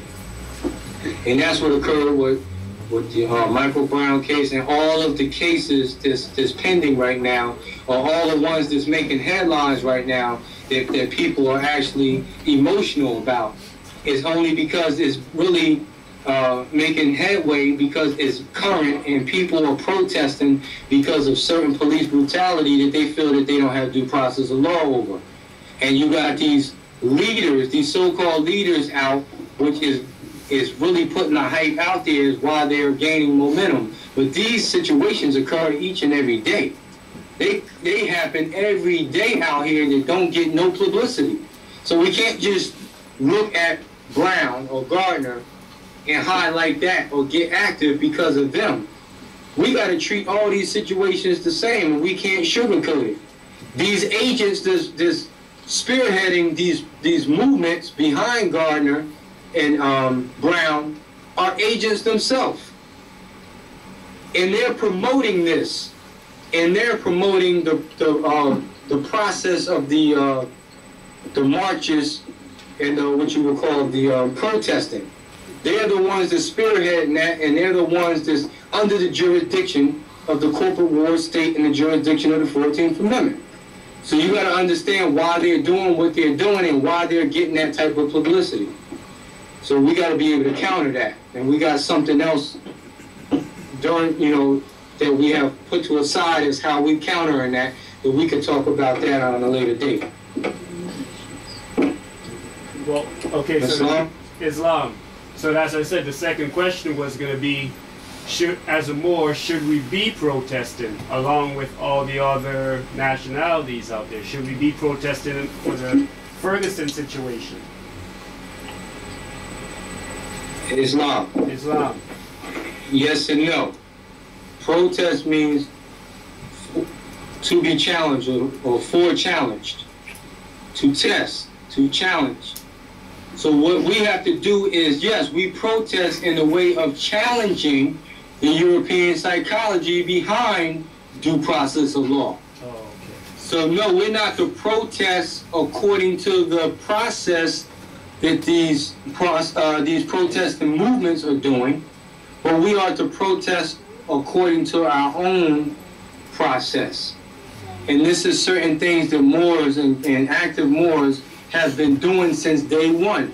Drew Ali been challenging this since day one. That's what the Moors Divine and National Movement is geared towards. It's a protest in nature. So our people need to know that this is the solution, not what they're doing.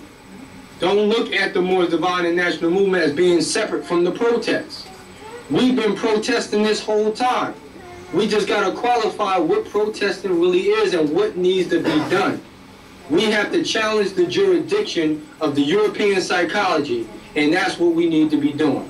We got to take suit over what the Europeans are doing. The only way you can get due process of law, because that's what they're talking about, right? No justice, no peace, that type of demonstration, right? The only way that we can administer justice or assure that justice will be given to the Asiatics is by way of them being in their proper status. In order for them to be in their proper status, they have to proclaim their free national name and religion. It comes right back to what we've been talking about. So we have to, on a larger scale and a more diplomatic scale and a more rapid scale, we got to look for ways to get people involved in the Moors Divine and National Movement. So the Prophet told us that our most powerful weapon in the hands of our people is our press. We have to take control of the media right now in order to get this protesting agenda across. We got to let them know that the solution is not to march, not to run down to D.C., not to lay on the ground and mimic the chokehold. That is not the solution. The solution is the remedy of the Prophet. But we have to get more involved in the media to get this information out. We got to take control over the newspapers, which some of us been doing, but we need to do it on a larger scale. We have to administer justice by ways of lawsuits, even for the Moors who are active and are proclaimed, because a lot of us still get damaged and become victims, even with the proper status. So when a person has a free national name or they're in their proper status, when they're part and parcel to the government, and they are considered a citizen, the first course of action they have to do when they're damaged or victimized is follow suit. Following suit or instituting a lawsuit is the way you challenge the jurisdiction of a situation. Until we learn that from a local level all the way up, we're still going to become victims. We're still going to suffer. That's the only way justice is going to be administered, is through lawsuit. You have to sue for your freedom. And this is what I tell people when I teach. If you want to be free, you're going to have to sue for your freedom. That's the only way you're going to be free. You have to challenge your freedom. Because what they're saying to you when they say, well, we can't file your documents, or this ain't the proper place to do this, or we're still going to consider you by that John Doe name or by that straw man name. When they say this to you, what they're doing is challenging your freedom. They're saying that you're not free, you're a slave. Because if you were free, you wouldn't have to go through that. They will automatically acknowledge what you're saying to them. So if they don't accept what you're saying, what they're telling you to your face is you're still a nigger, or you're still a slave. That's why you got to take this thing that serious. And you got to teach it with that type of vibration right now. When people come to you and want to know a little bit something, and like you said, they might come because they want to get out of a jam, you got to hold them to the standards of law quick. Brother, sister, you're still considered a slave right now. Do you want to be a slave or do you want to be free? Because if not, don't waste my time, don't waste your time, don't waste the nation's time. If you're just trying to do this for a particular agenda or reason, you can do it, but there's a consequence with that. But I'm not going to help you do it. And you got to come to them from that level, and that's the process of elimination. Because you got a lot of agents that's in the mix. You got a lot of agents that's around you right now. And I'm telling you, if you don't draw that line or put them to that test, then once again, you know, you're gonna suffer, because Satan got an agenda, and that's how COINTELPRO came into the temple in the first place, is by sending their agents in there, looking like you, talking like you, and agreeing to be a part of your establishment when they really had another agenda in the back of it. That's right. And those are the people who have one foot in, one foot out. So you got to know where every member is at along the way, and you know it by those national standards. If a person don't want to accept that slave tag, you're going to see them fight for it. A person try to refer to them as the straw man, they're going to disclaim that and say, don't call me that. That's not my name. Regardless of what's on the books. Until you get it declared, you still disclaim that. That's not who I am. Like the prophet said, don't do no new business in that old name. So don't stop going into contracts with them old names just because it hasn't been established or they haven't accepted yet. If you're at work and they don't want to change the name on your employment, you know, on your ID, or your HR, on your pay stub or whatever, or your W-2, if that's the level you're dealing with, then don't work for them. As simple as that. As soon as you accept that condition under the status of the straw man, then technically you're still a slave. And that goes on and on and on. Just like, you know, I give people the example of Muhammad Ali on how he demonstrated, you know, when he came to the realization that he wasn't Cassius Clay, he told him straight up, if you refer to me by that name, I'm going to punch you in the mouth. I'm not saying take that same approach, but what I'm saying, you got to be as strong in your conviction as he was in his. You understand? He can back up his position by punching somebody in the face. He can back himself up. So there's consequences to that. You go punch somebody in the face, you got to be able to back yourself up. Straight up. You know, so once again, and legally it has a ramification. They gonna you can get a charge behind that. But what I'm saying was, they threatened to exile him. They threatened to put him in prison just behind his whole declaration of him telling them that he was Muhammad Ali. They threatened him, and he didn't budge one bit. He told them, do what you got to do. And you got to have that same spirit with denationalizing or disclaiming the European psychology and the stronghold they got over you. You got to disclaim that and be strong with that. Don't work. Disclaim that. Disassociate yourself from that. And when you do so, you got the angelic forces behind you, and they will help you get things done metaphysically and physically so that you can get that done for the public record. Most of the time when they give you this type of opposition in your local government is because metaphysically something's not right. That's right. And that's just from experience, from dealing with this for so long and helping people. You got to have the angelic forces and the spirit of your forefathers in this situation to help you navigate through this belly of the beast. That's the only way you can technically get out. You have to change your spirit and your vibration when you deal with proclaiming your nationality. It's not just a physical thing. So you teach that metaphysically, and then you'll put some brakes on these people coming in for the wrong reasons. And if they do come in, they're going to look for another avenue to do it, and they're going to leave you out of it. But they know you ain't trying to hear it. Indeed. Islam. Islam. Another question. Reparations. Should we be asking for reparations? Not asking, yes. Suing for it. How should we do it? If no, why not? Islam. Back to language and terminology. Reparation means to repair a nation. So the term repatriate is a term referred to as the process of repairing a nation.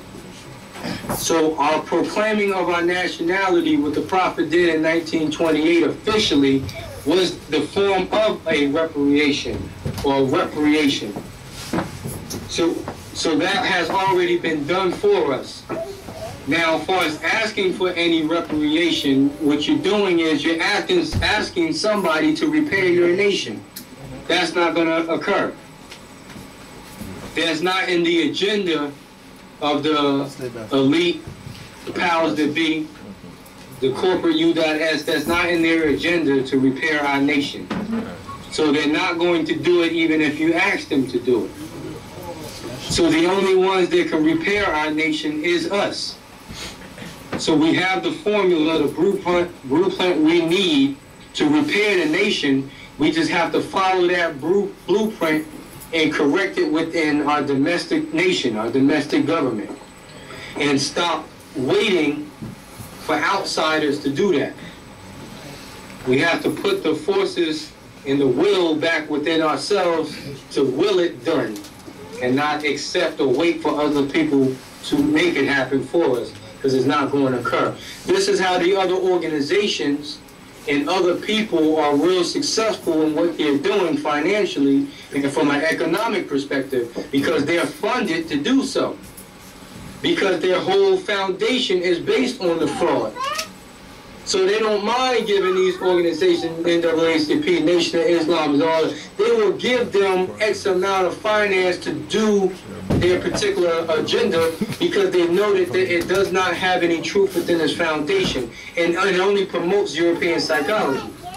So they're getting reparation from the perception of, for their immediate organization, and they're funded based on that because they're agents.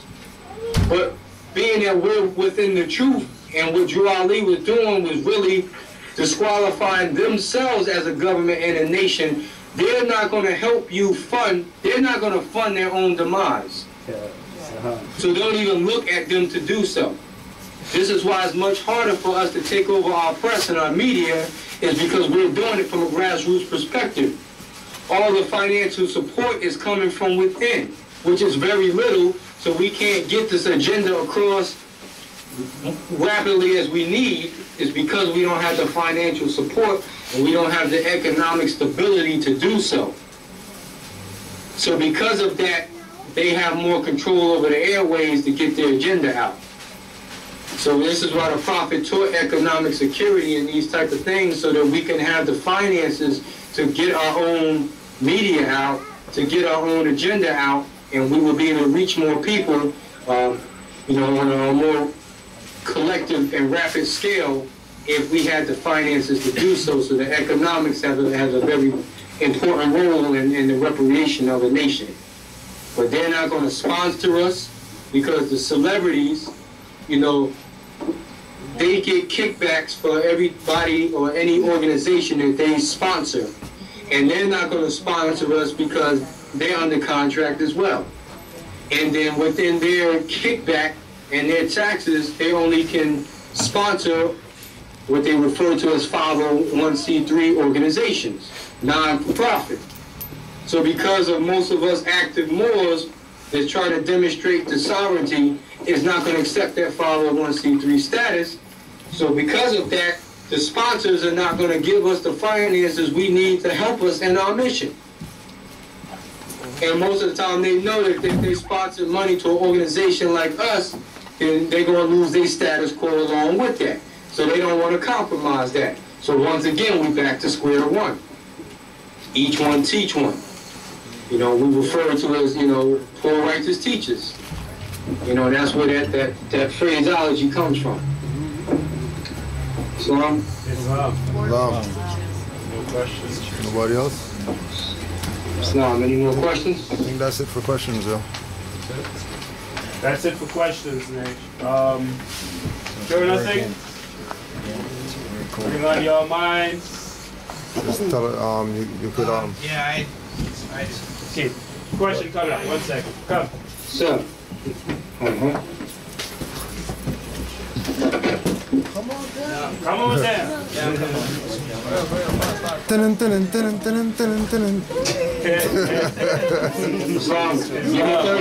Give me 30 seconds before you raise that question. Okay, not a problem, not a problem.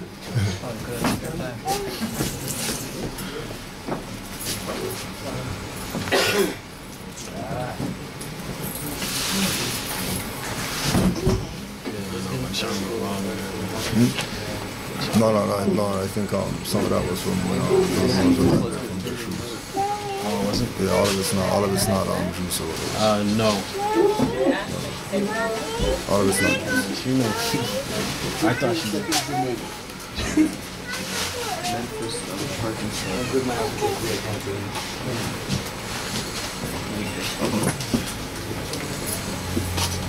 $430. Not bad. Islam.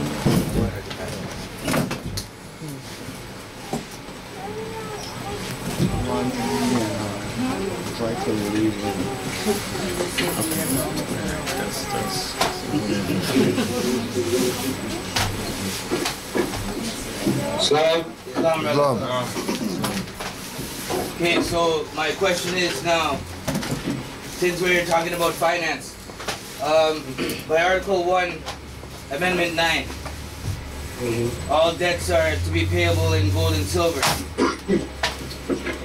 And since we were occupied and we don't have any gold or silver,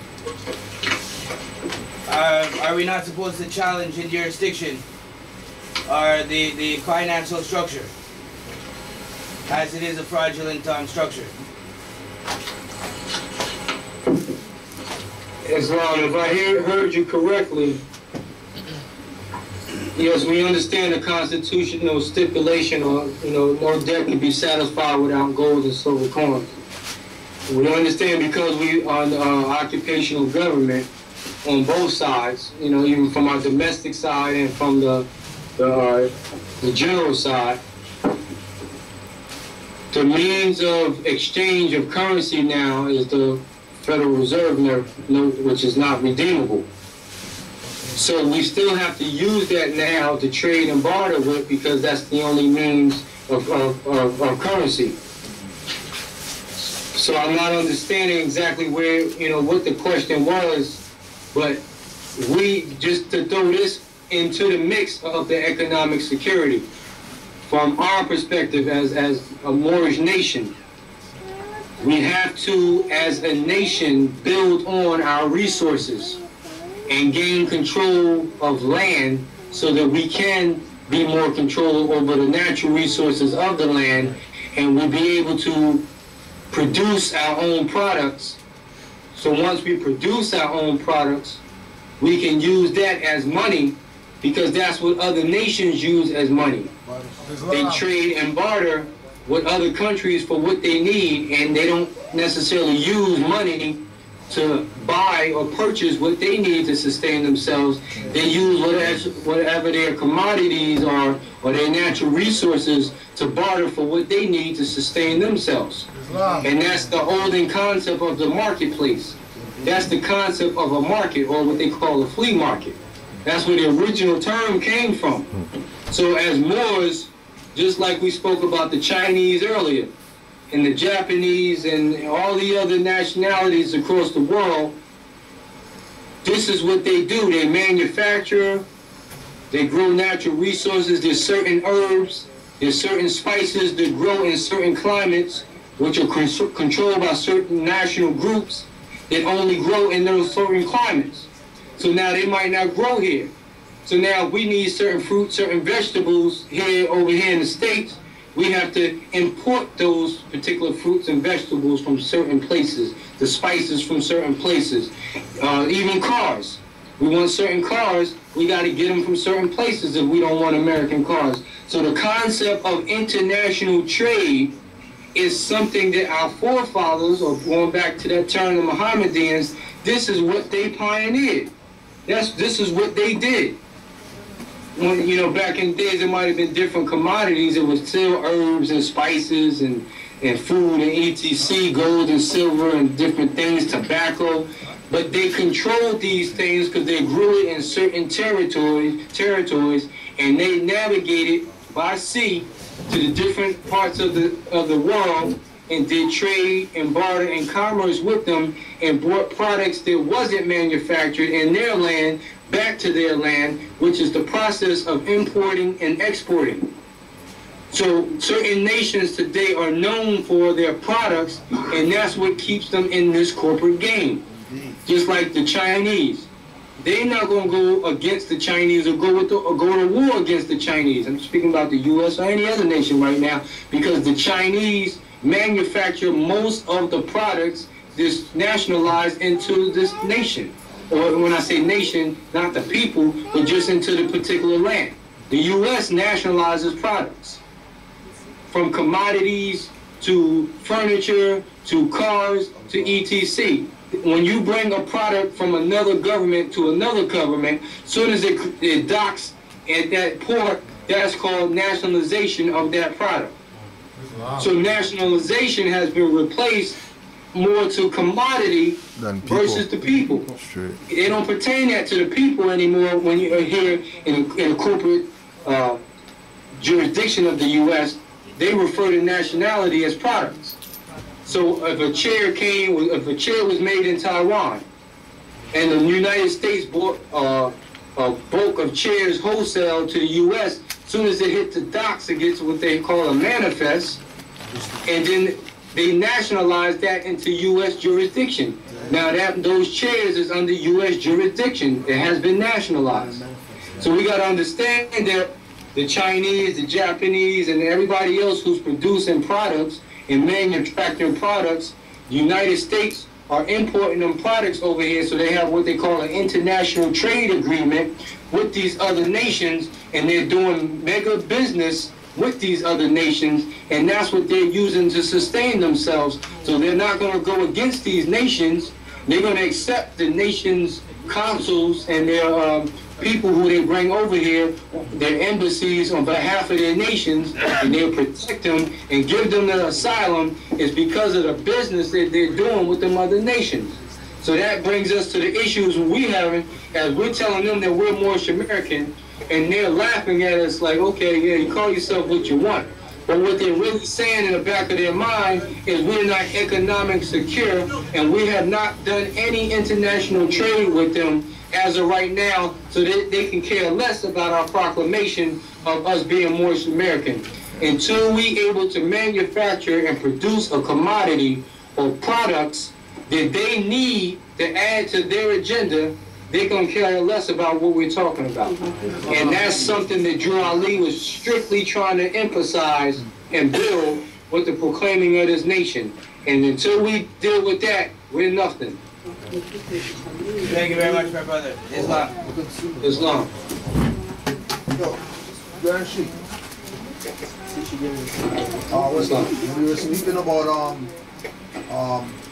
in the beginning of the lecture. People were asking Moors, you know, what do Moors got?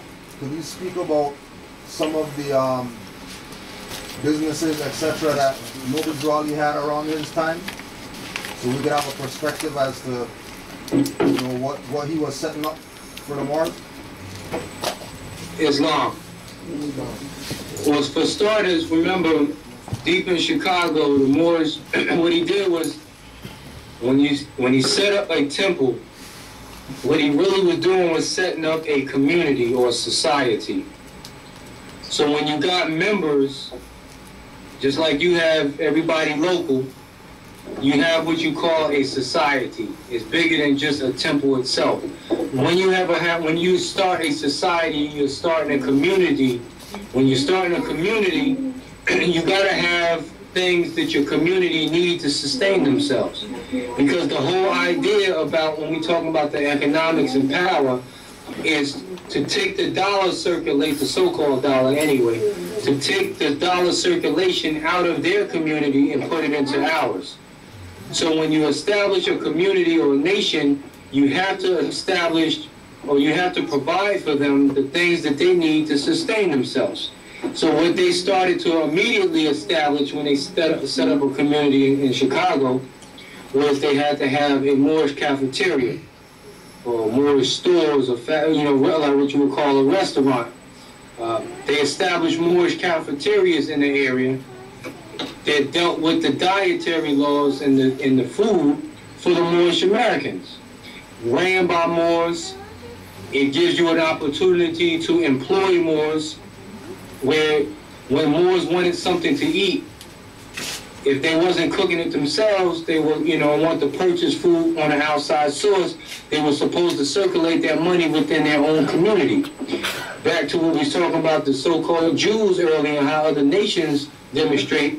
When they establish a community like Chinatown, and all these different communities, like even the Jamaicans, and when they come into a community, and the Arabs, what they do is they set up their people. They put them in a community, even the Mexicans. They put their people in their community, and immediately what they got to do is put a food chain there, or a grocery store that sells the products that they need. They don't go to the regular grocery stores to get what they need. Same thing with the Jews. The Jews have their own grocery stores. They have their own places they go. They don't even go buy a bottle of water from the outsiders. They go buy water from the Jews. You understand? So that's a level that we have to get back to. And this is what they immediately started to do when the Prophet established these temples, was they established these cafeterias. The grocery stores came along with it. They also put their own schools there. You understand? Back to earlier when we were speaking about education, they had to put their own schools so we can combat that thought pattern of not accepting these European teachings. Like the brother was asking about how, we accepted their teachings in their school systems and stuff like that. Unfortunately, if we don't have any more schools to deal with the different teachings of the grade level according to Moorish customs, we have to send our children to their schools.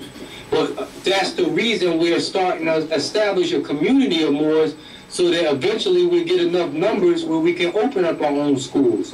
The temple building should be the place where the school is dealt with, until the demand for a school becomes more intense that you have to get a bigger building. Just like Brother Setenra was speaking about earlier about what they're trying to do in Philly with the brother who, had this big building, and now the demand comes where you got a large Moorish community. You have to teach your own people, you establish your own schools, so you don't have to rely on the Europeans to teach your children what they want them to know. We teach them what we want them to know. So that's something that Noble Drew Ali established back in the early 1920s, was a Moorish school for the children, all different grade levels. They also had a Moorish cleaners. So they established their own cleaning service and their own cleaning facility, just like you have the cleaners out here now. Brothers and sisters, they're going down to the cleaners. They're putting their quarters in the machine, their dollars in the machine, and they're giving the Europeans this money to wash their clothes. So the Europeans is getting finances off of everything that we're doing in every line of life. We have to stop that and circulate the money within our own community.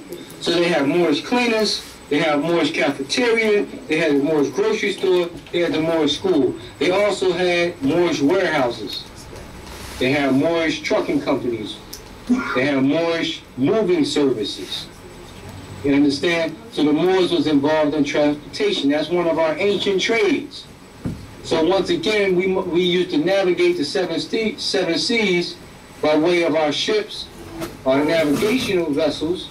But once again, now we got roadways, we got highways, we got interstates. You understand? We don't have to demonstrate the camel degree anymore.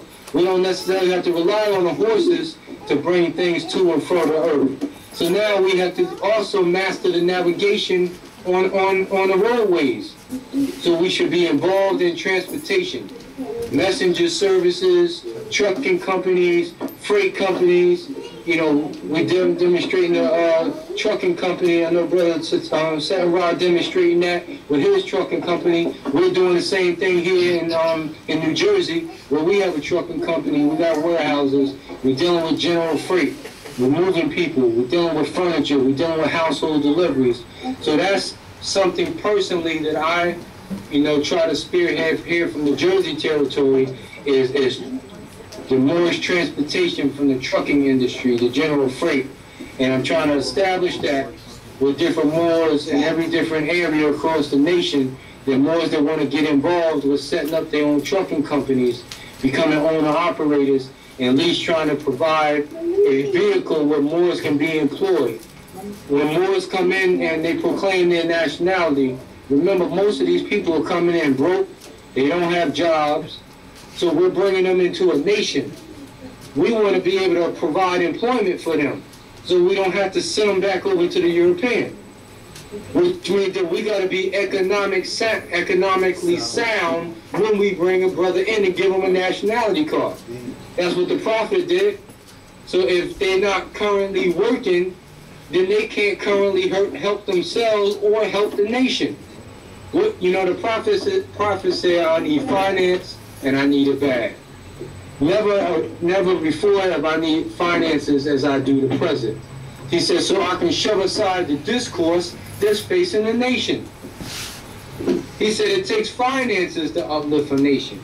So what makes us think that we can reconstruct this nation if we don't have finance?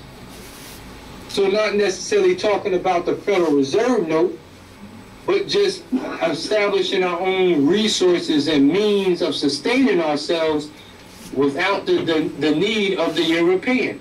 Once we can do that, we're on the road to freedom.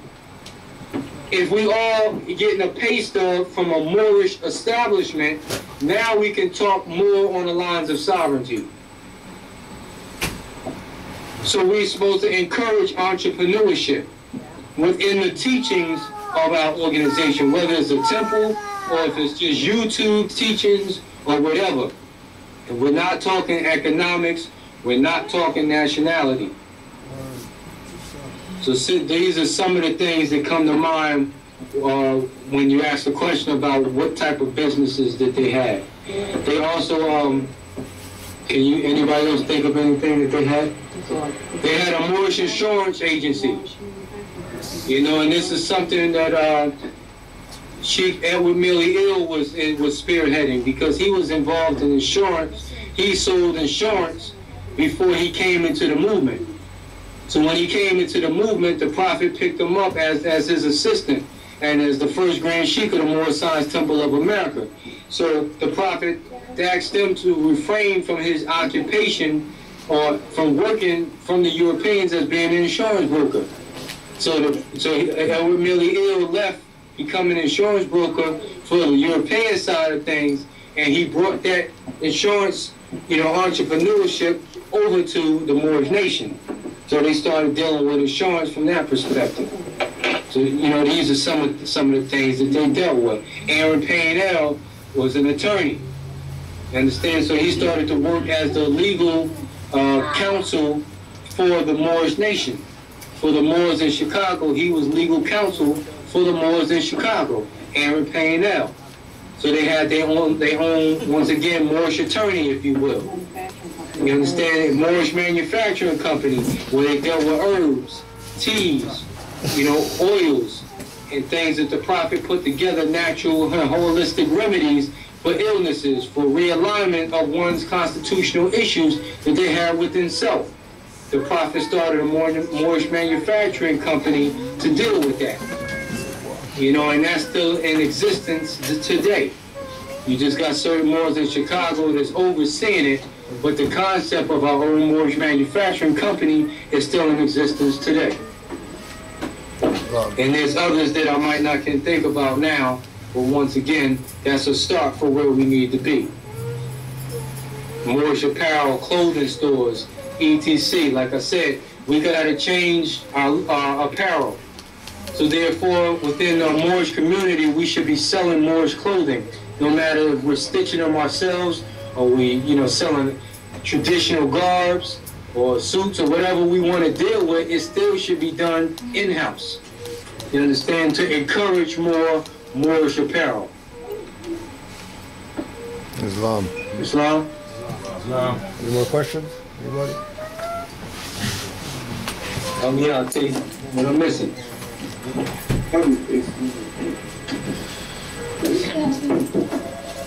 Islam. Islam, we got about 3 hours or something right now. How long? Say it again. About 3 hours. 3 hours? Yeah, something like that. 4. All right, I'm ready. 4. 4. You have any remarks with regard to Noble Drew Ali himself and, you know, his impact? Islam, well, I mean, you know, I know we dealt with a lot of that already, you know. I mean, just capping off, man, just encouraging those who are not familiar with his literature to really go back into his literature a little bit more. You know, like our elder and professor, Brother Taj Tariq, he made a statement once. He says, if you want to know about Drew Ali, won't you ask him? And you know what he was making reference to was, if you want to know more about Drew Ali, go into his literature. You want to ask Noble Drew Ali a question, just because he's not here in the flesh, you pretty much can get the answer out of going to his literature, because he pretty much covered everything already. And what he didn't mention directly, he indirectly mentioned through his literature. So certain things that he mentioned and touched on will take us into other avenues and other lessons and other sciences that will further reveal what he was pretty much trying to say. You know, and you know, the press is the most powerful weapon in the hands of our group today, the media. You know, out of the worst, the wise find means the good. You know, and I'm using that right now because, like I said, the hype out here is dealing with these protesting issues about these brothers. So I'm taking advantage of this hype. And because everybody's stirred up and emotional about what's going on, I use that to our advantage of getting the word out. You know, so we're working on some newspapers right now that we're about to let loose pertaining to this protesting issue. We're working on a lawsuit right now where we're trying to teach people the proper way of taking suit, how to present a class action lawsuit. Whenever Moors have a general issue that pertains to all of us, you know, whenever you damage one, you damage all. That concept needs to be put more into what we're doing.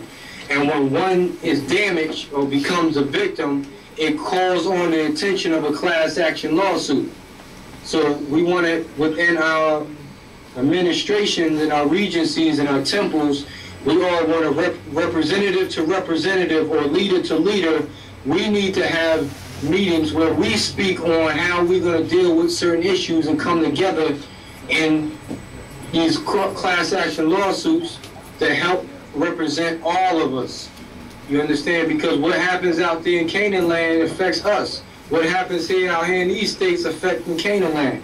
So understand that we have to come together because we're more effective when we have more numbers backed by the same common cause.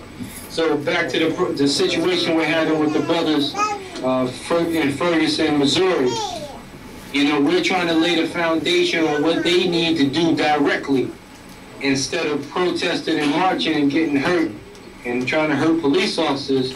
We're trying to teach them to correct their status and go for a class action lawsuit because that's what has the power to change what's going on within the police force, within the tribunal system.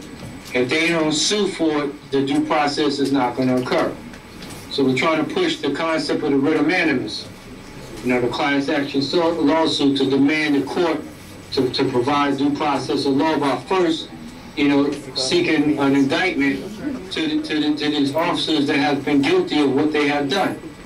You understand? So that the indictment is going to come through the grassroots of the plebiscite of the people.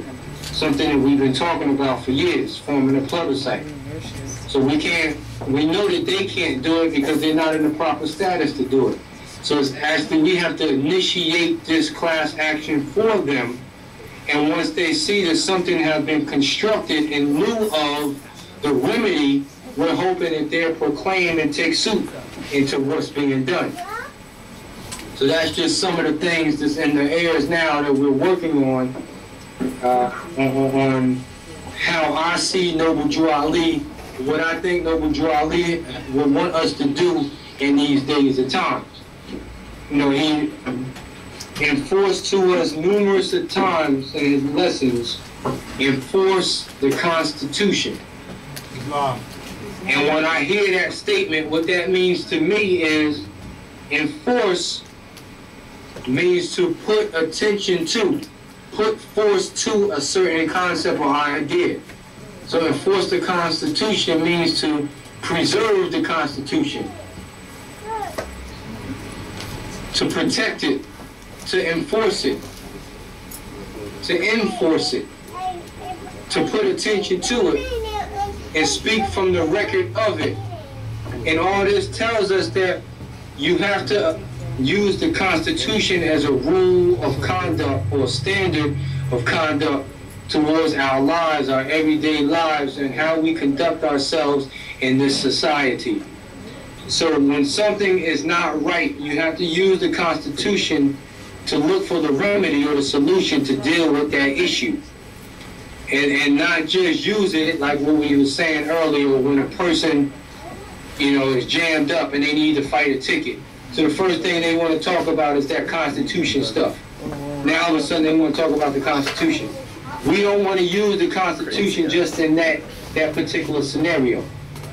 We got to use the Constitution every day that we walk out them doors.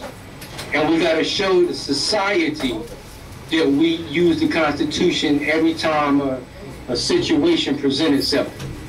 And then they will really say to yourself, look, these are constitutionalists.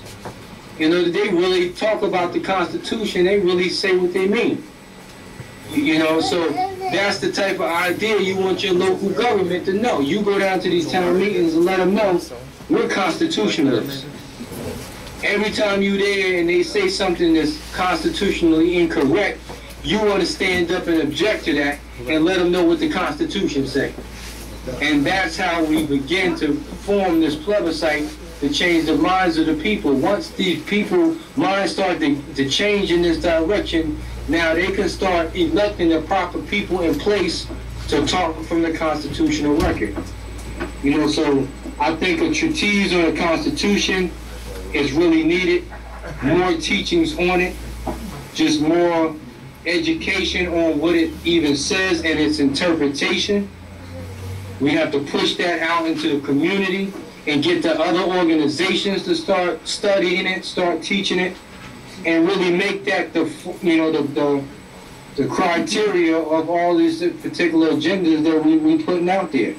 No matter if it's Moorish Science Temple, if it's Moorish Divine National Movement, if it's Great Seal, whatever we're doing, NAACP, they need to come from the Constitution. And when they don't, you question that and question why they don't want to come from the Constitution. Understand? Because that is the rule of thumb, that's the supreme law of the land, that's the beacon light. If you ain't coming from that, then it's unconstitutional. It's not withstanding. It must be stricken from the record. And that's the approach that we might have. If the solution is not constitutional, it was referred to as not withstanding. Means it holds no standing at law. So apply that to your life. If what you're doing in your household is not from the record, then it's not withstanding. How you deal with your children. If it's not from the constitutional record, it's not withstanding, and you need to be checked on it. And that's how we have to hold each other to the Constitution. Don't just be quick to hold them to it in a time of a need. Hold yourself to the Constitution. Hold yourself to the language of the Constitution. In order to do that, you have to know the language of the Constitution. And pretty much, that's Drew Ali's teachings, and once we do that, certainly we'll have a better government. And if I guess you could close out with some closing remarks to the Moors in Canaanland, since we'll be uploading this and people are coming in a lot right now. We don't have 16 secretaries yet, but we're working on it. Brother Amari's working hard. But just to put something out there for the Moors out here. Islam, stay consistent. You know, you're in the good leadership. And the main thing is, like the Prophet says, that the Moors begin to come in with their eyes wide open. You know, trust me, y'all serve as a inspiration to what we're even doing out here, because you have surpassed us in certain things that we have not been doing. And it's important to see, you know, some of the innovative ways that the Moors are doing, especially the Moors, you know, staying consistent out there. Even the music, you know, giving, you know, Cujo the props on that level, because that's going to serve a beacon, you know, and a standard for other Moors coming in on a way of getting the media, getting control of the media and the airways. You know, adopting more of the Moorish terminology within the music, because the music has always been a part of the grassroots of education for our people, especially over here, you know, dealing with the Asiatics here in this portion of America. You know, we want to, you know, encourage more MCs that already have a voice, that already have records and have hits out there. You know, this will encourage them to fall in line and get up on their game, you understand, and educate the people where they see that it has not been done, that they've been fall victim and been an agent all this time, you know, in this whole rap industry. You know, that's another lesson within itself. You know, and I know, you know, the lessons and the education that Grand Sheik Cujo has inspired other MCs to take suit on what they're doing right now, and a lot of up-and-coming brothers that you haven't heard yet, you know, have been inspired by what's going on out there, starting with the albums, you know, and everything is very important. You know, you have done newspapers out there that Moors here still haven't done. You know, so once again, just having a close eye and attention to what the Prophet has done, you know, from a lot of the leaders that have been influenced by, you know, i.e., you know, Brother Abdullah, Brother Taj, you know, Sister Raz, ourselves, Sister Nika, Brother Setenra, you know, other brothers, Brother Aline, brothers out there that's just active and on a positive note, you know, just by staying connected and being consistent and being under that circle, you know, you will continue to bring in the people you need to get the job done. Because one thing I can say is some of the faces that I see today, you know, wasn't there, you know, a couple years ago. You understand? And that says a lot within itself. Some of you were there, some of you wasn't. You understand? Like the Prophet says, that those who are with me now was with me before. Those who wasn't with me now, those who are not with me now, wasn't with me before.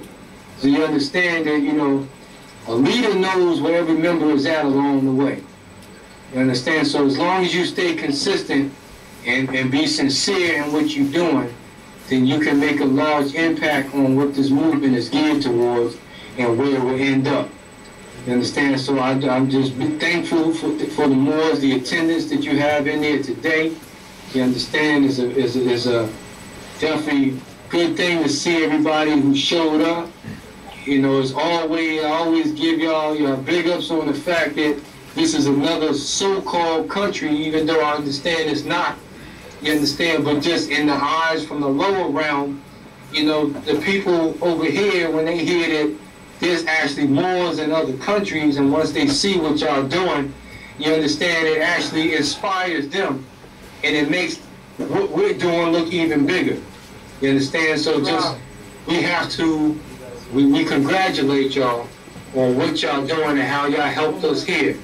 You understand? And just stay focused, and through all the opposition that you're going to have and the challenges and the opposition that you're going to go through, don't let that discourage you. Stay on the path. Without a foe, a soldier never knows his strength. Just remember that line whenever you faced by some challenges or opposition. It's only there to make you stronger. Islam, and we're here for assistance. We always have been. If you need help, you know, don't be afraid to reach out. We're kind of busy, but you know, let us know that you really need our assistance, and we're here for you. Islam. Beautiful. Let's give it up for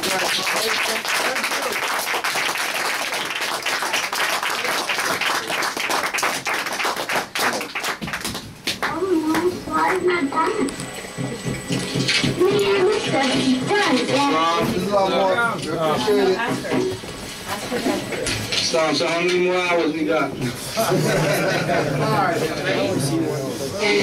know, he ain't want to say Islam. Take it serious. Islam. Islam. Islam. It's all about the babies, man. It's about the children, the young and get born. I had a basketball court. The prophet said that the old can come if they want. You know, so keep this in mind. You know, if the elders don't want it, you take it to the children. So give thanks, Mark. Islam, love y'all. Islam, Setenra, safe travels back home. Islam. And trust that we, you know, we'll do this again soon. Sure, Islam. She is making in the kitchen making some banana pudding right now. So I'm about to log out and dig into that. Some Moors banana pudding. Islam. Peace and love. Enjoy the rest of your celebration. We will. I just test from vibe. Islam. And I don't want to speak to him either. That's why I just put Mitchell. You want to get the light? Automatically, you know how it is, they're jealous. You know, and then all of a sudden they got to deal with another Islam Moors. That's our Noble Drew Ali day 1. Tomorrow we're going to be at Mid Scarborough Community Center, which is 2467 Eglinton. Make sure that address is right. Yeah, I know. Well, you'll get the email. Check the email. Mari sent it out. Eglinton and Midland. Right next to Kennedy Station. Big white building next to Kennedy Station. Starting at 12 o'clock. And tomorrow we're gonna have Brother Setenra Bay's full lecture. Today was just a teaser to get ready for tomorrow. So we got Setenra's full lecture tomorrow. And we also have Brother Denham L. That was the one. Look, wow. So let's close out. Let's close out with the prayer.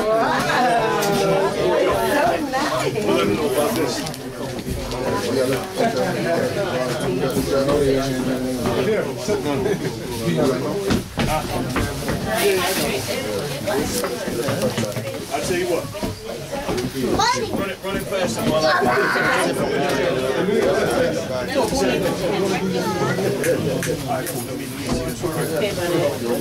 Hey, listen, before y'all leave, we get everybody's attention. It's a copy of this book that I put together called Life Resolutions. So it's only a donation of 5 notes. Like I said, any donation that I take from my prayer goes back to the pull it up. So that's a copy of a book I wrote last year if anybody's interested. And I have DVDs too, just 5 notes. I'll have it tomorrow if anybody's coming out tomorrow. Yeah, because I studied in church. What else you got? Scream it out. What else you got? Oh, these bracelets almost gone, y'all. Some Circle 7 bracelets. But Who said somebody went on my wrist? Yeah, what the You already raised? The last one. These are just a donation of 30 notes. These Circle 7 bracelets, yeah. And there's a couple pair of Circle 7 earrings in there too. What was Y'all going on? come check them out. I'll tell you what I'm gonna do. I'll tell you what I'm gonna do. Back into hibernation. You going home soon? You get back. I'm gonna tell you what I'm gonna do. Because a couple of y'all asked about the one on my wrist, right? Yeah. So do this. And put your name on the sheet of paper. No, listen, because it's only fair, because I only had one. And a few people asked. So anybody who want this bracelet, put your name in the hat. Put your name in the hat. We're gonna get one of the youth to pull the name out the hat. And then you can get the bracelet. Y'all wanna do it that way, so I'm taking it back. I mean, it's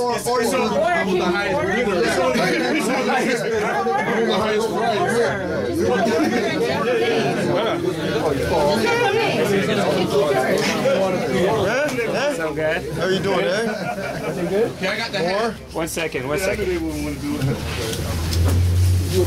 Normally see you with the fez, that's why. Normally see you with the fez, that's why I was like. Oh, he stole my fez. Don't forget we got. But he didn't have the right registration, right? Setenra's got some DVDs. You gonna take a picture of everybody? Yeah. We have to do that tomorrow, Cujo. Oh yeah, and anybody who has donations for today, make sure you talk with Brother Amari, get your donations to him. And anybody who had food, you want to make donations for food, drinks, fruits or whatever, speak with Sister Adwa and get your donations to her. All you gotta do is, man, we'll get the brother on the phone. And that way you can talk to him. Tell him. Oh yeah, another thing, if anybody has a good camera, phone with you or whatever, just make sure you take some pictures, feel free, you know, everybody's scared around.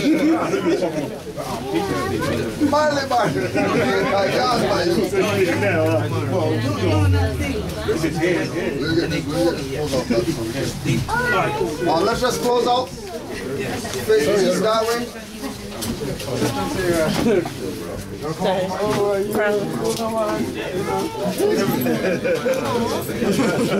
Natasha. Corey. 5 on the left, 2 on the right. Allah, the Father of the universe. Allah, the universe. Father of love. Father of love. Truth. Peace. Freedom. And justice. Allah is my protector. My guide. And my salvation. By night. And by day. To his holy prophet. Noble Jew Ali. Islam.